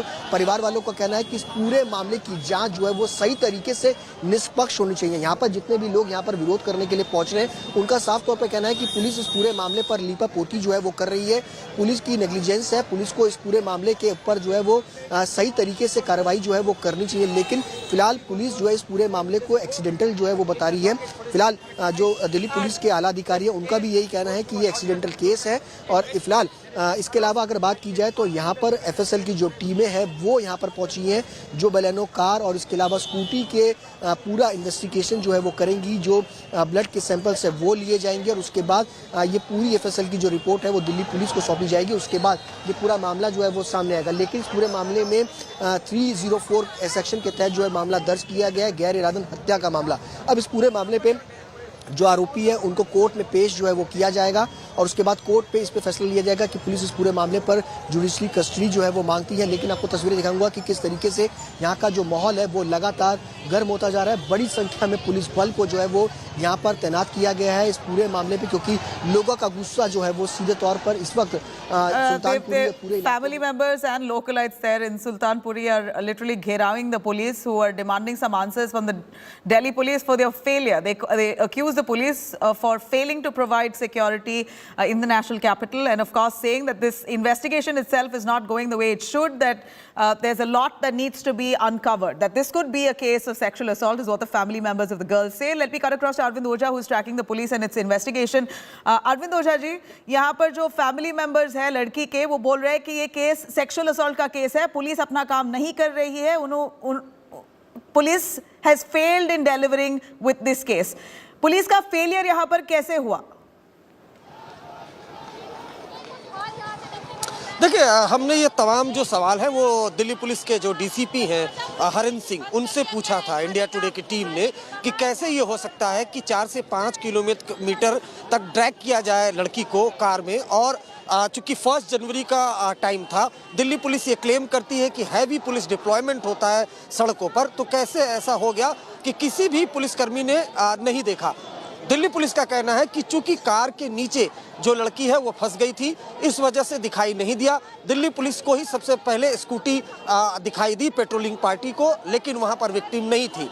तो दिल्ली पुलिस का कहना है कि ये फैटल का इंसिडेंट है, चूंकि काफ़ी रश ड्राइविंग हुई है, इस वजह से शुरुआत में 304A यानी लापरवाही से गाड़ी चलाने का मामला रजिस्टर किया गया था। लेकिन आज सुबह 304 गैर इरादतन हत्या का सेक्शन भी दिल्ली पुलिस ने रजिस्टर किया है। लेकिन दिल्ली पुलिस का ये कहना है कि ये एक फैटल है जिसमें काफ़ी लापरवाही से गाड़ी चलाई गई, जबकि फैमिली का कहना है कि ये एक सेक्सुअल असॉल्ट है।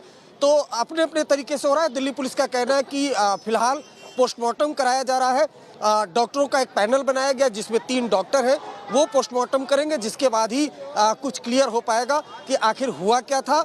सेकेंडरी जो अक्यूज है उनका ब्लड सैंपल लिया गया है, जिससे ये सामने आएगा कि क्या उन्होंने ड्रिंक किया था या नहीं किया था, या क्या ड्रिंक एंड ड्राइविंग का मामला है। लेकिन दिल्ली पुलिस का अभी तक यही स्टैंड है कि ये एक फैटल इंसिडेंट है, यानी एक हादसा है, एक दुर्घटना है जिसमें लड़की कार के नीचे फंस गई और उस वजह से लड़के को उन्होंने जो 5 लड़के को उन्होंने अरेस्ट किया है, क्या वही थे जो गाड़ी चला रहे थे या सिर्फ गाड़ी के ओनर को अरेस्ट किया गया है?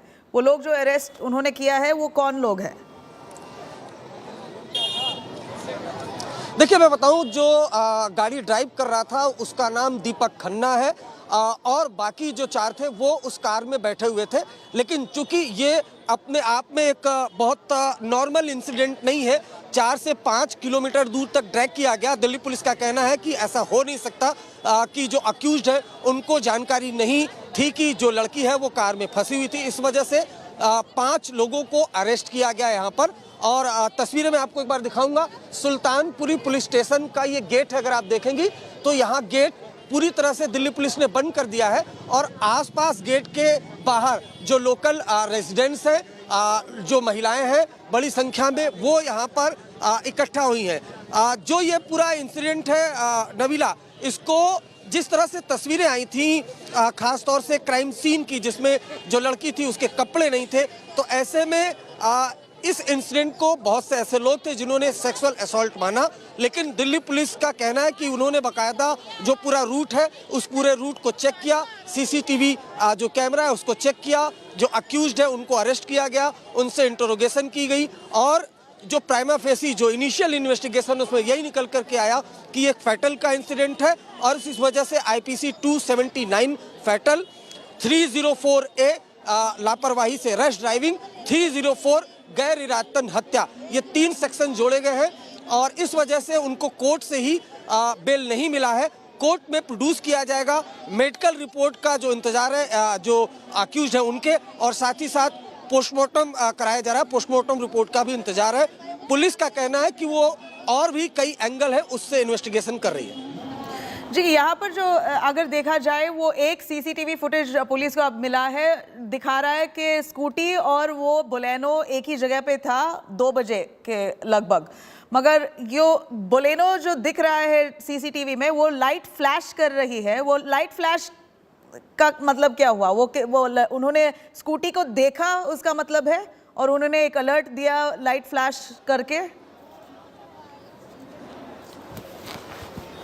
इसका एक्सप्लेन कीजिए प्लीज। पूरा इंसिडेंट है, इसमें कई गैप भी है। इंडिया टुडे ने शुरुआत से इस पूरे केस को फॉलो किया है, इसमें कई बड़े गैप है। जैसे जो फैमिली है उनका कहना है कि 31 दिसंबर को जब विक्टिम को कॉल किया गया तो फ़ोन स्विच ऑफ जा रहा था। उसके बाद जो फर्स्ट पीसीआर कॉल होती है वो 3:24 AM को होती है, तो एक बड़ा गैप है 10 PM से 3:24 AM तक। उस दौरान विक्टिम कहाँ थी ये अभी इन्वेस्टिगेशन दिल्ली पुलिस कर रही है। उसके अलावा सीसीटीवी इंडिया टुडे ने एक्सेस किया है। एक सीसीटीवी में स्कूटी आगे जाते हुए दिखाई दे रही है।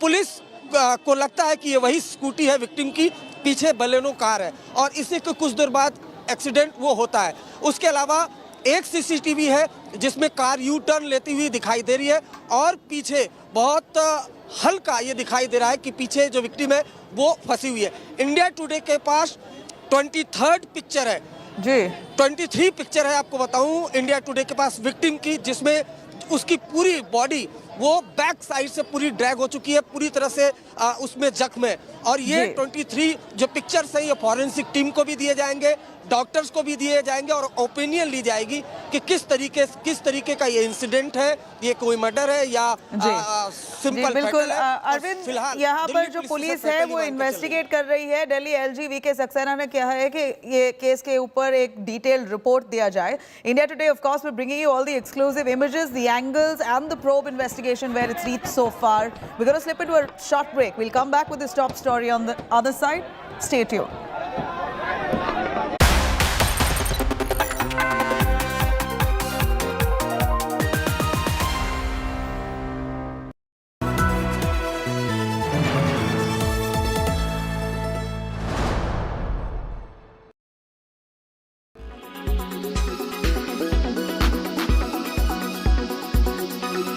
నేలపై పెరిగే బంగారం పేరు ఎర్ర చందనం. If there is one film everyone's waiting for with bated breath, it has to be Pushpa the Rule.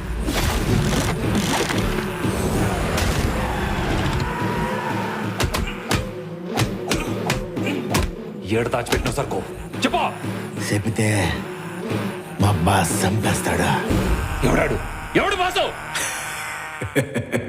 The next in the Allu Arjun starrer franchise, which will be in continuation of its first part. It will witness the clash between his character Pushpa Raj and antagonist Bhavar Singh Shekhawat.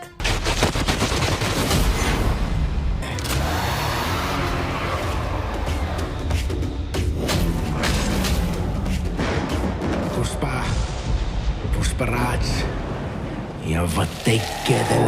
Fahad Fasil is already a part of Pushpa franchise, and reports also suggest that the makers have approached Vijay Sethupathi for a crucial role in the film. Pushpa ante flower anukuntiva fire. So if at all he comes on board, it surely is going to be double trouble for Allu Arjun's character Pushpa Raj.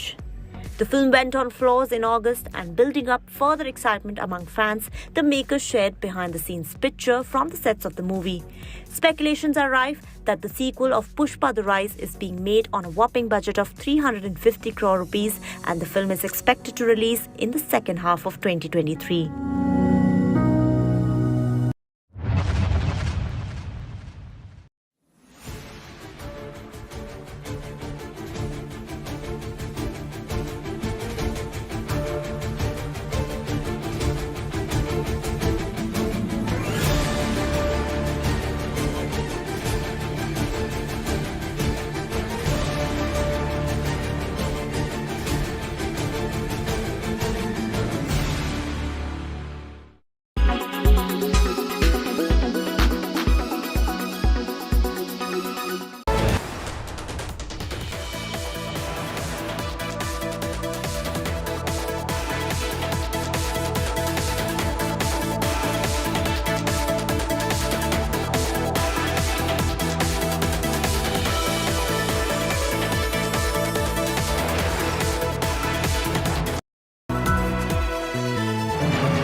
Saif Ali Khan and Amrita Singh's son Ibrahim Ali Khan is all set to debut as an actor after assisting Karan Johar on his next Rocky Aur Rani Ki Prem Kahani.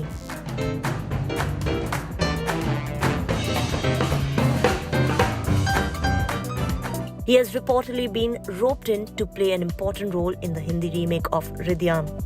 The making rights of the same have been backed by Karan Johar. അത്രയ്ക്ക് ഇഷ്ടമാണ് എനിക്ക് അവനെ. ചേച്ചി അവൻ മൊത്തമാണ്.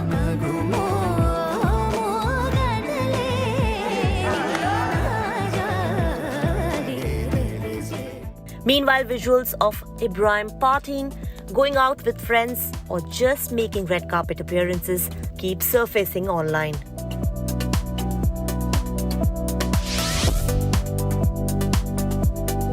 Now, Amir Khan and Reena Datta's son Junaid is also among those who will be fulfilling his dreams of becoming an actor with his debut film Maharaja. It is reported that he will be romancing Bunty or Bubbly 2 fame actor Sharvari Wagh in this Siddharth P. Malhotra's film. So it surely will be an interesting year for these kids. Entertainment Bureau, India Today.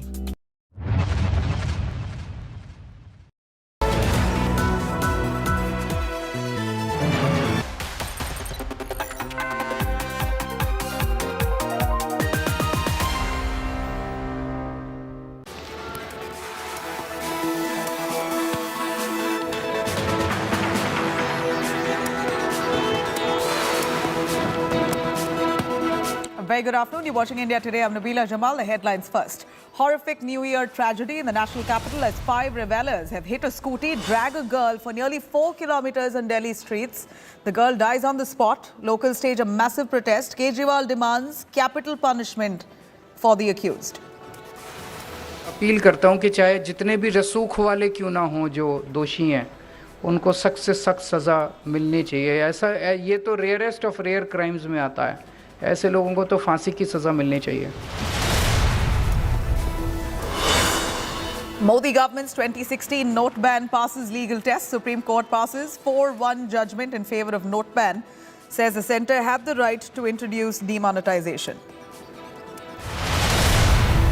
2023 begins with bloodshed in the valley. Twin strikes in Jammu's Rajouri. After targeted attack on Hindus on New Year's, a child was killed in an IED blast today.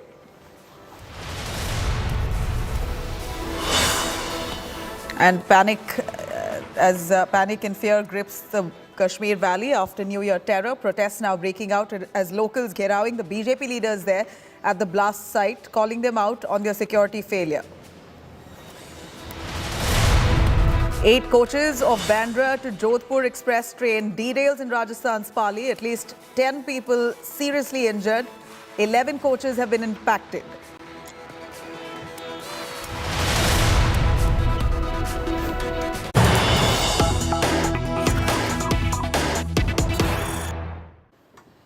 Some big news coming in on the Delhi's horror incident that's taken place where a girl was killed after a car crashed into her scooty and dragged her along the road for nearly 4 kilometers. Some people say for close to an hour and a half, this girl was pulled along that car while she was stranded under the wheels of that vehicle. Aam Aadmi Party leaders now stepping up their attack on the BJP and the Delhi police, calling this a cover-up of the case. AAP says this is an attempt to shield a BJP leader in the car. BJP's Manoj Mittal was inside the car. This is precisely the words of the Aam Aadmi Party, accusing the Delhi police of trying to cover up this case because the man who was inside the car is said to be a BJP leader, according to the AAP. AAP says BJP's Manoj Mittal was in the car, and this is a conspiracy that's been hatched by the Delhi police and the BJP leader trying to shield the accused. It's clear now one of the accused, Manoj Mittal, is a BJP leader. LG Saxena, instead of taking action against the Delhi police officials, was enjoying a boat ride. And here it looks like an absolute cover-up. This is precisely what Aam Aadmi Party has said. Let me quickly cut across to our reporter, Saurabh Bharadwaj, joining us with some detailed reports on ground. Listen in. Amit Bharadwaj bringing us a reaction from the AAP. Deliberate lax attitude and a conspiracy to save the accused. And what is LG doing? Whole day yesterday, this news was being reported in the television channels, including your channel. What was LG doing? LG was sailing a boat. LG should have been at the DCP office. LG should have been at the crime scene. If you expect LG is going to a Ren Basera, and if there is no blanket, he is firing the CEO of DUSIP because it is a Delhi government's thing. And here is a scenario where your DCP is shielding the accused, and you have still not, sacked the DCP. You have taken no action against the SHO. That means LG is also part of this connivance. He is also party to the fact that a BJP leader is being shielded. So he cannot take action against the police officers. And let me quickly cut across to our reporter Amit Bharadwaj, who's bringing us those developments from the Aam Aadmi Party accusing the BJP of trying to shield one of its leader. Manoj Mittal is a BJP man. He was inside that Baleno car while the episode has happened where the car has dragged the girl until she died. For about an hour and a half, this car has dragged on a 20-year-old girl stranded in the car's wheels. And the drivers of the car say they had no idea. While the family members call this a case of sexual assault, saying there's a lot more to this scene. The police need to probe. For now, it's called the police's failure. The AAP and the girl's family calling this an absolute failure of law and order. Tell us a little more on what action Delhi LG VK Saxena has taken on this case. Amit.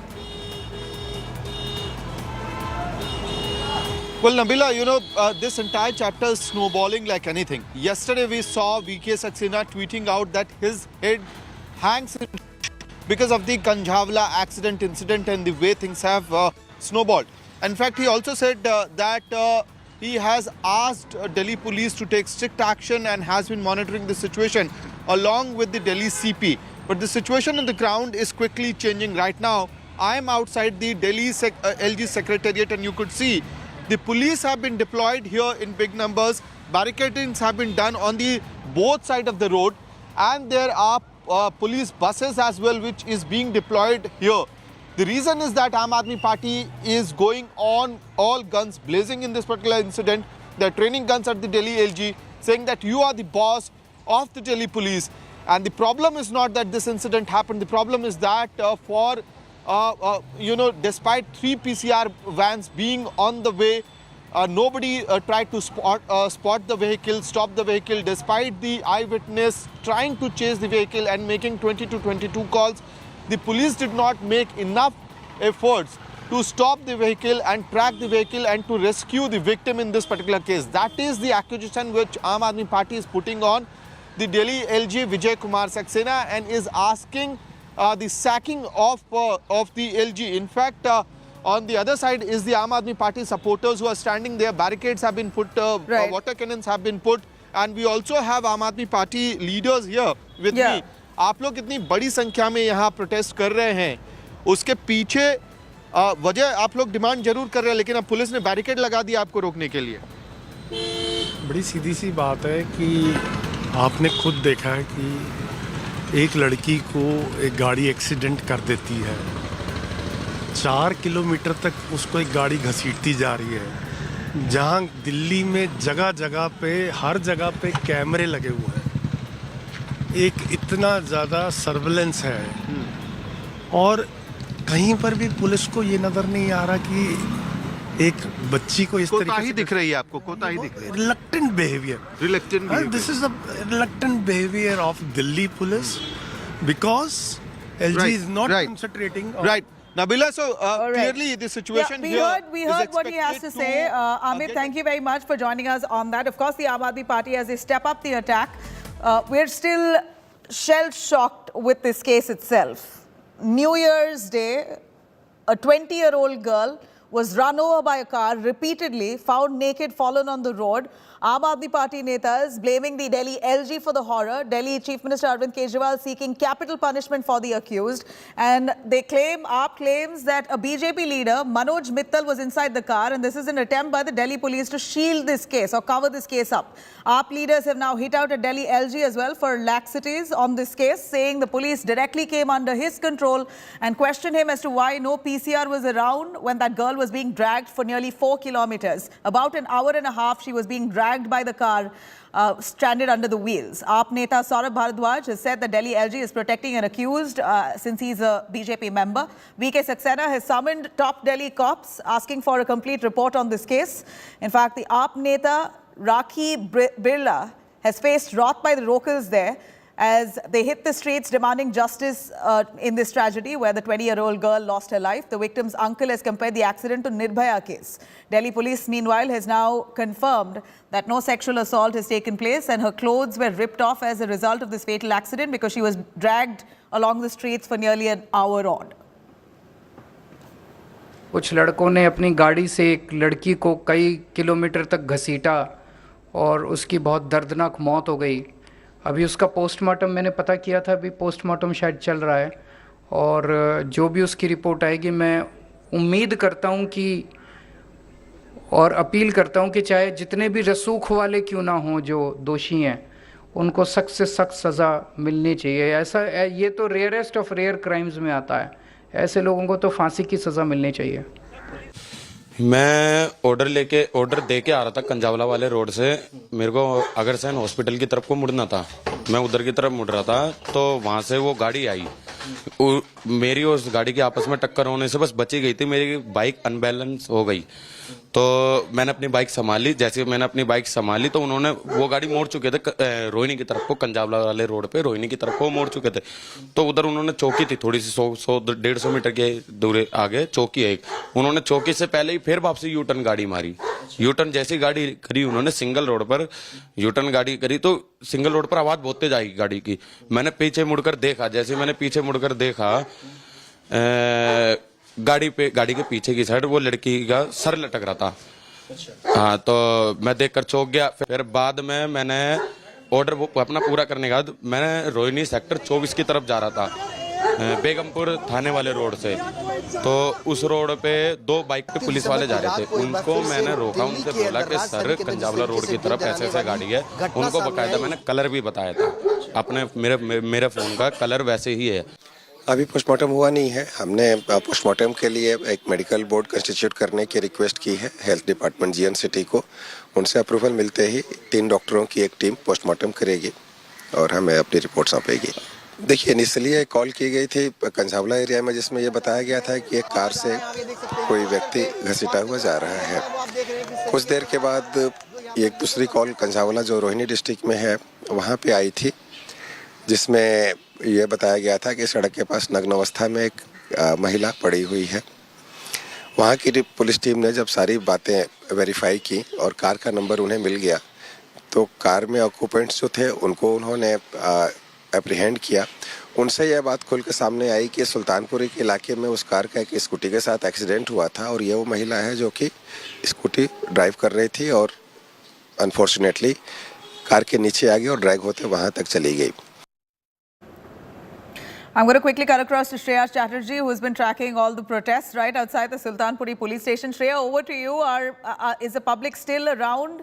Are they still protesting? We know that family members are right now furious. They call this a case of sexual assault. They say there's a lot more to this case which is being covered up, or rather the probe is not headed towards that direction. Tell us a little more about a BJP Neta allegedly inside that car, Manoj Mittal. That's what the Aam Aadmi Party is alleging. Any word on that from there?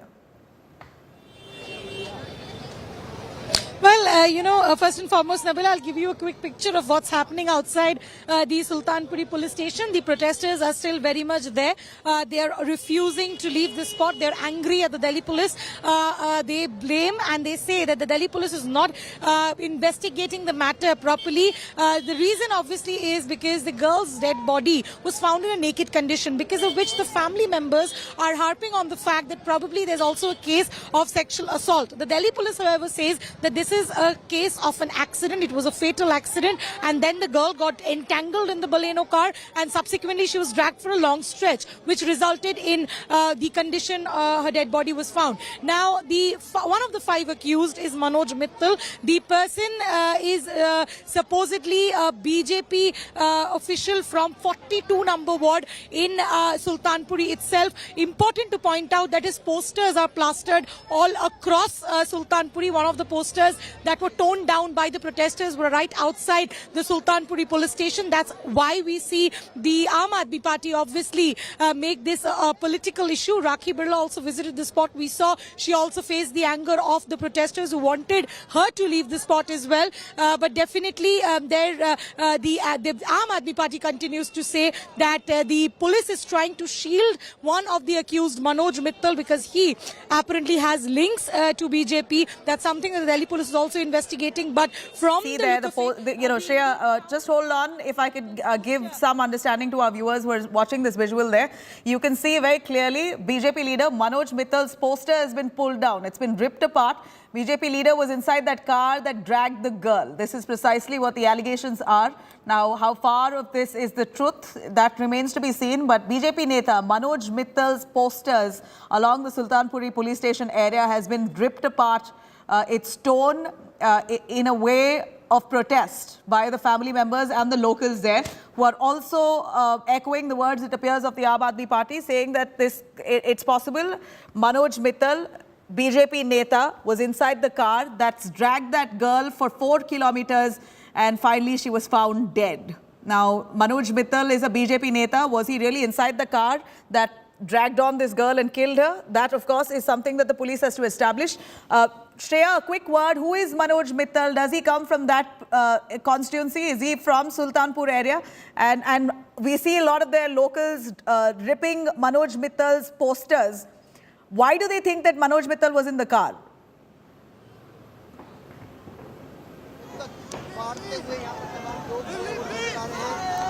All right, I'm going to try and patch Shreya. We've lost a connection on that. Here you see visuals of that car and that scooty that came face to face at 1:52 a.m. And post this, The next CCTV footage that's surfaced only comes at 3:30 a.m. So what exactly happened between 2 a.m. to 3:30 a.m. is something that the police are now trying to understand. This horrific accident was reported in Delhi on New Year. A 20-year-old woman was on her way home. She was dragged by a car for around 4 kilometers from Sultanpuri to Khanjawala in Delhi. Her scooter was hit by a car. The Delhi police have now traced that car, launched an investigation. Let's have a quick look at this detailed report on what's transpired.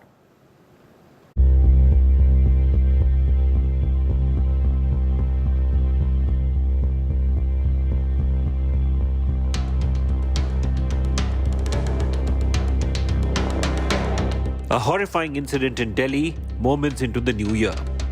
A 20-year-old dying a painful and ghastly death. Anjali, who used to work part-time for weddings and other functions, was returning home on her scooter from one such event. According to cops, Anjali's scooter was hit by a car being driven by 5 New Year revelers. The car dragged Anjali and her two-wheeler for around 4 kilometers after hitting her. Anjali suffered grievous injuries and all her clothes got torn. She was found naked on the road with injuries which killed her on the spot. So far, the cops have said that no sexual assault took place and it was a killer accident. Cops are probing if the revelers were drunk. हमारे investigation के मुताबिक पूरे तौर पे ये तय है कि ये एक फैटल एक्सीडेंट है जिसमें कार चलाने वाले लोगों ने विक्टिम को ड्रैग किया, काफ़ी दूर तक खींचते हुए ले गए, जिससे शरीर के कपड़े भी रिमूव हो गए थे और रिब्स एरिया भी डैमेज हो गया था, सारा पोर्शन छिल गया था। मैम, सबसे पहले मैंने वो देखी 3:18 मैंने शॉप खोली थी। मैं दूध का काम करता हूँ। उस टाइम मैं अपनी दूध की गाड़ी का वेट कर रहा था। अब दिखाइए कहाँ पे, अगर आप थोड़ा दिखा सकते हैं हमारे। मैं अपनी ये दुकान है, यहाँ मैं खड़ा था और गाड़ी थी यहाँ से 100 मीटर पीछे। ठीक है। वहाँ से आवाज आ रही थी कि जैसे टायर फटने की आवाजें होती हैं, उस प्रकार से मैं गाड़ी की तरफ लगा। वहाँ टायर फट रहा हुआ शायद। गाड़ी बिल्कुल सामने आने के बाद मेरे को पता चला इसके नीचे डेड बॉडी फंसी हुई है। The Delhi police traced the car and arrested the 5 accused. A team from Delhi Forensic Department is also examining the car and Anjali's seriously damaged scooter. ये एक्सीडेंट के बाद भी 3 से 4 किलोमीटर तक इसी गाड़ी में जो लड़की टायर में फंसी हुई थी उसको खींचते हुए आरोपी ले जाते हैं। अब जो बड़ी खबर इस वक्त आ रही है कि फॉरेंसिक की टीम आई थी और दिल्ली पुलिस ने जो गाड़ी इस वक्त सुल्तानपुरी के थाने में है, इसी बलेनो गाड़ी का फॉरेंसिक सैंपल लिया है, स्कूटी का सैंपल लिया है, यानी कि अब यहां से जांच की प्रक्रिया को आगे ले जाया जा रहा है। Anjali, a resident of Aman Vihar, is survived by her mother, 4 sisters and 2 brothers aged 9 and 13 years. रात को 9 बजे करीब कॉल आई थी, करी थी मैंने बेटा आ नहीं रही, कि नहीं मम्मी अभी काम नहीं खत्म हुआ। मैंने क्या अच्छा, फिर मैं दवाई लेके सो गई, मुझे नहीं पता फिर। और मैं बहुत ज्यादा बीमार हूँ, मेरी दोनों किडनी खराब है, मेरा गुजारा करने वाली दाल रोटी का वो ही थी। Delhi Women's Panel has taken cognizance of the matter. Panel Chief Swati Maliwal raised questions about Delhi Police, asking why it failed to prevent the crime. A notice has also been issued to the Delhi Police seeking probe details. मैं ये जानना चाहती हूँ कि new years ewe पर Delhi police की दिल्ली में क्या सुरक्षा व्यवस्था है कि लड़की को इतने किलोमीटर तक घसीट कर लेकर जाया जाता है और कोई चेक पोस्ट नहीं है। वो लोग दारू पी के गाड़ी चला कैसे रहे थे, उनके ऊपर कोई एक्शन नहीं हुआ। Meanwhile, politics has erupted over the tragic incident. Aam Aadmi Party trained its guns at Delhi LG VK Saxena, blaming him for the mishap. Aam Aadmi Party MLA Saurabh Bharadwaj claimed Jungle Raj under centre-appointed LG. Delhi losing a daughter to reckless and dangerous New Year revelry. With Amit Bharadwaj and Shriya Chatterjee from Delhi, Bureau Report, India Today.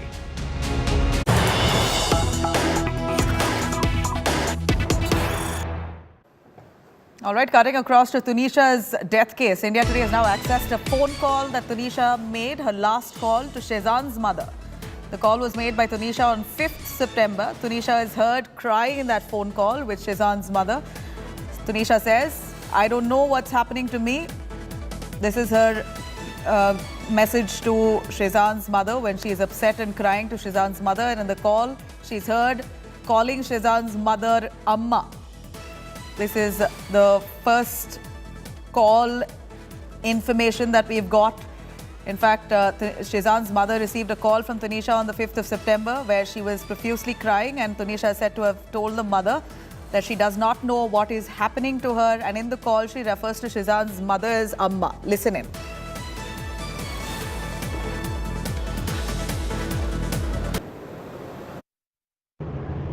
आप मेरे लिए बहुत मायने रखते हो अम्मा, बहुत ज़्यादा। आपको अब जानते भी नहीं हो, इसलिए आपसे हर बात शेयर करने का मन करता है। इसलिए मेरे जहन में जो भी होगा मैं आपको बताऊंगी, लेकिन पता नहीं मुझे खुद नहीं पता मुझे क्या हो रहा है।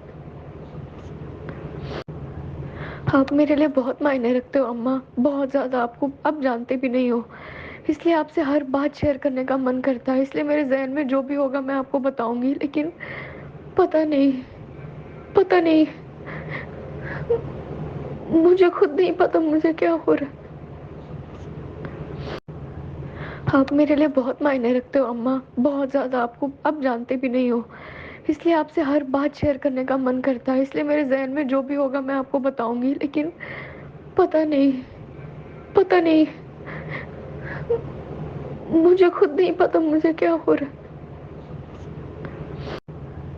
आप मेरे लिए बहुत मायने रखते हो अम्मा, बहुत ज़्यादा। आपको अब जानते भी नहीं हो, इसलिए आपसे हर बात शेयर करने का मन करता है। इसलिए मेरे जहन में जो भी होगा मैं आपको बताऊंगी, लेकिन पता नहीं मुझे खुद नहीं पता मुझे क्या हो रहा है। आप मेरे लिए बहुत मायने रखते हो अम्मा, बहुत ज़्यादा। आपको अब जानते भी नहीं हो, इसलिए आपसे हर बात शेयर करने का मन करता है। इसलिए मेरे जहन में जो भी होगा मैं आपको बताऊंगी, लेकिन पता नहीं मुझे खुद नहीं पता मुझे क्या हो रहा है। आप मेरे लिए बहुत मायने रखते हो अम्मा, बहुत ज़्यादा। आपको अब जानते भी नहीं हो, इसलिए आपसे हर बात शेयर करने का मन करता है। इसलिए मेरे जहन में जो भी होगा मैं आपको बताऊंगी, लेकिन पता नहीं मुझे खुद नहीं पता मुझे क्या हो रहा है। आप मेरे लिए बहुत मायने रखते हो अम्मा, बहुत ज़्यादा। आपको अब जानते भी नहीं हो, इसलिए आपसे हर बात शेयर करने का मन करता है। इसलिए मेरे जहन में जो भी होगा मैं आपको बताऊंगी, लेकिन पता नहीं मुझे खुद नहीं पता मुझे क्या हो रहा है। आप मेरे लिए बहुत मायने रखते हो अम्मा, बहुत ज़्यादा। आपको अब जानते भी नहीं हो, इसलिए आपसे हर बात शेयर करने का मन करता है। इसलिए मेरे जहन में जो भी होगा मैं आपको बताऊंगी, लेकिन पता नहीं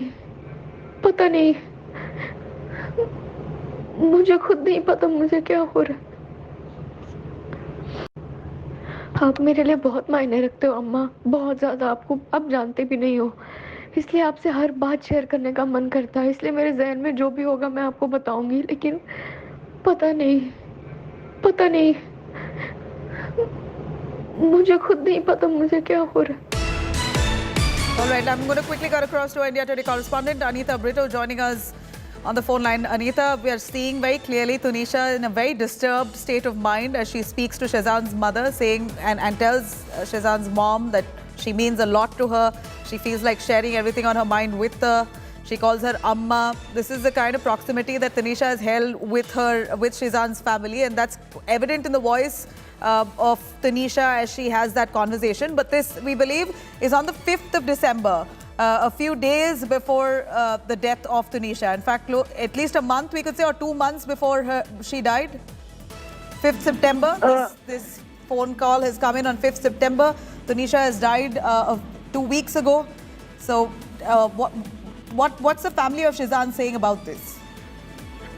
So yeah, this was recorded on 5th of September, and there are a lot of things that Shazan's family has brought out, saying that even on 23rd she was completely disturbed. She was not stable. She showed a photo to one of her friends, Parth, who has also submitted his statement to the cops, where Tanisha has clearly showed a picture of a hanging rope, and she did share her thoughts, what she was going through, and Shazan's family has also claimed that they did inform about this state of mind to her mom, that is Vanita, and she was called on the sets to speak to Tanisha, but no action was taken by Tanisha's mom. That's what Shazan's family has been claiming. They also claim that Tanisha was once unwell and she had 104-degree fever, and her mother was not around. They were the one who took care of her, and they were the one who took her to the hospital. Even when she had the anxiety attack, her mom, Tanisha herself, went to the hospital first, and when she reached there, she called Shazan's mom, saying that I'm in the hospital and this is what is happening, and once I get the result, I will let you know what's happening. Even then, Tanisha's mom was not around. She was somewhere out. So there are many statements put out by Shazan. They also claim that Pawan Sharma is not her actual mama, but he is a manager. He was a manager for quite some time, and he was fired by Tanisha. And they also claim that Tanisha was, forced into work. She didn't want to work, but it was a mother who wanted her to work and earn money for them. Tanisha was not given enough money. She always had to ask her mother. Her own money she had to ask her every time. So there are many statements. They also claimed that she was not forced into Islam. It was because of the character that she's playing in the current show, that is Ali Baba. All right, Anita, we heard you. Let me quickly cut across yet again for our viewers Tanisha's conversation with Shazan's mother, where she says that she's the only person she can confide to. Listen in. आप मेरे लिए बहुत मायने रखते हो अम्मा, बहुत ज़्यादा. आपको अब जानते भी नहीं हो, इसलिए आपसे हर बात शेयर करने का मन करता है. इसलिए मेरे जहन में जो भी होगा मैं आपको बताऊंगी, लेकिन पता नहीं मुझे खुद नहीं पता मुझे क्या हो रहा है. आप मेरे लिए बहुत मायने रखते हो अम्मा, बहुत ज़्यादा. आपको अब जानते भी नहीं हो, इसलिए आपसे हर बात शेयर करने का मन करता है. इसलिए मेरे जहन में जो भी होगा मैं आपको बताऊंगी, लेकिन पता नहीं मुझे खुद नहीं पता मुझे क्या हो रहा है.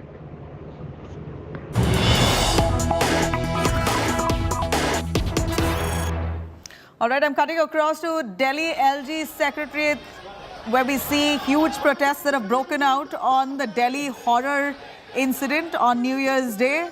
In fact, the very horrific road horror coming from Delhi streets that's now broken out into massive protests. One must remember the gruesome nature of this case. A car driven by a few inebriated men, where they drove around Delhi streets in the wee hours of the morning, dragging a girl, a 20-year-old girl, trapped under the wheels of that car for nearly an hour and a half. For close to an hour and a half, the girl was dragged around. She was finally found dead and fully naked while the police found her. Police calling this in this incident as an accident here, while the family members are calling this a clear-cut murder and also are looking into angle of sexual assault. Here, family members of that girl stepping up their protest and condemning the Delhi LG and the Delhi police for failure in providing law and order in the state of the national capital. And this is on the day of New Year's, on the night of New Year's, where we see a girl. We're going to show you that CCTV footage, but for now, here are the images of protests that have broken out right outside the Delhi LG Secretariat. We're seeing huge protests condemning the Delhi LG and the Delhi police for failing to provide security in the national capital, calling this an absolute law and order failure in Delhi. This is visual coming in, on one hand in Sultanpur, on the other at the Delhi LG office. Huge protests that have broken out. Let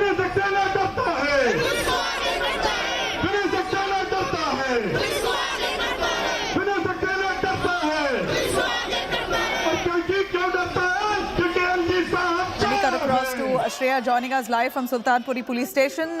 Shreya, a quick word from you as we see the protests that have broken out. It's in fact escalated right outside the Delhi LG's residence. We see huge protests. Who are these people who are protesting? Is this a political party that's come out on the streets, or are we seeing localites and friends and family of that girl who are now upping the ante against the Delhi LG and the Delhi police?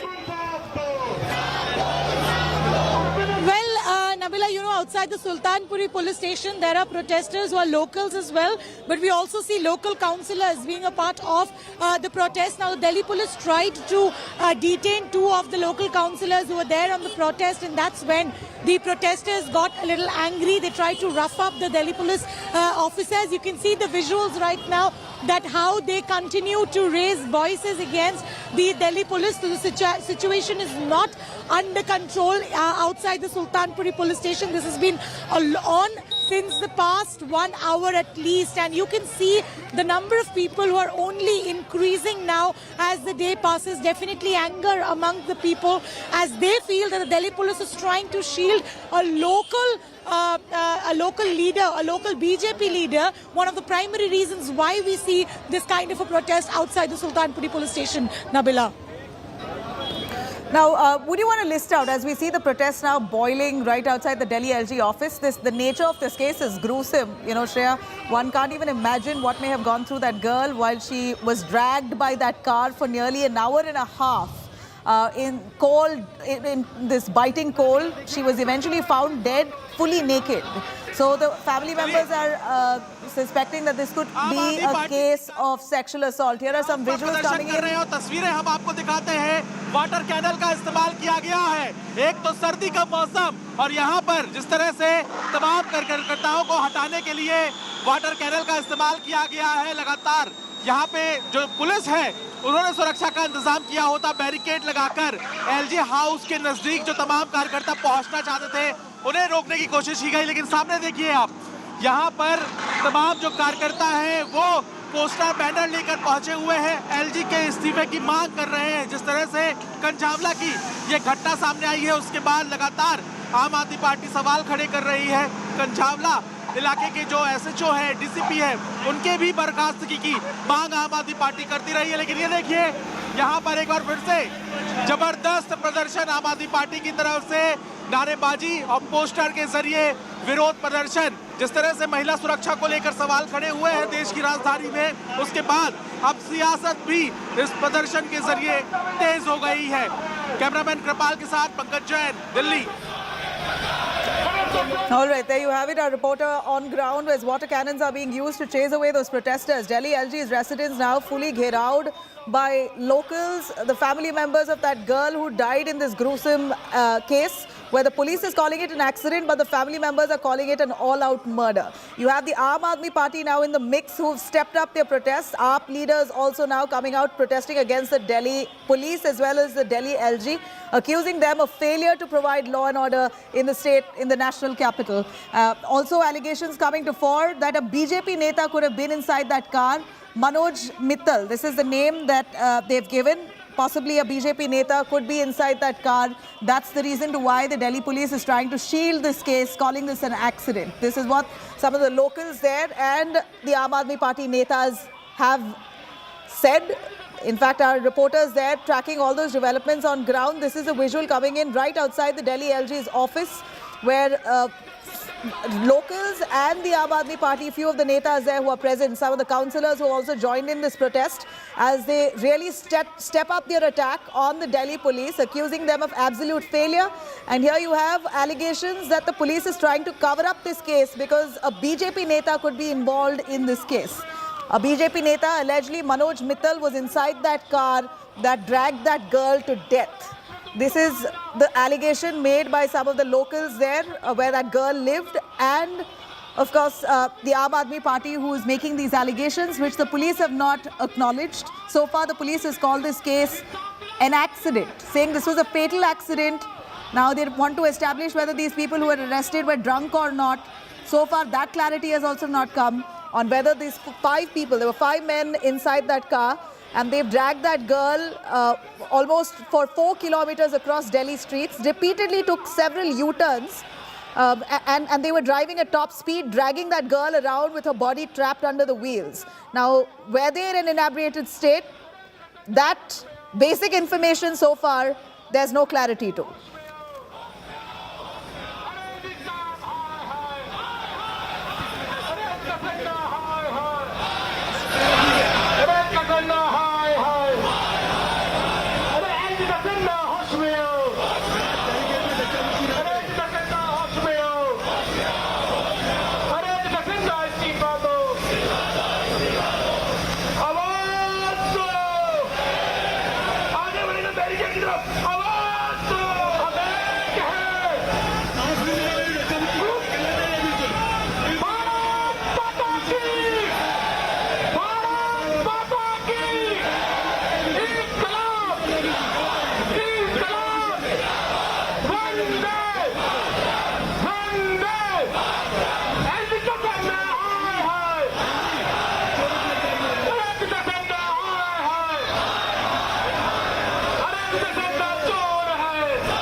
As we see barricades that have been placed right outside the Delhi LG's residence as huge protests break out in the national capital Delhi over a very gruesome case that's come to light on the day of New Year's. On New Year's night, a 20-year-old girl was dragged to death by a car, a Bolero car driven by 5 men. And she was stranded in the wheels, under the wheels of that car for nearly an hour and a half. And that car went on for close to 4 kilometers odd. You know, some onlookers say it was much more than 4 kilometers. But the police saying this was about 4 kilometers that the car dragged her along while she was stranded under the wheels. And finally, when the body was found, she was found fully naked and dead. That girl's family and the locals in Sultanpur have come out, all guns blazing, against the Delhi police, saying this is a deliberate attempt to cover up this case, as there could be a sexual assault angle to this and there's a lot more that needs to be uncovered. Say the locals, the family members of that girl. And now adding to the mix here is the Aam Aadmi Party netas who have also jumped in to scale up this protest to such levels. We are seeing huge protests right outside the Delhi LG office. Many of the AAP councillors as well who have joined in this protest. And we see water cannons being used to chase away those people who have gheraud the Delhi LG's residence. Let me cut across to Shreya joining us for more. Shreya, a quick word from you. We see huge protests outside the Delhi LG's office. And this was precisely the warning that the AAP had given, saying that we are going to protest outside the LG's house because they have failed in providing adequate law and order security in the national capital. And there are attempts being made to cover up this case because there was a BJP neta, Manoj Mittal, allegedly who was inside that car that dragged that girl to death. Well, absolutely. So, you know, Nabila, there are 2 simultaneous protests that's happening in the national capital right now. One outside the LG office where we see water cannons being deployed. The second where I'm right now, just outside the Sultanpuri police station. You can see on your screens the road in front of the Sultanpuri police station has been blocked by the protesters. They are now sitting on the road. आप लोग रास्ते पे क्यों जा रही है? खून गाड़ी पे भी लगा हुआ है।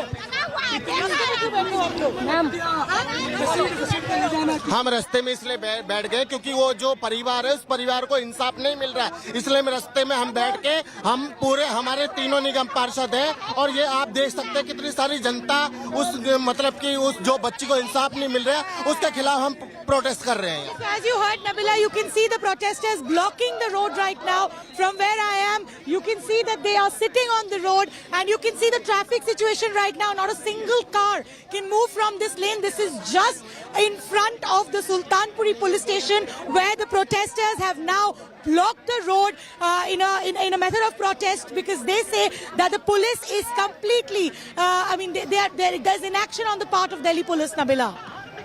Right. Could you spell out the actual failures here of the Delhi police? Shreya, we know the protests have been scaled up. We see huge crowds there outside the Delhi LG office, and we see placards that the protesters are using condemning the Delhi LG and the Delhi police for failure of law and order in the national capital. But why don't you break it down for us, point by point?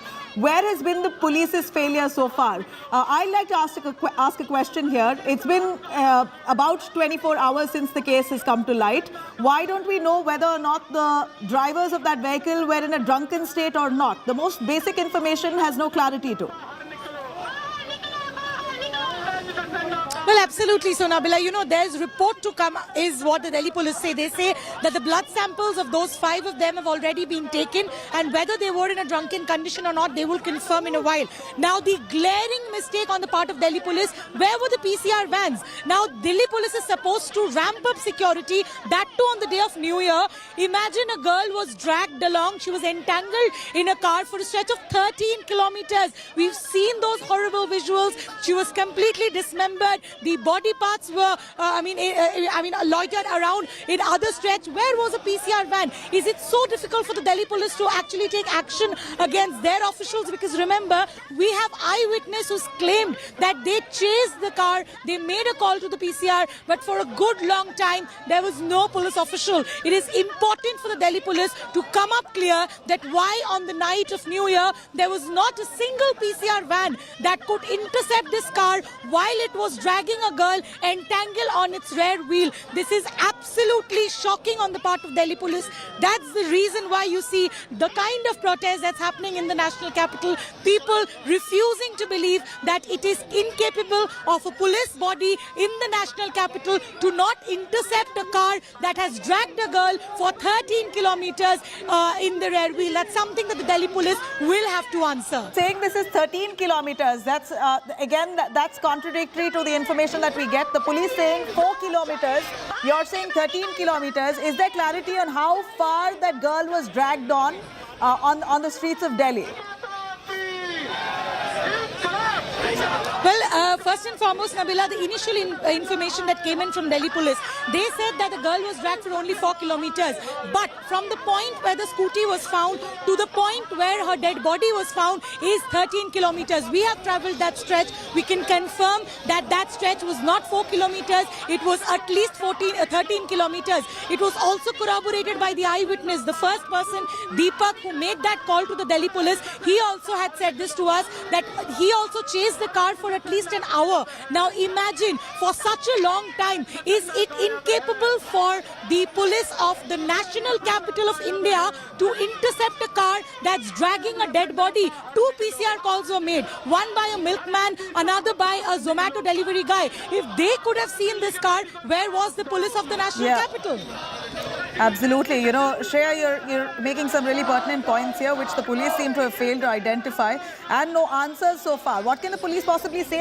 Of course, investigation is currently underway, but lapses are quite evident, and that's something that the police will have to answer on.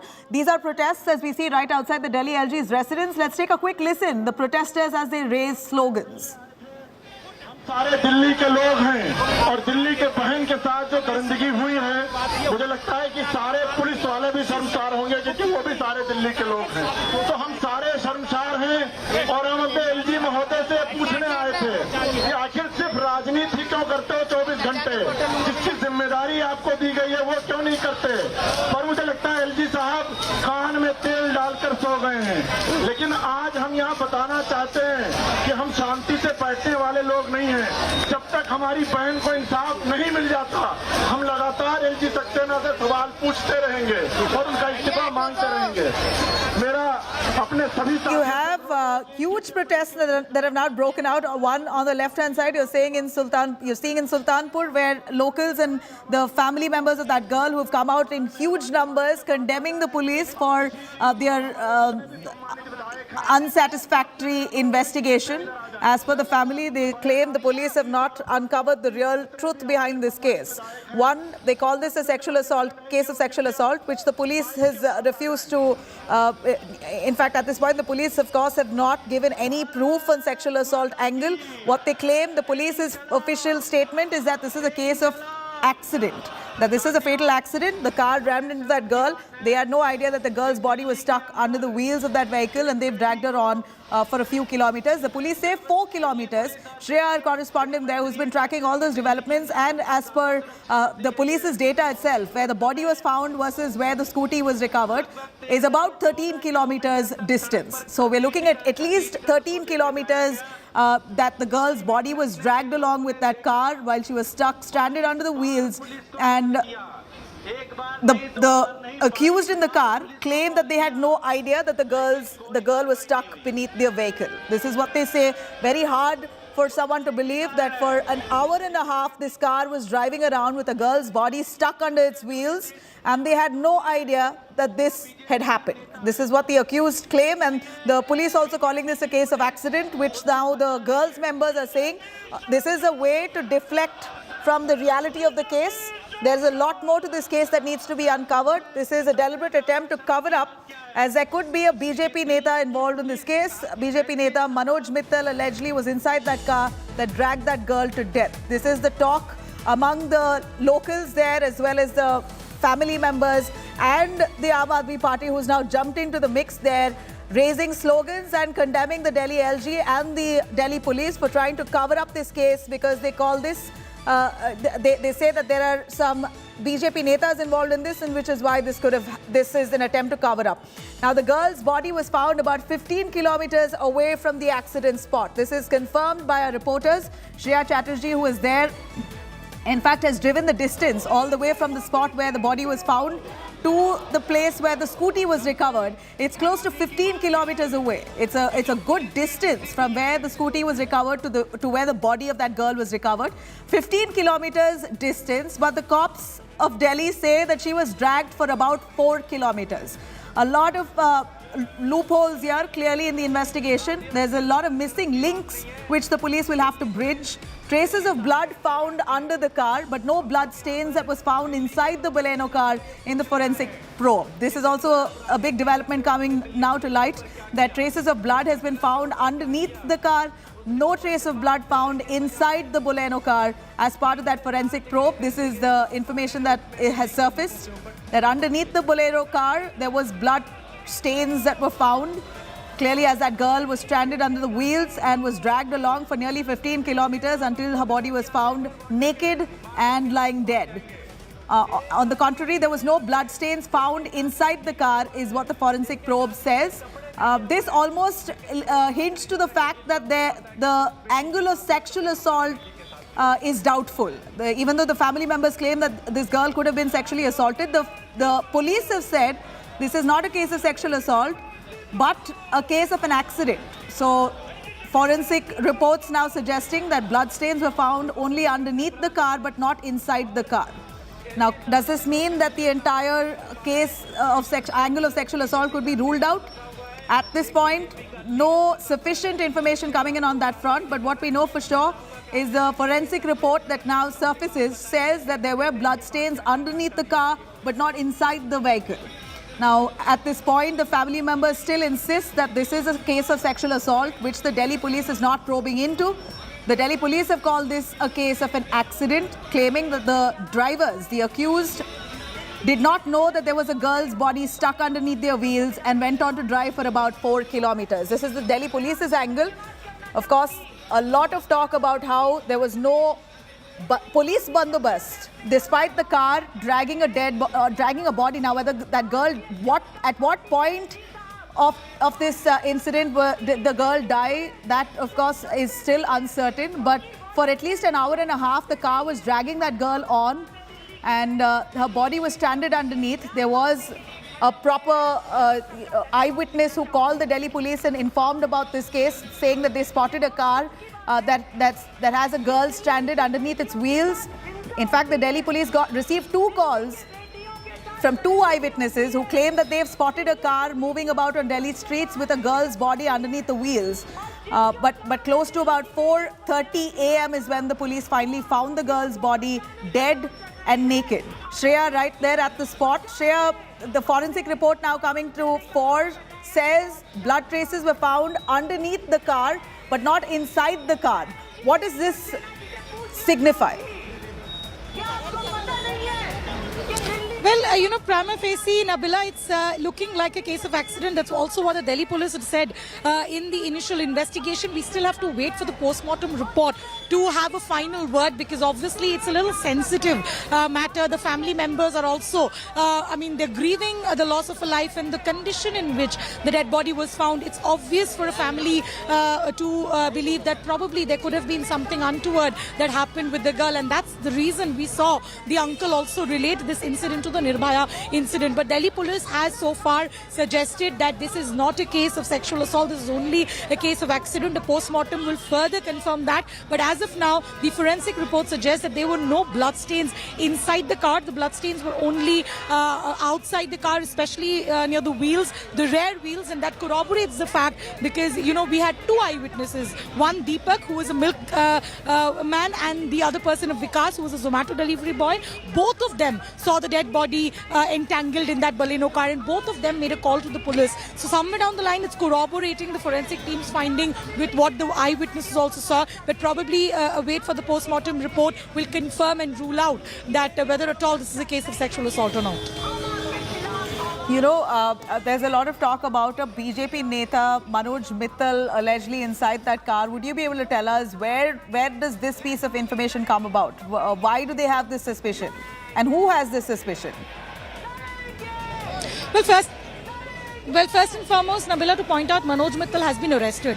He runs a local ration shop, and all across Sultanpuri there were posters of Manoj Mittal stating that he is a BJP man. He is a co-convener in the ward number 42 of Sultanpuri, and the poster was also outside the police station where the protesters stoned out the poster. And all across Sultanpuri you can see Manoj Mittal's poster with the name of BJP as a co-convener. All across plastered in the walls. That's the reason the locals started suggesting that because there's a... जो बदमाश है उनको रोका जाए, और जिस तरह का गुस्सा है इस वक्त आपके कार्यकर्ताओं में आपको दिखेगा, इस तरह से प्लेकार्ड लेके आम आदमी पार्टी के विधायक और काउंसलर्स खड़े हैं जिसमें लिखा हुआ है एलजी साहब यही है काज दिल्ली का बनाया जंगल राज। तो कहीं ना कहीं जंगल राज का नारा अब आम आदमी पार्टी के कार्यकर्ता नेता लगा रहे हैं, और ये पूरा मामला असल में कंझावला में जो दिल दहला देने वाली घटना हुई है जिसमें एक युवती की मौत हुई है उसको लेकर उठ रहा है। और सवाल यही है कि 5 किलोमीटर तक अगर लड़की को जो अक्यूज थे वो आरोपी अपनी गाड़ी से घसीटते हुए ले जाते रहे तो पुलिस की पीसीआर वैन ने उनको कहीं पे स्पॉट खुद से क्यों नहीं किया और उन्हें वहां क्यों नहीं रोका?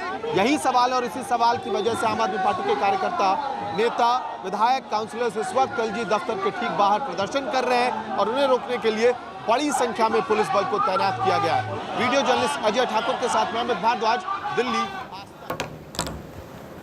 All right, there you have it. Our Amit Bharadwaj, India Today correspondent, who's right outside the Delhi LG's residence. As we see huge protests that have broken out. Delhi's New Year horror. A girl, 20-year-old girl, was dragged to death by a bunch of men who was driving that vehicle. For at least 15 kilometers, they've dragged her while she was stuck underneath the wheels. And finally, her body was found naked and she was lying dead 15 kilometers away from the spot where her scooty was recovered. The cops calling this a case of accident, while the family members probing an angle of sexual assault. Here we see huge protests that have broken out. On this, of course, our reporter Shreya Chatterjee, Amit Bharadwaj, we also have Sushant Mehra, who are all on ground, bringing us the latest on this. The police still investigating all angles into the case. No clarity yet on whether or not these men were drunk and was this a case of sexual assault needs to be established. We're going to continue tracking those. For now, a short break to stay with us.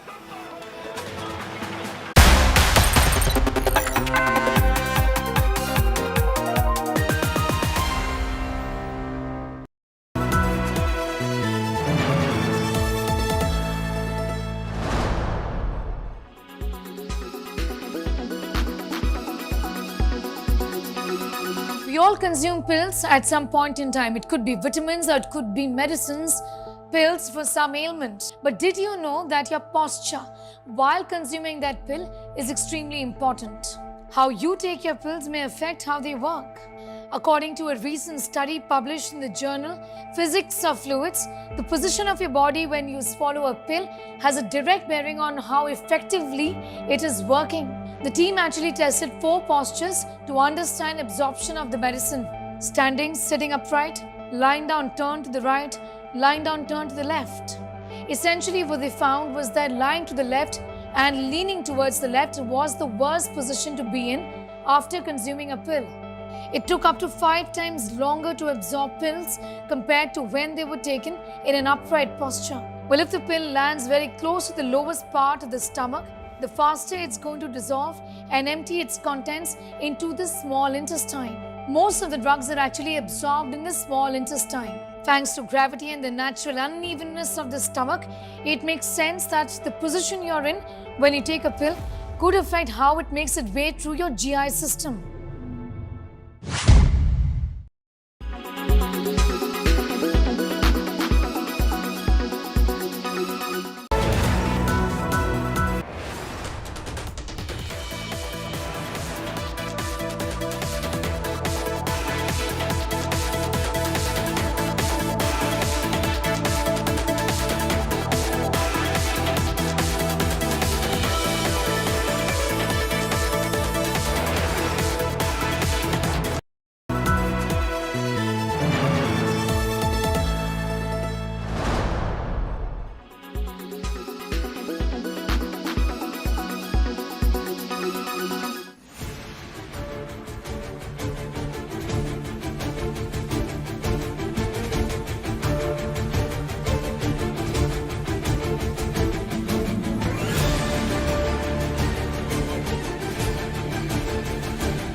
Make your media plan smarter with India Today Live TV on your connected devices.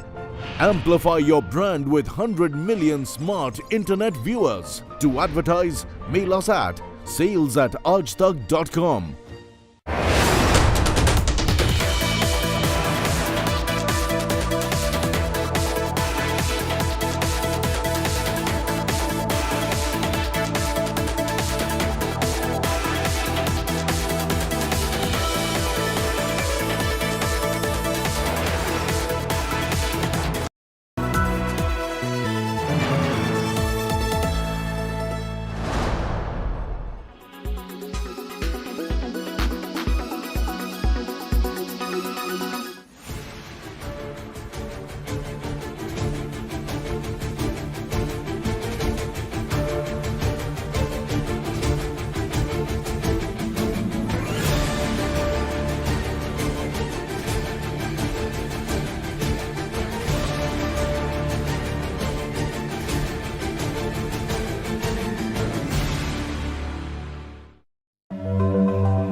Make your media plan smarter with India Today Live TV on your connected devices.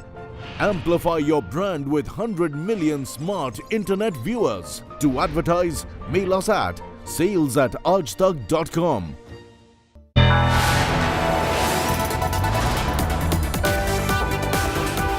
You are watching India Today.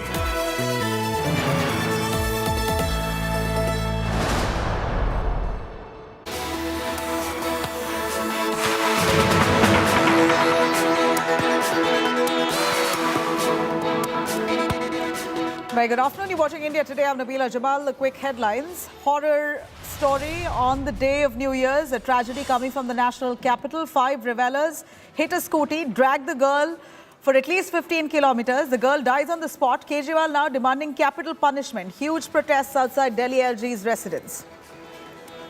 Appeal करता हूं कि चाहे जितने भी रसूख वाले क्यों ना हों जो दोषी हैं उनको सख्त से सख्त सज़ा मिलनी चाहिए। ऐसा ये तो रेयरेस्ट ऑफ रेयर क्राइम्स में आता है।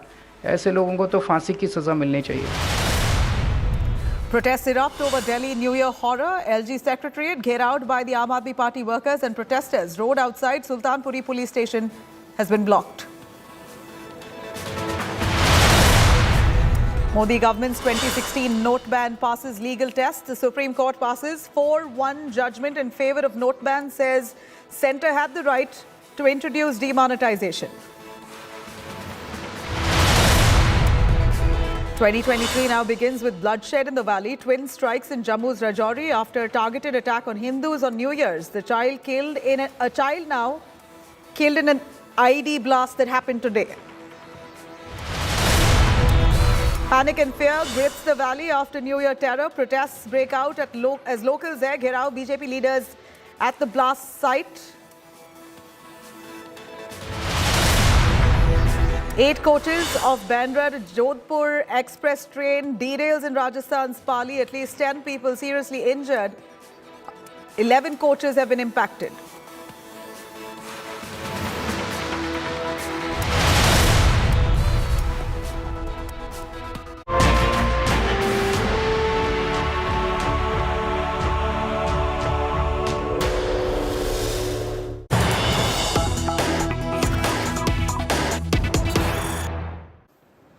Some big update coming in as the Aam Aadmi Party now raising questions over the Delhi road horror case.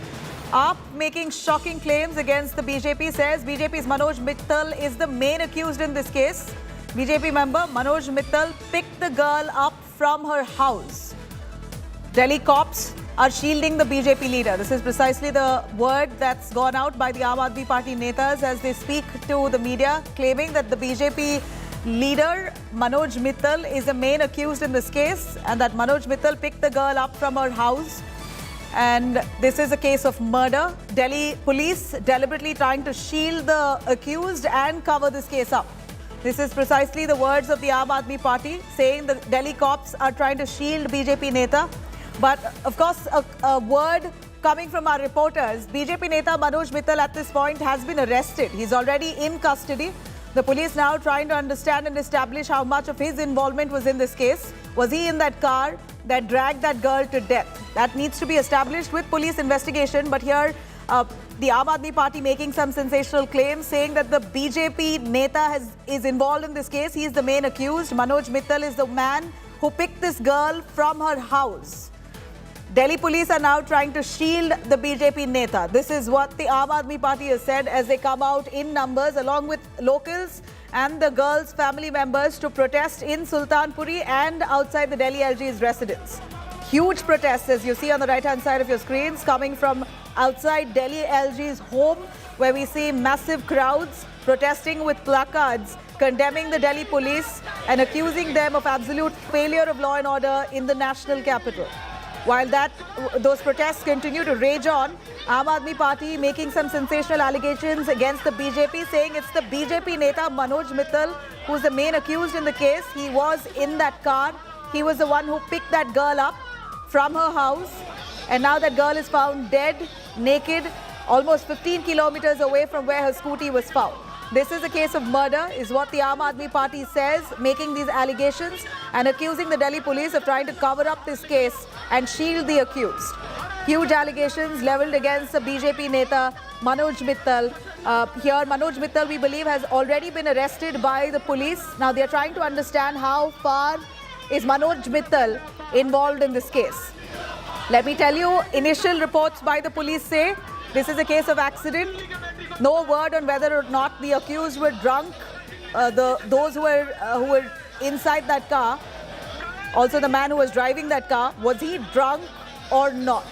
This clarity is yet to come, as the Delhi police say that their medical reports have been sent.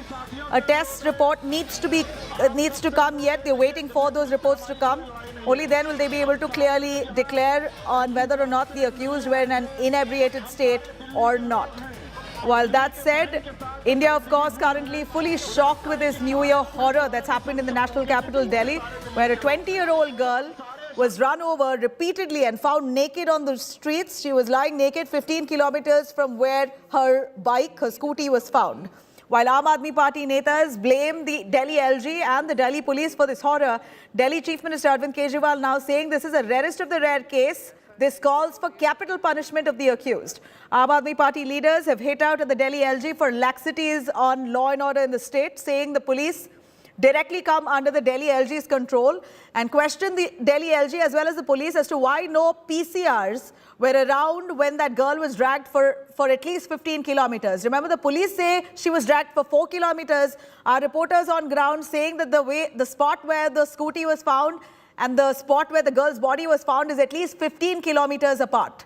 Now, AAP Neta Saurabh Bharadwaj, meanwhile, has said that Delhi LG is trying to protect a BJP leader in this case. Who is the main accused? AAP says BJP Neta Manoj Mittal is the main accused in this case, and he was the one who picked that girl up from his house, and this looks like a case of murder. LG VK Saxena, meanwhile, has summoned the Delhi top cops, taking note of the role of officers and police personnel on the night this horror has taken place.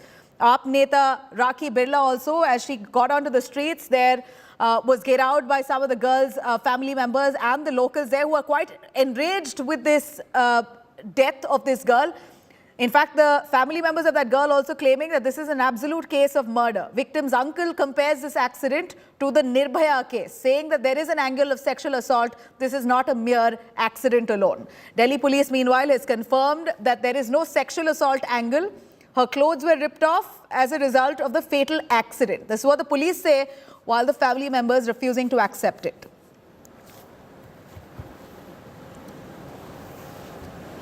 I'm going to cut across to Shreya Chatterjee, who's right there amid the protest that rages on at the Delhi LG's office and in Sultanpur. Shreya joining us from Sultanpur. Shreya, we believe that the locals there have ripped apart the posters of BJP Neta Manoj Mittal. He's also been arrested.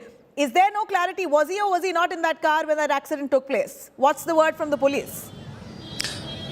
Well, he was inside the car, Nabila, because the press release that was also shared by the Delhi police, it very categorically had the name of Manoj Mittal as a person who runs the ration shop here in the Sultanpuri region. Now, he is also the same person who allegedly is a co-convener in ward number 42 of Sultanpuri, and his posters are plastered all across this very area. And, I'm here in Sultanpuri police station, and hardly an hour back, there was a poster of Manoj Mittal at this very police station, just beside the police station, which has been ripped apart by the protesters. And you can see that Delhi police is also struggling to manage the protest right now. There is a complete mayhem when it comes to the traffic situation outside the Sultanpuri police station. Few moments back, we saw the protesters sitting in front of the police station, blocking the road. They have moved as of now, but still they gather outside the police station, and the anger obviously is there. They are blaming the Delhi police of inaction, and also claiming that they believe that there was a sexual assault angle also in the case. That's the reason primarily we see the kind of anger on the streets today. All right. A little more clarity, Shreya, on Manoj Mittal's role in this case. The Aam Aadmi Party claiming that this is police trying to shield the BJP Neta, and that's why they're calling this a case of accident and not murder. A couple of things to start with: whether or not the men who were in the car were in inebriated state or not. Were they drunk? No clarity on that so far. And how far did the car drag that girl? Police reports, or rather the police have initially said 4 kilometers she was driven around. Her body was stranded under the wheels. But from what reports you've given us, we believe that this was 15 kilometers at least that the car pulled on with that girl stranded on the wheels. And finally she was found at a spot naked and dead.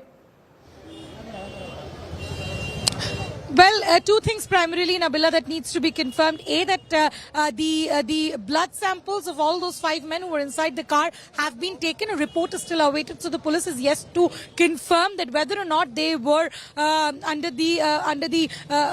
liquor, they had consumed liquor or not. That's something that Delhi police is yet to confirm. The second thing, that whether it was only a stretch of 4 kilometers or not. Now, one thing, Delhi police hasn't ascertained the spot where the accident has happened. However, the spot where the scooty was found is in Sultanpuri. This is outer district of Delhi. And where the dead body of the girl was found was in Kanjawala, which is under the Rohini district. The distance between the scooty and the dead body is 13 kilometers, which is why it raises the question that whether she was, the accident happened somewhere in Sultanpuri, one of the primary reasons why the case has also been registered in Sultanpuri, but the dead body was found in Rohini district's Kanjawala region, which is at least 13 kilometers. Delhi police is yet to confirm officially, but they have right now changed their statement from 4 kilometers to a few distance. That's what they are saying. They're saying they're investigating, and only after the complete investigation they will be in a better situation to confirm the entire stretch. All right, Shreya, just stay with us. I'm going to quickly cut across to the eyewitness who's actually spotted the car dragging that girl along and taking multiple U-turns. In fact, he's also spoken to the police at one point in the night. Let's take a listen. मैं order दे के आ रहा था कंजावला वाले road से। मेरे को Agrasen hospital की तरफ को मुड़ना था। मैं उधर की तरफ मुड़ रहा था तो वहां से वो गाड़ी आई। मेरी उस गाड़ी की आपस में टक्कर होने से बस बची गई थी। मेरी बाइक अनबैलेंस हो गई तो मैंने अपनी बाइक संभाली। जैसे मैंने अपनी बाइक संभाली तो उन्होंने, वो गाड़ी मोड़ चुके थे रोहिणी की तरफ को, कंजावला वाले रोड पे रोहिणी की तरफ को मोड़ चुके थे। तो उधर उन्होंने चौकी थी थोड़ी सी 100-150 मीटर के दूर आगे चौकी है एक। उन्होंने चौकी से पहले ही फिर वापसी यूटर्न गाड़ी मारी। यूटर्न जैसी गाड़ी करी उन्होंने सिंगल रोड पर यूटर्न गाड़ी करी तो सिंगल रोड पर आवाज बहुत तेज आई गाड़ी की। मैंने पीछे मुड़कर देखा। जैसे मैंने पीछे मुड़कर देखा गाड़ी के पीछे की साइड वो लड़की का सर लटक रहा था। हाँ, तो मैं देखकर चौंक गया। फिर बाद में मैंने ऑर्डर वो अपना पूरा करने के बाद मैंने रोहिणी सेक्टर 24 की तरफ जा रहा था बेगमपुर थाने वाले रोड से। तो उस रोड पे 2 बाइक पे पुलिस वाले जा रहे थे। उनको मैंने रोका, उनसे बोला कि सर कंजावला रोड की तरफ ऐसे ऐसे गाड़ी है। उनको बकायदा मैंने कलर भी बताया था, अपने मेरे फोन का कलर वैसे ही है। All right, I'm going to cut across to Shreya on that. Shreya, you have the eyewitness there very clearly saying that the car took multiple U-turns. He saw a girl's head dangling from the back of the rear end of the car. But he also tried to stop the car, but that car refused to stop. It was on full speed. A couple of times the guy, in fact, tried to follow that car on his two-wheeler. He tried to stop them or intercept them at some point, but the car refused to stop. That's what that eyewitness say. Tell us a little more on how far will the eyewitness's statement be taken forward? What will be what could possibly be the reason for those men not to stop the vehicle even when they were asked to by some onlookers? All right, some big news there. The police get 3-day remand of all the accused. That's a big update coming in. The police get 3-day remand of all the accused. Shreya, a quick word from you.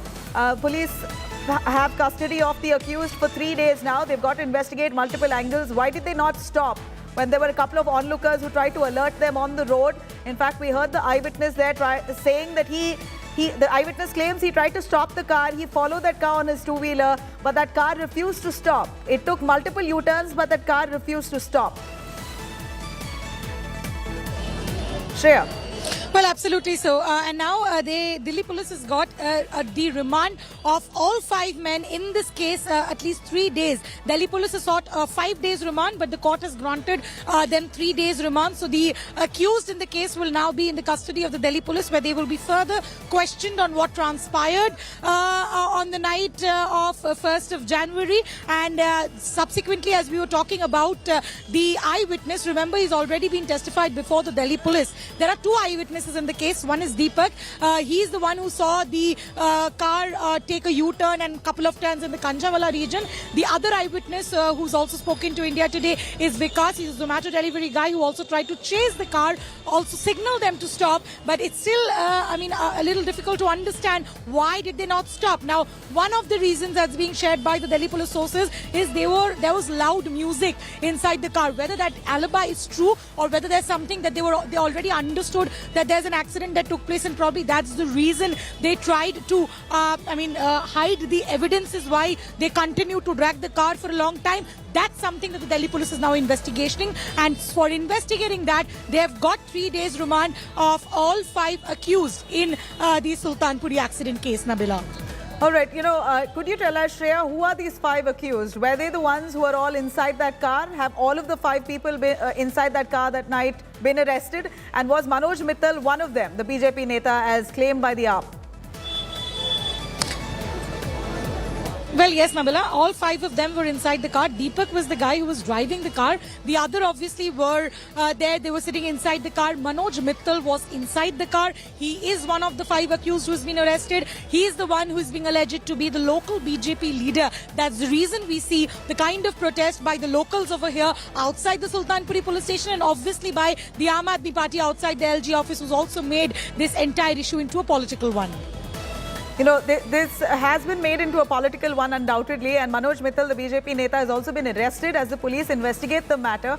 But what we still can't fathom so far is that how did the car manage to drive for close to 15 kilometers with a girl's body stuck under their wheels, and them not realizing that this, at least that's what they claim, that they did not know that the girl was underneath their wheels. This is what the police's statements say. But have they admitted to consuming alcohol? Was this a case of drunken driving? Have the accused said anything about that fateful day? Well, Delhi police is yet to confirm that whether they were under the influence of liquor. Their blood tests have been done, but we've still not got a confirmation from the Delhi police on whether a report of the same has been received. So we'll have to still wait for an official confirmation. But clearly, from the look of it doesn't seem that, if 5 of the men who were inside the car, they couldn't even feel a dead body being dragged along for so long. This is something that also the eyewitnesses had raised a point about, because they say, both the eyewitnesses say, they chased the car and the car refused to stop. The car took multiple turns. So probably that's something that the Delhi police is investigating, that whether the car tried to take those multiple turns in an attempt to ensure that the dead body that got entangled would have been detangled by then. So there are a couple of things that is being investigated right now. The Delhi police is conducting an entire CCTV mapping of the space from where the scooty was recovered till the point where a dead body was found, to understand when the accident happened, for how long did they drag the girl along. So all this will be corroborated in a time from now as the Delhi police continues their investigation. But definitely there is anger against the Delhi police, because not a single PCR van, I repeat, could intercept this car while 2 eyewitnesses saw them. There was no police official on the ground on the 1st of January on New Year to intercept this car, which was dragging along a dead body for at least quite some time. That itself is a glaring lapse by the Delhi police, that the fact that this car has moved around for close to an hour and a half with a body strangled underneath its wheels. And eyewitnesses have spotted it, but there was not a single police who have actually intercepted that vehicle. In fact, once the accused fled from the spot is where the police got calls that there was a dead body lying around, and then they reached the spot to investigate. The 5 accused have been arrested. Let's take a quick look at the police officer confirming the details to India Today. Listen in. अभी postmortem हुआ नहीं है. हमने postmortem के लिए एक medical board constitute करने की रिक्वेस्ट की है हेल्थ डिपार्टमेंट जीएन सिटी को. उनसे अप्रूवल मिलते ही 3 डॉक्टरों की एक टीम पोस्टमार्टम करेगी और हमें अपनी रिपोर्ट सौंपेगी. देखिए, इनिशियली कॉल की गई थी कंझावला एरिया में, जिसमें ये बताया गया था कि एक कार से कोई व्यक्ति घसीटा हुआ जा रहा है. कुछ देर के बाद एक दूसरी कॉल कंझावला, जो रोहिणी डिस्ट्रिक्ट में है, वहाँ पे आई थी, जिसमें ये बताया गया था कि सड़क के पास नग्न अवस्था में एक महिला पड़ी हुई है. वहाँ की पुलिस टीम ने जब सारी बातें वेरीफाई की और कार का नंबर उन्हें मिल गया, तो कार में ऑक्यूपेंट्स जो थे उनको उन्होंने एप्रीहेंड किया. उनसे यह बात खुल के सामने आई कि सुल्तानपुरी के इलाके में उस कार का एक स्कूटी के साथ एक्सीडेंट हुआ था और ये वो महिला है जो कि स्कूटी ड्राइव कर रही थी और अनफॉर्चुनेटली कार के नीचे आ गई और ड्रैग होते वहां तक चली गई। All right, now big political war that's now broken out over the Delhi New Year horror. Aam Aadmi Party has upped the ante against the Delhi LG and the BJP. AAP has alleged that the main accused in this case is Manoj Mittal, a BJP neta, and that the police are trying to protect him. In fact, there were protests outside Sultanpuri police station and right outside the Delhi LG's office, even as we speak.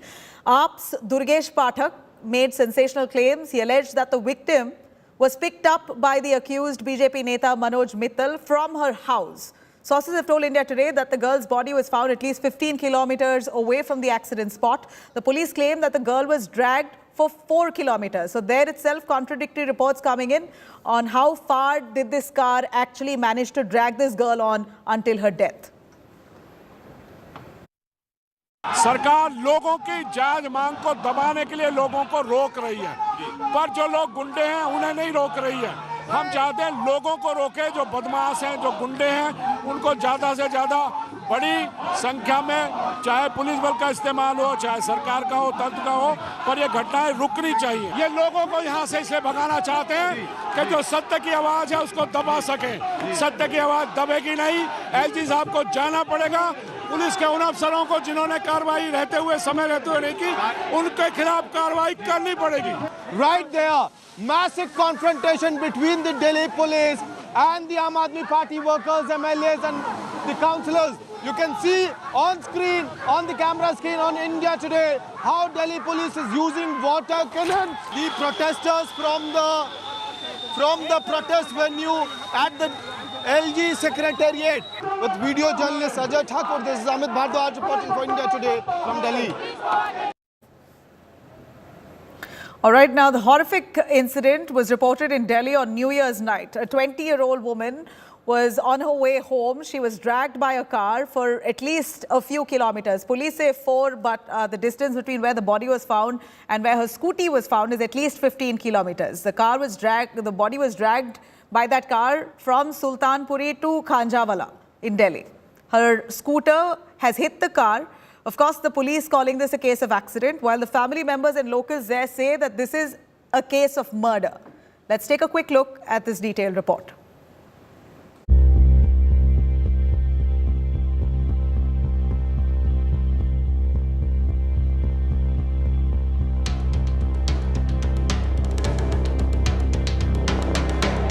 A horrifying incident in Delhi, moments into the new year. A 20-year-old dying a painful and ghastly death. Anjali, who used to work part-time for weddings and other functions, was returning home on her scooter from one such event. According to cops, Anjali's scooter was hit by a car being driven by 5 New Year revelers. The car dragged Anjali and her two-wheeler for around 4 kilometers after hitting her. Anjali suffered grievous injuries and all her clothes got torn. She was found naked on the road with injuries which killed her on the spot. So far, the cops have said that no sexual assault took place and it was a killer accident. Cops are probing if the revelers were drunk. हमारे investigation के मुताबिक पूरे तौर पे ये तय है कि ये एक फैटल एक्सीडेंट है जिसमें कार चलाने वाले लोगों ने विक्टिम को ड्रैग किया, काफ़ी दूर तक खसते हुए ले गए, जिससे शरीर के कपड़े भी रिमूव हो गए थे और रिब्स एरिया भी डैमेज हो गया था, सारा पोर्शन छिल गया था। मैम, सबसे पहले मैंने वो देखी 3:18 मैंने शॉप खोली थी। मैं दूध का काम करता हूँ। उस टाइम मैं अपनी दूध की गाड़ी का वेट कर रहा था। दिखाइए कहाँ पे, अगर आप थोड़ा दिखा सकते हैं हमारे। मैं अपनी ये दुकान है, यहाँ मैं खड़ा था और गाड़ी थी यहाँ से 100 मीटर पीछे। ठीक है। वहाँ से आवाज जा रही थी कि जैसे टायर फटने की आवाजें होती हैं, उस प्रकार से मैं गाड़ी की तरफ लगा। मैं टायर फट रहा हुआ शायद। गाड़ी बिल्कुल सामने आने के बाद मेरे को पता चला इसके नीचे डेड बॉडी फंसी हुई है। The Delhi police traced the car and arrested the 5 accused. A team from Delhi Forensic Department is also examining the car and Anjali's seriously damaged scooter. ये एक्सीडेंट के बाद भी 3 से 4 किलोमीटर तक इसी गाड़ी में जो लड़की टायर में फंसी हुई थी उसको खींचते हुए आरोपी ले जाते हैं। अब जो बड़ी खबर इस वक्त आ रही है कि फॉरेंसिक की टीम आई थी और दिल्ली पुलिस ने जो गाड़ी इस वक्त सुल्तानपुरी के थाने में है, इसी बलेनो गाड़ी का फॉरेंसिक सैंपल लिया है, स्कूटी का सैंपल लिया है, यानी कि अब यहां से जांच की प्रक्रिया को आगे ले जाया जा रहा है। Anjali, a resident of Aman Vihar, is survived by her mother, 4 sisters and 2 brothers aged 9 and 13 years. रात को 9 बजे करीब कॉल आई थी, करी थी मैंने बेटा आ नहीं रही, नहीं मम्मी अभी काम नहीं खत्म हुआ। मैंने कहा अच्छा, फिर मैं दवाई लेके सो गई, मुझे नहीं पता फिर, और मैं बहुत ज्यादा बीमार हूँ, मेरी दोनों किडनी खराब है, मेरा गुजारा करने वाली दाल रोटी का वो ही थी। Delhi Women's Panel has taken cognizance of the matter. Panel Chief Swati Maliwal raised questions about Delhi Police, asking why it failed to prevent the crime. A notice has also been issued to the Delhi Police seeking probe details. मैं ये जानना चाहती हूँ कि new years ewe पर Delhi police की दिल्ली में क्या सुरक्षा व्यवस्था है कि लड़की को इतने किलोमीटर तक घसीट कर लेकर जाया जाता है और कोई चेक पोस्ट नहीं है। वो लोग दारू पी के गाड़ी चला कैसे रहे थे, उनके ऊपर कोई एक्शन नहीं हुआ। Meanwhile, politics has erupted over the tragic incident. Aam Aadmi Party trained its guns at Delhi LG VK Saxena, blaming him for the mishap. Aam Aadmi Party MLA Saurabh Bharadwaj claimed Jungle Raj under center-appointed LG. Delhi losing a daughter to reckless and dangerous New Year revelry. With Amit Bharadwaj and Shriya Chatterjee from Delhi, Bureau Report, India Today.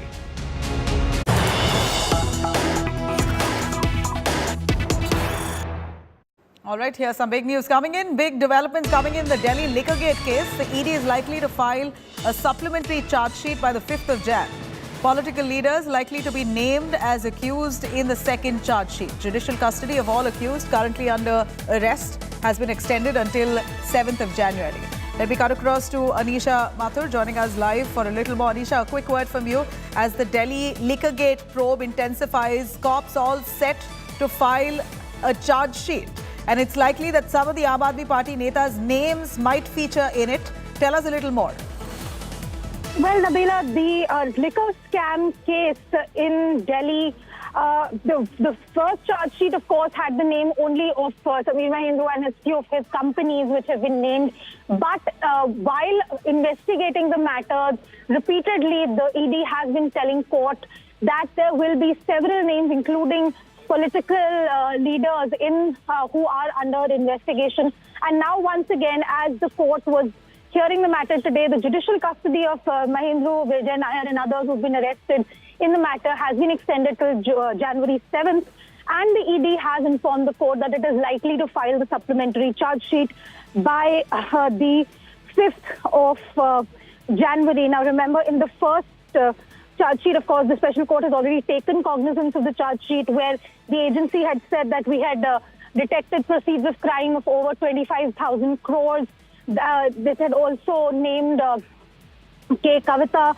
The liquor scam charge sheet so far has already named the South group as what is being called the South group as being involved in this particular scam, where it has been alleged that the excise policy was changed to give benefit to a particular cartel of liquor producers and distributors. Now, after the CBI and the ED has filed their initial charge sheet, the ED has now informed court that it is likely to file a supplementary charge sheet now by the 5th of January. Back to you. All right. Thank you very much, Anisha, for joining us on that.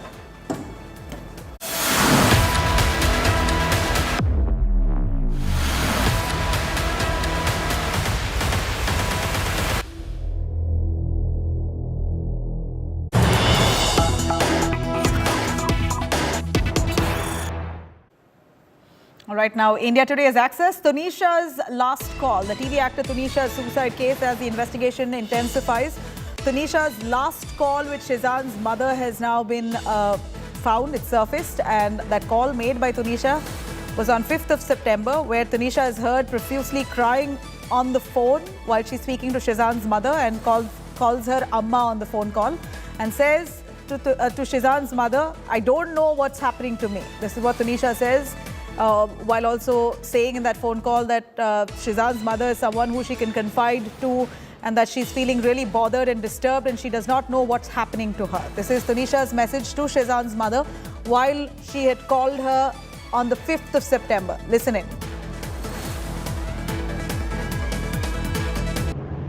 आप मेरे लिए बहुत मायने रखते हो अम्मा, बहुत ज़्यादा। आपको अब जानते भी नहीं हो, इसलिए आपसे हर बात शेयर करने का मन करता है। इसलिए मेरे जहन में जो भी होगा मैं आपको बताऊंगी, लेकिन पता नहीं मुझे खुद नहीं पता मुझे क्या हो रहा है। आप मेरे लिए बहुत मायने रखते हो अम्मा, बहुत ज़्यादा। आपको अब जानते भी नहीं हो, इसलिए आपसे हर बात शेयर करने का मन करता है। इसलिए मेरे जहन में जो भी होगा मैं आपको बताऊंगी, लेकिन पता नहीं मुझे खुद नहीं पता मुझे क्या हो रहा है। All right, now days after Tanisha's mother leveled sensational charges against Shizan's family, saying there was a bid by Shizan's family to convert her, etc., Shizan's family now has finally spoken up. They've held a press conference responding to every allegation made against Shizan and the family members. And as they speak extensively, Shizan's mother says that her son never slapped Tanisha and that Tanisha was like a family member to their family. In fact, after Tanisha's mother alleged a conversion bid here, Shizan's sister clarified, saying that Tanisha wore the hijab because the show Dastan-e-Kabul, Alibaba, that the two of them were in, demanded a scene where Tanisha wear the hijab. It was not Shizan who forced her to wear the hijab. And also all claims about Shizan taking her to a dargah are absolutely false, is what Shizan's family has now said while they come out to hold a press conference. Not only his family, but Shizan's lawyer has also made some explosive claims. Shizan's lawyer there, as we see on our screens, has alleged that Tanisha's mother interfered with Tanisha's life so much to a point where she also used to abuse Tanisha. She also broke Tanisha's phone at one point and forced her to work so that money comes in. In fact, attacking her uncle, who's been speaking on this case as well. Shizan's family now saying that Tanisha's uncle used to mistreat Tanisha and she used to fear him quite a lot. Shizan ने Tanisha के साथ जो किया, पहले उसके साथ friendship की, दोनों का था, आना जाना भी, घर पे बुलाना, वो आ जाता था। मेरे को उसने बताया मम्मा मेरे को शिजान से है और शिजान भी मेरे से करता है। फिर एक दिन अचानक उसने उसका मोबाइल चेक किया शिजान का, जिसमें उसकी गर्लफ्रेंड का कुछ चैट था, पता नहीं आई डोंट नो क्या था। तो इसने पूछा, शिजान से पूछा कि ये क्या है। शिजान ने टुनीशा के थप्पड़ मारा, सेट पे रूम में थप्पड़ मारा। तो वो कहता तू कर ले जो कुछ करना है, मेरा तेरे साथ कोई रिश्ता नहीं है। आपने एक चीज बोली कि आपकी बेटी को शिजान ने थप्पड़ मारा। आप में से बच्चे होंगे, किसी के बच्चे हैं आपके, किसी के, सबके होंगे। आपको अगर आपका बच्चा आके बोलता है कि मुझे थप्पड़ मारा गया है और सेट पे मारा है या मुझे टॉर्चर किया जा रहा है, आप लोग क्या करेंगे? क्या करेंगे आप लोग इंतजार करेंगे? मेरे घर पे उनका आना जाना था, मेरे घर पे आती थी, वो मुझे फोन करके कह सकती थी, मेरे घर पे डायरेक्ट आ सकती थी, वो आती थी मेरे घर के ऊपर, मैं डिनाई नहीं कर रही हूँ। अच्छे से खाती थी, पीती थी, बात करती थी, रहती थी, सब कुछ था उनका। तो जब ये इंसिडेंट हुआ, उन्होंने इंतजार क्यों किया? वो मेरे घर पे क्यों नहीं आई? उन्होंने शिजान को थप्पड़ क्यों नहीं मारा? बिहेवियर में जो चेंजेस आ रही थी टुनीशा के, कभी उसकी माँ को अम्मा, उसकी बहन को बोलना, और मुस्लिम अपना धर्म अपनाने की उसको करता था है, और शादी का वादा किया। तो ये सब चीज़ें नहीं करनी चाहिए थी उसको जब उसका किसी और लड़की के साथ था। उसको हमने फोर्स किया, या उसका वो जो हिजाब लेने वाला फोटो जो सर्कुलेट हो रहा है, वो शो का फोटो है, शो की शूट का फोटो है। बात रही आपी और अम्मा की, हमें यहाँ पे शिजान के या शफक के जितने भी जानने वाले हैं, दोस्त हैं, वो इनके कॉन्टेक्स्ट में हमें आपी और अम्मा बोलते हैं। हम हैं आपी और अम्मा। हम जब सपोज मैं किसी और अदर कास्ट की फ्रेंड के घर पे जा रही हूँ, माय फ्रेंड इज हिंदू, और मैं उसकी मासी से मिलती हूँ, मैं उनको ऑटोमेटिकली मासी ही बोलेंगे। It is very obvious. All right, we're going to shift our focus on the other side of a short break. 2023 begins with bloodshed in the valley. Twin strikes in Jammu's Rajouri after targeted attacks on Hindus on New Year's. Now a child has been killed in an IED blast that took place today. More details coming up on the other side. Stay with us. ये देख सकते हैं कि सेना के जवान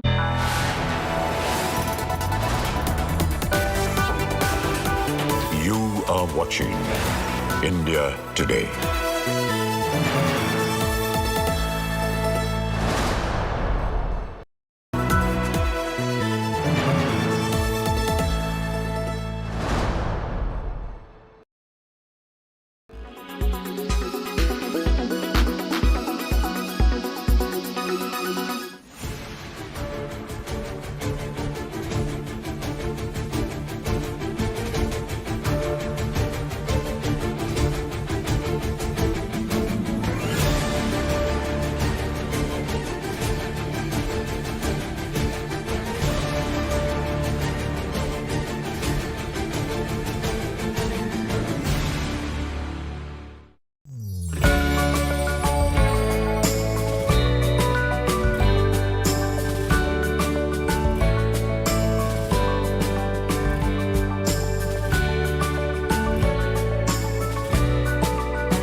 Make your media plan smarter with India Today Live TV on your connected devices.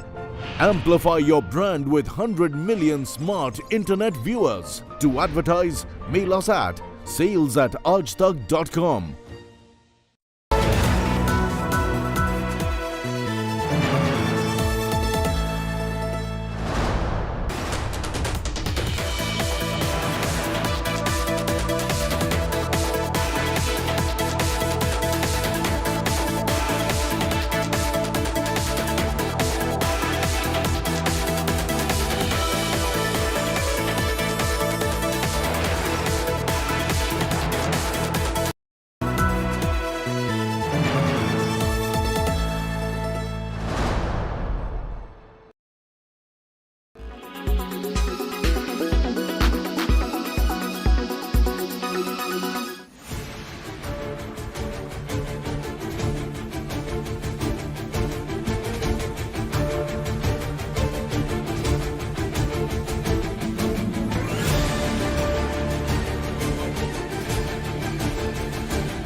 are watching India Today.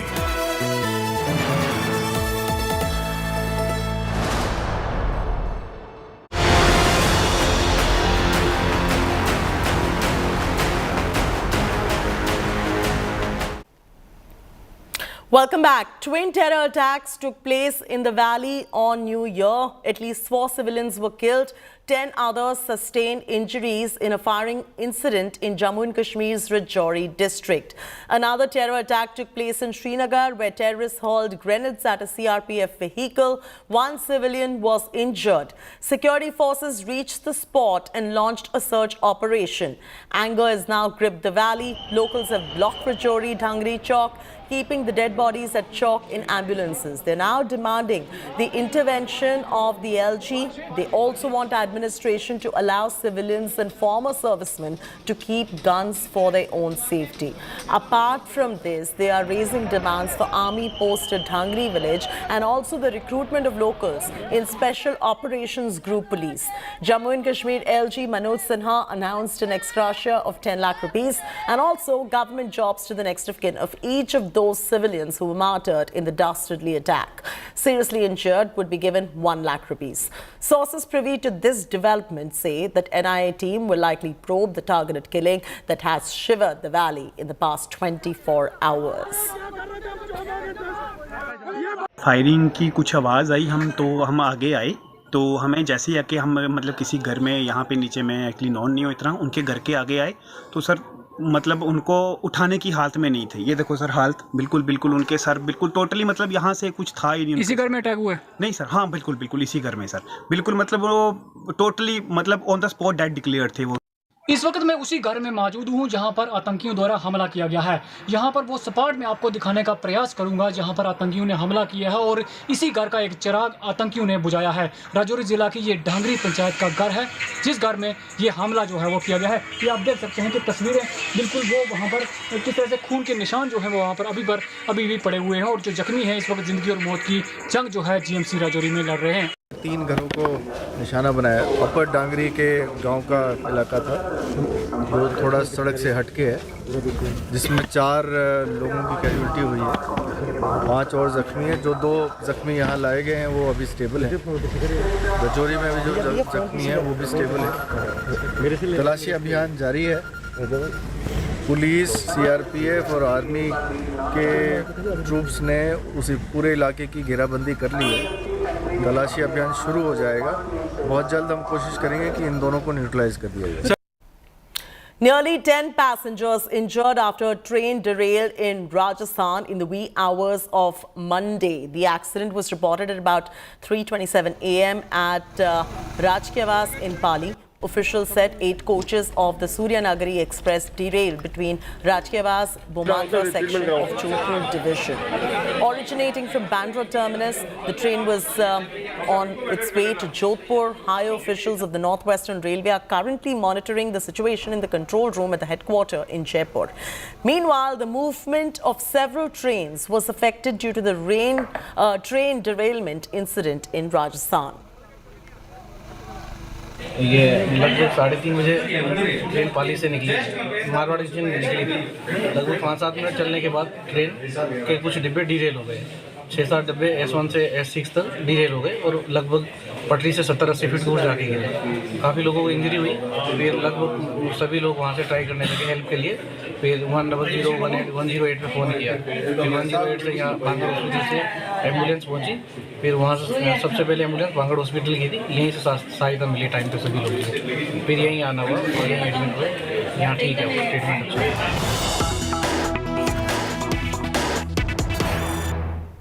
After the horror that shook the national capital on New Year Eve, that absolutely dastardly horror that took place where the girl was dragged for kilometers, finally succumbed to injuries, questions arising on where was the Delhi police in the middle of all of this. There were certain eyewitness accounts also that we have that said that we called the Delhi police but nobody showed up, and that's what the eyewitnesses claim too. You do have the perpetrators who have been arrested by Delhi police, and Delhi police is finally ready to break their silence on the Delhi New Year horror. Listen in. Panjawala police क्षेत्र में एक युवती की लाश का मामला दुखद है। इसमें पुलिस ने विभिन्न धाराओं में केस रजिस्टर किया है और अभी तक की जो तफ्तीश है, इन्वेस्टिगेशन के आधार पर 5 अभियुक्तों को गिरफ्तार किया है। इसमें एक मेडिकल बोर्ड कॉन्स्टिट्यूट कराया जा रहा है, जिसकी रिपोर्ट के आधार पर फर्दर इन्वेस्टिगेशन होगा। इसके साथ साथ जो भी हमारी फॉरेंसिक टीम्स हैं उनका असिस्टेंस लिया जा रहा है और लीगल टीम्स का भी असिस्टेंस लिया जा रहा है। मल्टीपल टीम्स बना दी गई हैं जो इस केस को इन्वेस्टिगेट कर रहे हैं। दिल्ली पुलिस जो विक्टिम है उसके परिवार से लगातार संपर्क में है। जो भी इन्वेस्टिगेशन हो रहा है उसकी उनको पूरी जानकारी दी जा रही है। इसके अलावा जो 5 एक्यूज्ड हैं, इनकी 3 दिन की पुलिस कस्टडी मिली है, जो फर्दर इन्वेस्टिगेशन करेंगे। उस इन्वेस्टिगेशन के आधार पर जो भी नए तथ्य आएंगे और जो फॉरेंसिक टीम्स और लीगल टीम्स हैं, उनके असिस्टेंट्स के बाद जो पुलिस अपना काम है, पुलिस इन्वेस्टिगेशन जल्दी से जल्दी कंप्लीट करेगी और उसके बाद कोर्ट में रिपोर्ट चार्जशीट सबमिट करेगी और पूरी हमारे एफर्ट्स रहेंगे। सारी तरह के एविडेंस कलेक्ट किए जाएंगे, जो फिजिकल एविडेंस हैं, ओरल एविडेंस हैं या जो सीसीटीवी बेस्ड जो एविडेंस हैं, सारे एविडेंस के आधार पर एविडेंस कलेक्ट करने के बाद हम जो अभियुक्त हैं उनको कड़ी से कड़ी सजा दिलवाएंगे। सर, 5 आरोपी पकड़े गए, इनसे पूछताछ में क्या बताया उन्होंने? अभी इन्वेस्टिगेशन जारी है। धाराएं हैं वो 279, 304A, 304, 120B अभी तक इन धाराओं के तहत इन्वेस्टिगेशन हो रहा है और जो पोस्टमार्टम की रिपोर्ट आएगी, मेडिकल बोर्ड की जो प्रक्रिया है, उसके बाद हम इसमें आगे जो भी सेक्शंस हैं वो फाइनल करेंगे। उसमें अगर जरूरत हुई तो इन्वेस्टिगेशन के आधार पर सेक्शंस ऐड किए जाएंगे। जो अभी तक एक्यूज्ड अरेस्ट किए गए हैं, 5 एक्यूज्ड हैं, वो दीपक खन्ना है जो कोई ड्राइवर है ग्रामीण सेवा में, एक दूसरा अमित खन्ना है, तीसरा एक कृष्ण नाम का आदमी है, चौथा एक मनोज मित्तल और 5वां मिथुन। 5 अभियुक्त हैं। अभी तक का जो इन्वेस्टिगेशन है उसमें पांचों को अरेस्ट कर लिया गया है और पीसी रिमांड लिया जा चुका है। अभी फर्दर इन्वेस्टिगेशन जारी है, इनको सीन ऑफ क्राइम पर लेके जाया जाएगा और जो इसमें व्हीकल यूज हुआ है उसकी प्रॉपर फॉरेंसिक एग्जामिनेशन कराई जा रही है। इन्होंने क्या बताया? ये पांचों आरोपी कहां से आ रहे थे? क्या मूर्थल से आ रहे थे? और लड़की कहां से आ रही थी? कहां काम से? कहां ड्राइव किया गया सर, ये भी बता दीजिए। देखिए, जो इन्वेस्टिगेशन अभी प्रिलिमिनरी स्टेज पे है, इनकी कस्टोडियल इंटरोगेशन अभी जारी होगी और जो सीसीटीवी फुटेज है और जो उसके अलावा दूसरे जो डिजिटल एविडेंस है उसके आधार पर एक पूरी टाइमलाइन बनाई जाएगी और इसके बाद ही हम डेफिनेट कोई व्यू ले पाएंगे कि ये कहाँ से आए थे और कहाँ जा रहे थे, बिकॉज अभी इनकी जो स्टोरी है उसको हमें वेरीफाई करना बाकी है। सर, ये जो गाड़ी को घसीट के ले जाया गया, उस गाड़ी के जरिए स्कूटी को बताया जा रहा है 4 किलोमीटर तक घसीटा गया और बाकी अगर जीपीएस लोकेशन अगर देखें तो तकरीबन 12 किलोमीटर के आसपास का आता है। क्या आप जानकारी दे सकते हैं कि कितने किलोमीटर उस कार ने उस लड़की को घसीटा? सर देखिए, जैसा कि मैंने कहा कि ये एक दुखद मामला है। जो अभी तक का इन्वेस्टिगेशन है उसमें हमें ये जानकारी मिली है कि उस लड़की की जो बॉडी थी वो उस गाड़ी में कहीं स्टक की है और वो कई किलोमीटर तक, लगभग 10-12 किलोमीटर तक उन्होंने ड्रैग किया है और फिर वो किसी टर्निंग के दौरान कहीं पर वो बॉडी गिरी है। उसके बाद पुलिस ने एफर्ट्स किया है। रात को जैसे ही हमारे पास इंफॉर्मेशन आई थी, विभिन्न टीम इमीडिएटली बना दी गई थी और उसमें क्योंकि गाड़ी का नंबर एग्जैक्ट हमारे पास नहीं था तो सीसीटीवी के आधार पर उस नंबर को लोकेट किया गया। फिर टीम्स बनाई गई, एड्रेसेस ढूंढे गए। स्कूटी का जो एड्रेस था, उस जो डिसीज्ड है उस को भी हमने एड्रेस को छानबीन की और उसी के आधार पर जो स्विफ्ट एक्शन था, सभी के सभी जो अक्यूज्ड हैं वो पकड़े गए हैं, वो हमारी कस्टडी में है और उस पर फर्दर इन्वेस्टिगेशन जारी है। तमाम पहलुओं पर इन्वेस्टिगेशन किया जाएगा। मेडिकल में क्या शराब आई है? क्या नशे में थे? आप लोगों ने इनका मेडिकल एग्जामिनेशन करवाया होगा? जो भी फर्दर डिटेल है वो इसके बाद पोस्टमार्टम एग्जामिनेशन के बाद हम आपके साथ कल शेयर करेंगे। 304A में जो केस रजिस्टर्ड हुआ है, तो क्या इसका पुलिस मान रही है कि प्राइमरी इन्वेस्टिगेशन में सिर्फ नेग्लिजेंट की वजह से ही डेथ हुई है? एविडेंट जो इन्वेस्टिगेशन है वो एक डायनेमिक प्रक्रिया है। उसमें जैसे जैसे हमारे पास एविडेंस आता जाएगा, कोई इलेक्ट्रॉनिक एविडेंस होगा या कोई आई विटनेस होगा, तो उसके आधार पर इन्वेस्टिगेशन आगे बढ़ेगा और जल्दी से जल्दी हम इसमें इन्वेस्टिगेशन कंप्लीट करेंगे। ये सुल्तानपुरी पुलिस स्टेशन के क्षेत्र में स्कूटी मिली थी। That they were drunk or not? अभी मैंने आपको बताया कि जो बाकी इन्वेस्टिगेशन है उसके बारे में आपको बताएंगे। सर ये लड़के क्या कर रहे थे और उनको पकड़ा गया ये बता रहे मिले या बाहरी मिले सिर्फ? अभी मैं आपको यही जानकारी शेयर कर सकता हूं कि मेडिकल बोर्ड कॉन्स्टिट्यूट हो चुका है, पुलिस की कस्टडी में है वो, फर्दर इन्वेस्टिगेशन जारी है, सारे पहलुओं पर इन्वेस्टिगेशन होगा, हमारी मल्टीपल टीम जिसमें लगी हुई है और जल्दी से जल्दी इसमें जो सख्त से सख्त सजा दिलाने के लिए दिल्ली पुलिस कार्यरत रहेगी। Thank you. Well, questions still not answered on where was the Delhi police in the middle of all of this and why was there no patrolling on the road. The Delhi police putting out a statement right there saying that they are going to be investigating this matter.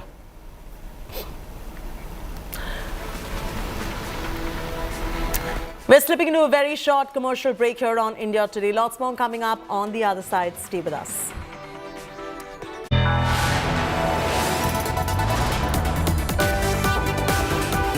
You are watching India Today.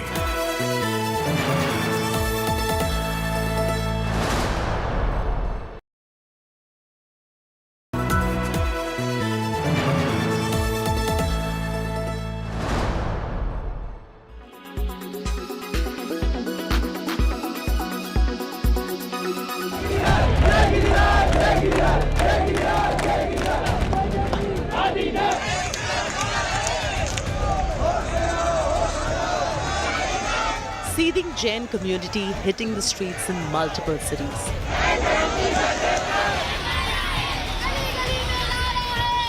Angry over Jharkhand government's move to turn one of the most revered Jain shrines into a tourist spot.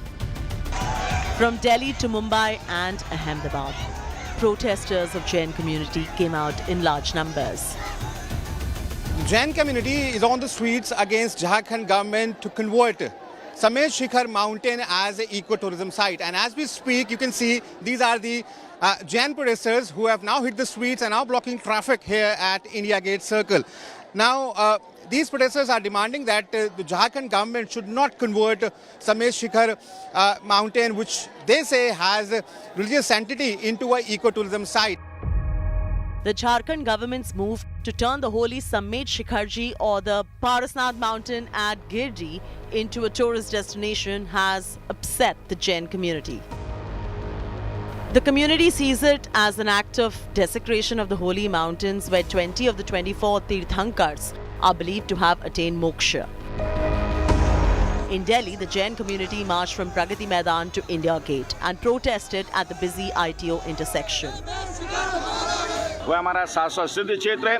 वर्तमान में 20 तीर्थंकर वहां से मोक्ष गए, पहले 24 गए, आगे आने वाली सभी 24 ही वहीं से मोक्ष जाएगी। पर्यटन क्षेत्र बन जाएगा, वहां मांस मदिरा होगा, अभक्ष्य का भक्षण होगा, लोग जूते चप्पल पहन करके जाएंगे। हमारे पवित्र तीर्थ स्थल को पवित्रता बनी रहे, पावनता स्वच्छता बनी रहे, हम बस यही चाहते हैं सरकार से, इसीलिए हमारा शांतिपूर्वक मौन प्रदर्शन ये है।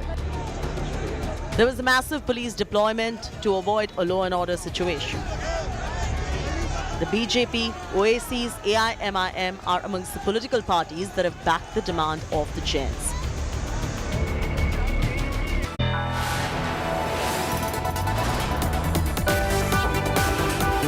You are watching India Today.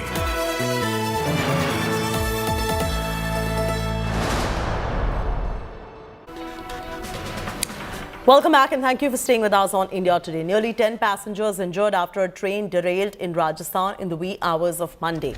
The accident was reported at about 3:27 a.m. in Rajkewas in Pali. Officials said 8 coaches of the Suryanagri Express derailed between Rajkewas, Bomadra section of Jodhpur division. Originating from Bandra terminus, the train was en route to Jodhpur. High officials of the Northwestern Railway are currently monitoring the situation in the control room at the headquarters in Jaipur. Meanwhile, the movement of several trains was also affected due to the train derailment incident in Rajasthan. ये लगभग 3:30 बजे train पाली से निकली, Marwari station निकली थी। लगभग 5-7 minute चलने के बाद ट्रेन के कुछ डिब्बे डीरेल हो गए। 6-7 डिब्बे S1 से S6 तक डीरेल हो गए और लगभग पटरी से 70-80 फीट दूर जाके गिरे। काफ़ी लोगों को इंजरी हुई, फिर लगभग सभी लोग वहाँ से ट्राई करने लगे हेल्प के लिए। फिर 108 पे फ़ोन किया, फिर 108 से यहाँ भांगड़ हॉस्पिटल से एम्बुलेंस पहुँची। फिर वहाँ से सबसे पहले एम्बुलेंस भांगड़ हॉस्पिटल की थी, यहीं से सहायता मिली टाइम पे सभी लोगों को। फिर यहीं आना हुआ और यहीं एडमिट हुए, यहाँ ठीक है, ट्रीटमेंट अच्छा है। हम अहमदाबाद से जोधपुर जा रहे थे, तभी बीच में रात को 3 बजे थे, मारवाड़ जंक्शन से जस्ट थोड़ा आगे आए ही थे हम। उसी टाइम मैं जगी रही थी, लेकिन जोर से ट्रेन खड़ बोलने लगे और पूरा का पूरा डब्बा ऐसे कैसे पलट गया कि बहुत मुश्किल से हम ऊपर वाली खिड़की खोल के, ऊपर की खिड़की खोल के कूदते हुए उधर से वो कूद के ऊपर गए, फिर धीरे धीरे उच्चा के हमको लेके गए बाहर।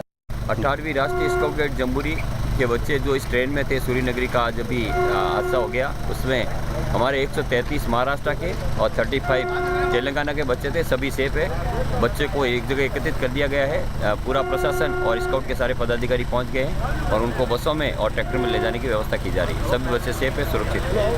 आज सुबह लगभग 3:30 बजे यह सूचना प्राप्त हुई कि गाड़ी संख्या 12480 सूर्य नगरी एक्सप्रेस जो कि मारवाड़ से जोधपुर के मध्य जा रही थी, उसका राजकीय वास और बोमदरा के बीच में अवपतन हो गया है।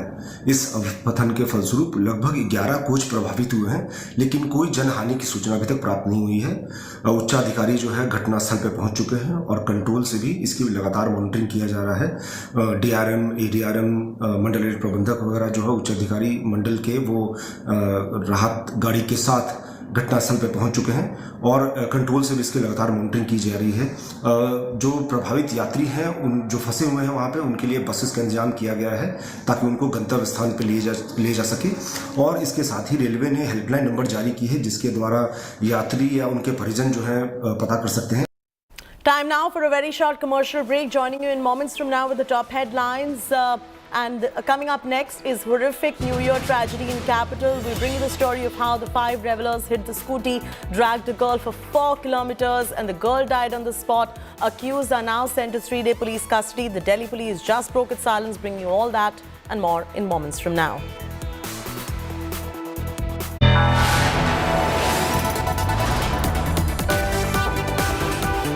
You are watching India Today.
Make your media plan smarter with India Today Live TV on your connected devices.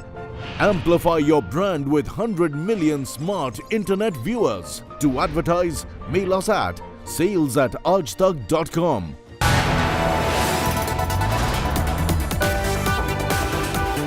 You are watching India Today.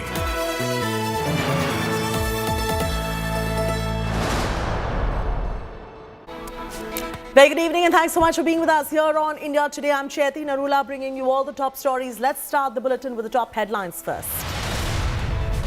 Horrific New Year tragedy in the capital. 5 revelers hit scooty, drag a girl for 12 kilometers. Girl dies on the spot. Accused sent to 3-day police custody. Kejriwal demands capital punishment. Appeal करता हूं कि चाहे जितने भी रसूख वाले क्यों ना हों जो दोषी हैं, उनको सख्त से सख्त सज़ा मिलनी चाहिए। ऐसा ये तो रेयरेस्ट ऑफ रेयर क्राइम्स में आता है, ऐसे लोगों को तो फांसी की सज़ा मिलनी चाहिए। Protests erupt over Delhi New Year horror. LG Secretariat gherawed by Aam Aadmi Party workers and protesters. Road outside Sultanpuri police station blocked. Modi government's 2016 note ban passes legal test. Supreme Court passes 4:1 judgment in favor of the note ban, says centre had the right to introduce demonetization. 2023 begins with bloodshed in the valley. Twin strikes in Jammu's Rajouri after targeted attack on Hindus on New Year. Girl killed in IED blast today. Panic and fear grips the valley after New Year terror. Protests break out as locals gheraw BJP leaders at the blast site. 8 coaches of Bandra to Jodhpur Express train derails at Rajasthan's Pali. At least 10 people seriously injured. Other 11 coaches impacted.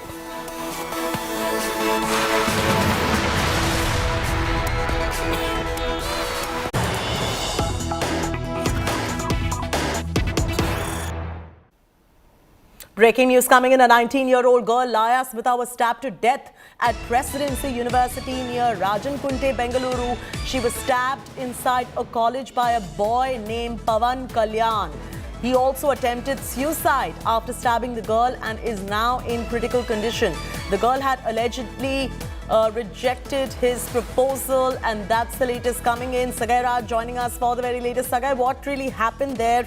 Girl gets stabbed to death. The boy who stabs her tried to attempt suicide. What's happening? What we get to learn is around 1 p.m. the student Pavan Kalyan, who studies in a different college in Bengaluru city, reaches out Presidency City, and he goes to her class, I mean to say Laya Smita class, and asks her to step out of the class, and there was a heated argument between both of them, and he removes a knife from his bag and stabbed her close to 5 to 6 times inside the college premises. She was been shifted by the security guards who were inside the college, but she had succumbed to injuries. What we also get to learn is immediately after he had stabbed the girl, even he had attempted to suicide by stabbing himself on his chest, and as of now he is also been shifted. He's in critical. As of now, police are investigating and they are not sure what is the reason behind this, but what we also get to learn through our sources, the students who study there is allegedly probably a spurned lover who have proposed her, and she has rejected the proposal from the boy, and which has forced the boy to take this kind of How did this boy even enter the campus if he was not studying in this particular university? How is he allowed to enter this campus? Now, that is a subject to investigation, because police are investigating that how they allowed this particular student inside the college, and this student was also carrying a knife inside his bag when he entered the college. The police is investigating all these possible angles. How come a student from outside has been allowed without an identity card? All right, Sagai, thanks for joining us with those details. We'll continue updating the story.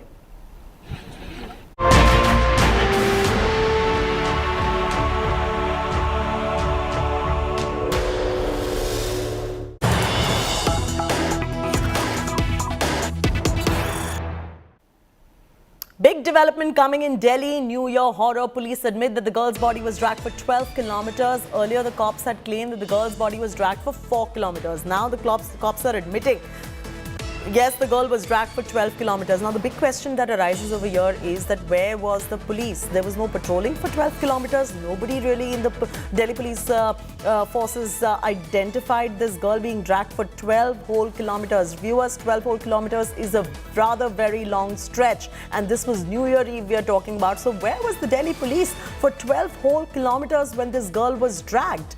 The 5 perpetrators have been arrested right now. Further course of action is awaited, and the Delhi police just had a press conference where they said that they are investigating this particular matter in further detail. But the question still is on the Delhi police. Where were they for a stretch of 12 kilometers? Listen into what the Delhi police had to say.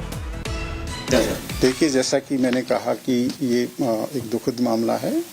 जो अभी तक का investigation है उसमें हमें ये जानकारी मिली है कि उस लड़की की जो बॉडी थी वो उस गाड़ी में कहीं स्टक की है और वो कई किलोमीटर तक, लगभग 10-12 किलोमीटर तक उन्होंने ड्रैग किया है और फिर वो किसी टर्निंग के दौरान कहीं पर वो बॉडी गिरी है।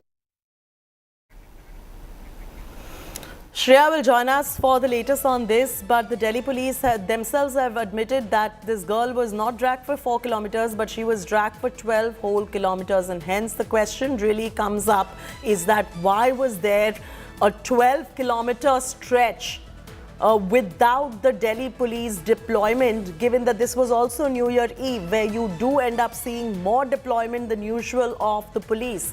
Shreya Chatterjee joins us live from Sultanpuri. Shreya, still, that question was never answered by the Delhi police. 12-kilometer long stretch and there was no deployment of Delhi police at all.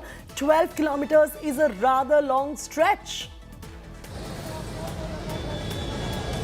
Well, absolutely so, Chaiti. And even before the Delhi police confirmed this, it was India Today who actually travelled that entire stretch to understand the distance between from where the scooty was found to where the dead body was found. This is absolutely a very long stretch. And yesterday night also, when we travelled the distance, we did not find any police officer in between. This is a big question on the Delhi police's security and law and order. Also important to point out that we are talking about New Year. Remember that Delhi police did a press conference where they stated that at least 18,000 police personnel will be manning the national capital as extra security on the day of New Year. Despite so, for a stretch of 12 kilometers, a girl was dragged.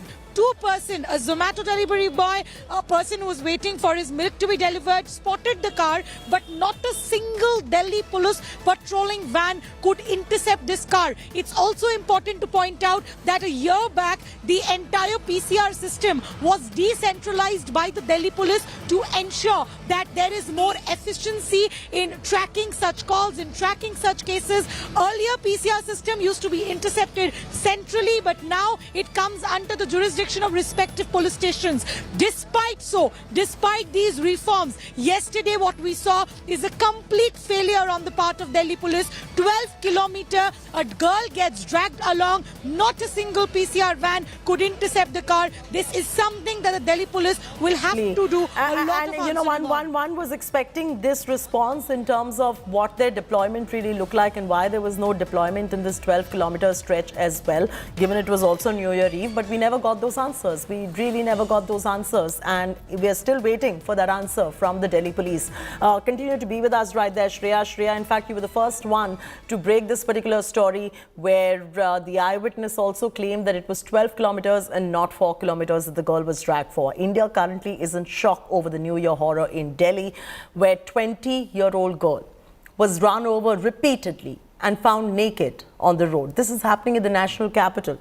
All the 5 accused who were inside the Baleno car have been sent to 3-day police remand. While no blood or traces of hair of the victim have been found inside the car, blood stains have been recovered from under the car. The eyewitnesses in the case have alleged massive lapses. They say the calls to PCR went unanswered and that the constable on duty inside one of the PCR vans did not even respond to their cries for help. This is shocking. Right in the middle of the national capital of the country, you have the constable not responding to SOS calls that are coming in from citizens.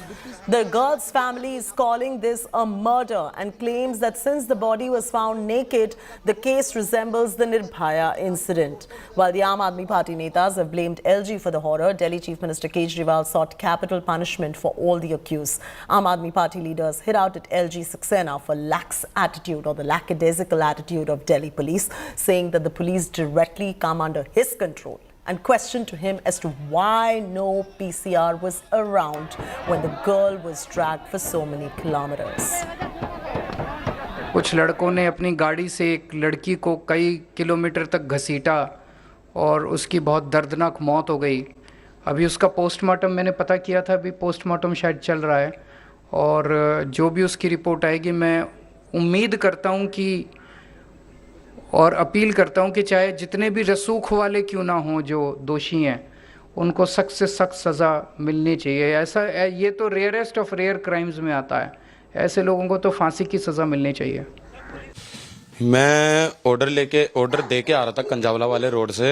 मेरे को Agrasen hospital की तरफ को मुड़ना था, मैं उधर की तरफ मुड़ रहा था, तो वहां से वो गाड़ी आई। मेरी उस गाड़ी की आपस में टक्कर होने से बस बची गई थी, मेरी बाइक अनबैलेंस हो गई।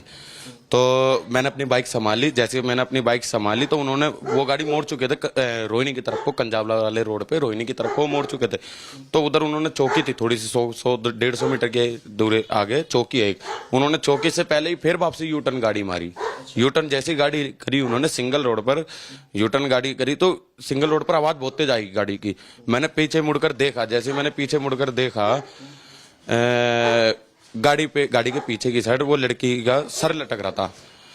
हाँ, तो मैं देखकर चौंक गया। फिर बाद में मैंने ऑर्डर अपना पूरा करने के बाद मैंने रोहिणी सेक्टर 24 की तरफ जा रहा था, बेगमपुर थाने वाले रोड से।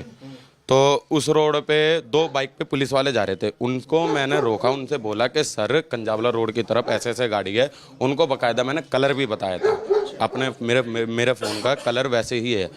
अभी पोस्टमार्टम हुआ नहीं है, हमने पोस्टमार्टम के लिए एक मेडिकल बोर्ड कंस्टिट्यूट करने की रिक्वेस्ट की है हेल्थ डिपार्टमेंट जीएन सिटी को। उनसे अप्रूवल मिलते ही 3 डॉक्टरों की एक टीम पोस्टमार्टम करेगी और हमें अपनी रिपोर्ट सौंपेगी। देखिए, इनिशियली एक कॉल की गई थी कंजावला एरिया में, जिसमें ये बताया गया था कि एक कार से कोई व्यक्ति घसीटा हुआ जा रहा है। कुछ देर के बाद एक दूसरी कॉल कंजावला जो रोहिणी डिस्ट्रिक्ट में है वहाँ पे आई थी, जिसमें ये बताया गया था कि सड़क के पास नग्न अवस्था में एक महिला पड़ी हुई है। वहाँ की पुलिस टीम ने जब सारी बातें वेरीफाई की और कार का नंबर उन्हें मिल गया, तो कार में ऑक्यूपेंट्स जो थे उनको उन्होंने एप्रीहेंड किया।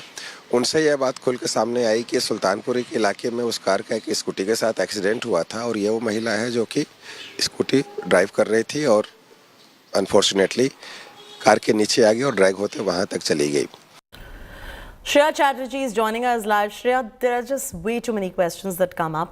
But again, I'd like to reiterate, the Delhi police needs to be answerable. In the press conference, we were expecting them to give an answer as far as the patrolling was concerned. Since they didn't answer, how does the LG respond to this? How does the central government respond to this? Because the Delhi police comes under their control. Well, absolutely so, Chaiti. And you know, there are a lot of questions that the Delhi police did not clear. How many PCR van was on duty at that very night? How many police officials were actually manning this PCR vehicle? Because it is also somewhere down the line a failure on their job. And why has no action been taken against those police officials? If there were PCR vans on duty, if there were police officials on duty who were nowhere to be found in this stretch, what were they doing at that point of time? So there is a lot of more answering that the Delhi police needs to do, a lot more clarity, especially on their failure that the Delhi police first needs to come out on. We accept that somewhere down the line this is a fatal accident, but the question here lies that the accident happened in the Sultanpuri district and the girl was dragged to another district. This is Rohini district that we're talking about in Kanjawala. Remember, between 2 districts in the national capital, there is not a single PCR van. This is immense lapse on the part of Delhi police, and it is unfathomable. Not just that, the PCR calls, the SOS PCR calls go unanswered to the Delhi police and they do not respond to this. So citizens of Delhi today are to assume that if there is an emergency, they're on their own? Absolutely, that's what they will obviously be feeling. And at a time when the Delhi police is trying to say that they have amped security during New Year, this is completely absolute opposite to what the claim is. And we had those eyewitnesses, 2 of them, who saw the car, who chased the car, who were on call with the Delhi police on PCR, but there was no police that appeared. Remember, Deepak yesterday, while speaking to India Today, categorically said that from 3:24 till almost 5, he was on call with the Delhi police. So there's a lot of picture that the Delhi police right now needs to answer about. Where were PCR vans? If there were people on duty, why no action has been taken against them till now? Yes, and at the moment, I'm sure that the family is grieving this particular loss as well. What are the demands coming in from the family members of the deceased, Shreya? Well, unfortunately, Chaiti, for the first and Getting some foremost, breaking news coming in, Shreya. Hold on right there. Breaking news coming in. Forensic team has reached the crime spot at the moment. The police admit the girl's body was dragged for 12 kilometers. Earlier, cops claimed that the girl's body was dragged for 4 kilometers. And the latest coming in is that forensics team has reached the crime spot. Shreya Chatterjee still with us on the broadcast, and these are the visuals of the forensic team reaching the crime spot at the moment. We'll get you more updates. Shreya, the forensic team is at the crime spot. Sure, they will do their job. Investigation is currently underway as well. But too little, too late. Too little, too late. That's all I can say. Well, absolutely, too little, too late. And right now, the forensic team is at the Shani Bazaar Road, where the scooty of the girl was found, which is being claimed to be this very spot where the accident took place. You know, we've also accessed those visuals, remember, at 1:52 a.m., where at that very place we can see the Baleno car taking a turn, and there's a speeding scooty which was also seen at the same frame at that very time. So remember, the time also corroborates that from 1:52 a.m. till the time the first PCR call was made, which is at least 1.5 hours time, which is what it claims. That remember, for a very long stretch this girl was dragged along. And what we were talking earlier, that what are the demands of the family, because the family first and foremost is difficult to accept the fact that this is just a case of a fatal accident. The reason behind this is the condition how the dead body was found. It was bare naked. That's the reason they feel that there's more to the eye that the Delhi police is probably not giving them a better response on. So right now they are under shock. They probably yet to accept that this is just a case of accident, because definitely this is the rarest of the rarest case we've seen, that a body gets hit by a car at one district, which is the Sultanpuri district, and then dragged along to another till the Rohini district. Huge lapse on the part of Delhi police. It's all a matter of investigation, Shreya. You are absolutely right. It's all a matter of investigation. Even if it was just not an accident, we are nobody to make those assumptions right there. The investigation authorities will do their job and let us know whether it was actually an accident or whether there was more to it than meets the eye. The question really is, you have a girl that is being dragged for 12 kilometers. And PCR calls going unanswered. The Delhi police not reachable. Just now you have the forensic team that has reached there. The Delhi police has broken its silence right now. The press conference is taking place right now. But the crime has been committed. The crime is already, the girl is no more. Well, just, the press conference also just detailed a few points about the investigation. So far, it did not detail on the lapse of the Delhi police. What could have been probably a little more ascertaining for those living in the national capital if the Delhi police would have accepted the failure on their part, and what action they are taking to ensure that that is not being repeated. So that is something that probably would have helped the people living in the national capital, for everyone who now feels unsafe, because tomorrow if another person meets an accident, they will probably have the fear that what if they get dragged along for so long, there'll be no police to intercept a car. So right now what the Delhi police needs to do is accept the failure that has happened on the part and clarify what they are doing to ensure that that's not repeated ever again, because the incident is extremely horrific. It shook the entire nation. Live visuals on your screens right now of the forensic team reaching the crime spot, and all the accused are going to be taken now to the scene of the crime, and the police has already admitted that the girl's body was dragged for 12 kilometers and not 4. So that's the latest on your screens right now. At the moment, Shreya, what is the police planning to do as far as the accused are concerned? I know they have arrested the accused. What next? The entire country today is only waiting for some level of justice for the deceased. Well, Chaiti, right now what we will be seeing on the part of investigation is all the 5 men, they will be taken along the entire trail from where the accident happened till the point the body was dropped.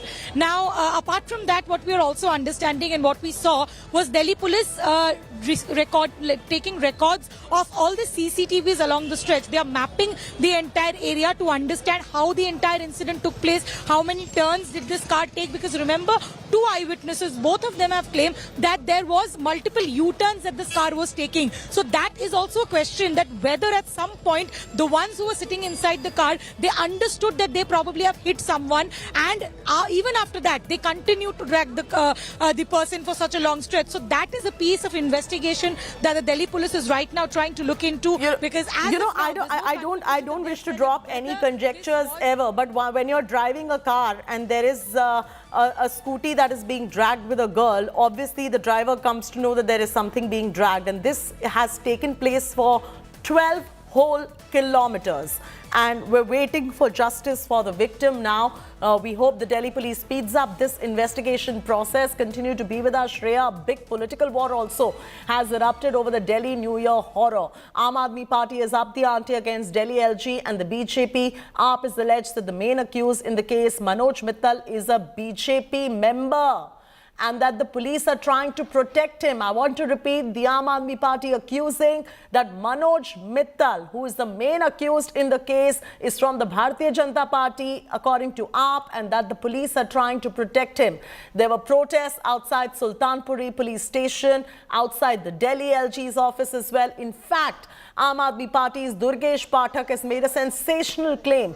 He alleges that the victim was picked up by accused Manoj Mittal from her house. Sources have told India Today that the girl's body was found 15 kilometers away from the accident spot. The police claim the girl was dragged for 4 kilometers. सरकार लोगों की जायज मांग को दबाने के लिए लोगों को रोक रही है, पर जो लोग गुंडे हैं उन्हें नहीं रोक रही है। हम चाहते हैं लोगों को रोके, जो बदमाश हैं, जो गुंडे हैं, उनको ज्यादा से ज्यादा बड़ी संख्या में, चाहे पुलिस बल का इस्तेमाल हो, चाहे सरकार का हो, तंत्र का हो, पर ये घटनाएं रुकनी चाहिए। ये लोगों को यहाँ से इसलिए भगाना चाहते हैं कि जो सत्य की आवाज है उसको दबा सके। सत्य की आवाज दबेगी नहीं। एलजी साहब को जाना पड़ेगा।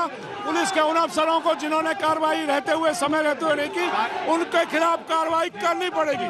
Right there, massive confrontation between the Delhi police and the Aam Aadmi Party workers, MLAs and the councillors. You can see on screen, on the camera screen on India Today, how Delhi police is using water cannons. The protesters from the protest venue at the LG Secretariat. With video journalist Ajay Thakur, this is Amit Bhardwaj reporting for India Today from Delhi. A horrific accident was reported in Delhi on New Year. That's what we are reporting at the moment. The 20-year-old woman died. She was on her way home. She was dragged by a car for about 12 kilometers from Sultanpuri to Khanjawala in Delhi. Confirmation is coming from Delhi police that she was dragged for 12 kilometers and not 4 kilometers. Her scooter was hit by the car. The Delhi police has traced the car, launched an investigation as well. Take a look at this report.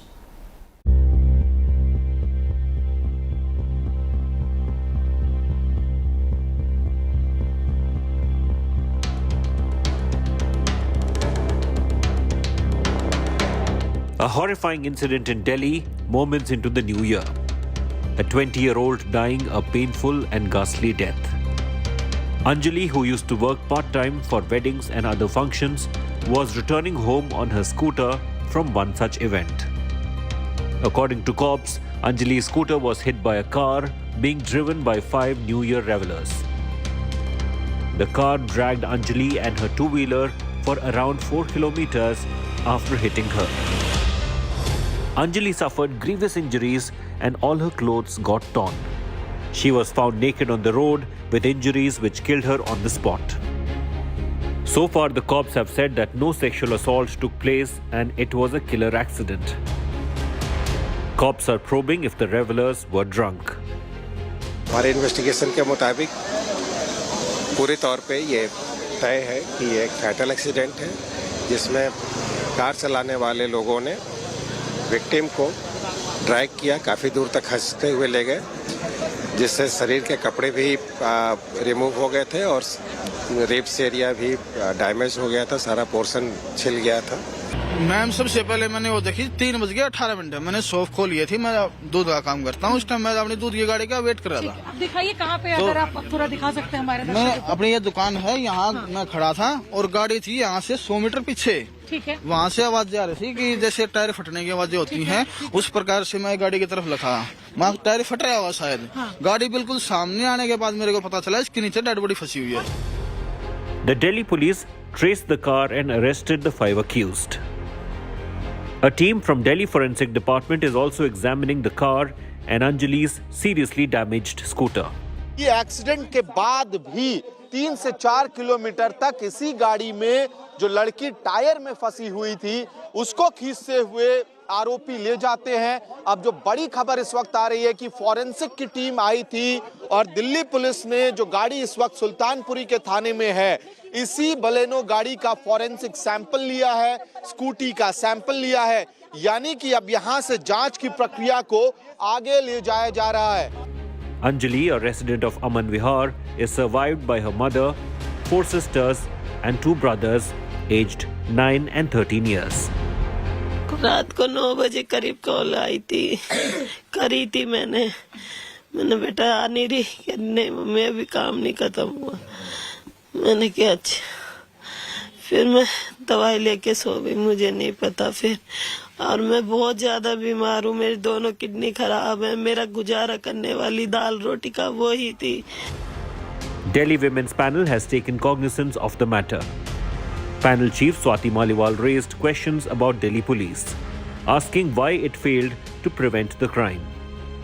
A notice has also been issued to the Delhi Police seeking probe details. मैं ये जानना चाहती हूँ कि new years ewe पर Delhi police की दिल्ली में क्या सुरक्षा व्यवस्था है कि लड़की को इतने किलोमीटर तक घसीट कर लेकर जाया जाता है और कोई चेक पोस्ट नहीं है। वो लोग दारू पी के गाड़ी चला कैसे रहे थे, उनके ऊपर कोई एक्शन नहीं हुआ। Meanwhile, politics has erupted over the tragic incident. Aam Aadmi Party trained its guns at Delhi LG VK Saxena, blaming him for the mishap. Aam Aadmi Party MLA Saurabh Bharadwaj claimed Jungle Raj under centre-appointed LG.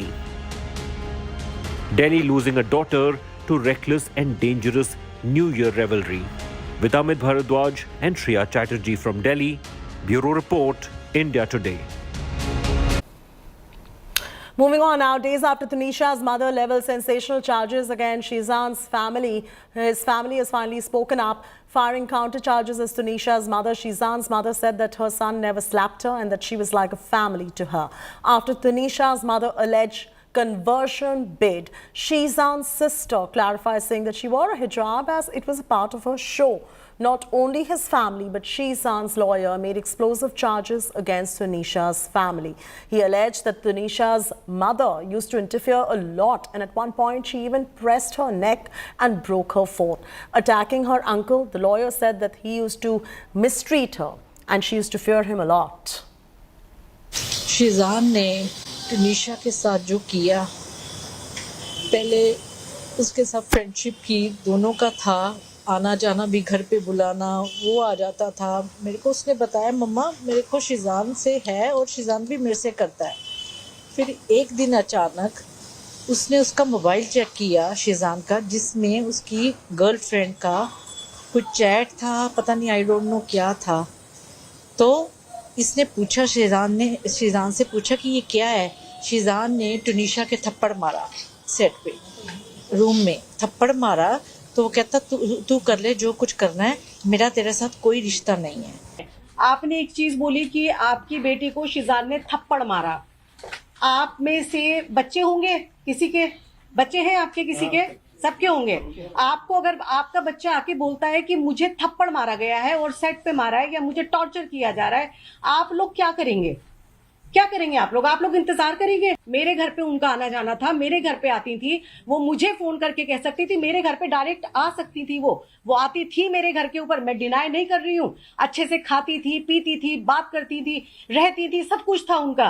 तो जब ये incident हुआ, उन्होंने इंतजार क्यों किया? वो मेरे घर पे क्यों नहीं आई? उन्होंने शिजान को थप्पड़ क्यों नहीं मारा? बिहेवियर में जो चेंजेस आ रही थी टुनीशा के, कभी उसकी माँ को अम्मा, उसकी बहन को बोलना, और मुस्लिम अपना धर्म अपनाने की उसको करता था है, और शादी का वादा किया। तो ये सब चीज़ें नहीं करनी चाहिए थी उसको जब उसका किसी और लड़की के साथ था।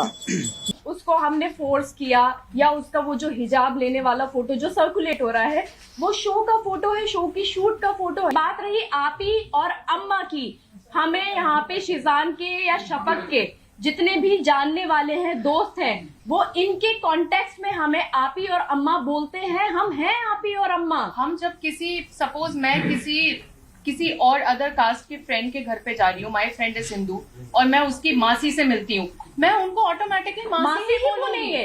It is very obvious. India Today has also accessed the last conversation Tunisha had with Shizan's mother. The conversation took place on 5th September 2022. In the conversation, she can be heard breaking down. आप मेरे लिए बहुत मायने रखते हो अम्मा, बहुत ज़्यादा. आपको अब जानते भी नहीं हो, इसलिए आपसे हर बात शेयर करने का मन करता है. इसलिए मेरे जहन में जो भी होगा मैं आपको बताऊंगी, लेकिन पता नहीं मुझे खुद नहीं पता मुझे क्या हो रहा है. आप मेरे लिए बहुत मायने रखते हो अम्मा, बहुत ज़्यादा. आपको अब जानते भी नहीं हो, इसलिए आपसे हर बात शेयर करने का मन करता है. इसलिए मेरे जहन में जो भी होगा मैं आपको बताऊंगी, लेकिन पता नहीं मुझे खुद नहीं पता मुझे क्या हो रहा है. आप मेरे लिए बहुत मायने रखते हो अम्मा, बहुत ज़्यादा. आपको अब जानते भी नहीं हो, इसलिए आपसे हर बात शेयर करने का मन करता है. इसलिए मेरे जहन में जो भी होगा मैं आपको बताऊंगी, लेकिन पता नहीं मुझे खुद नहीं पता मुझे क्या हो रहा है. आप मेरे लिए बहुत मायने रखते हो अम्मा, बहुत ज़्यादा. आपको अब जानते भी नहीं हो, इसलिए आपसे हर बात शेयर करने का मन करता है. इसलिए मेरे जहन में जो भी होगा मैं आपको बताऊंगी, लेकिन पता नहीं मुझे खुद नहीं पता मुझे क्या हो रहा है. आप मेरे लिए बहुत मायने रखते हो अम्मा, बहुत ज़्यादा. आपको अब जानते भी नहीं हो, इसलिए आपसे हर बात शेयर करने का मन करता है. इसलिए मेरे जहन में जो भी होगा मैं आपको बताऊंगी, लेकिन पता नहीं मुझे खुद नहीं पता मुझे क्या हो रहा है. Slipping into a break. When we return, up next, Modi government's 2016 note ban passes legal test. Supreme Court passes 4:1 judgment in favor of note ban. Says centre had the right to introduce demonetization.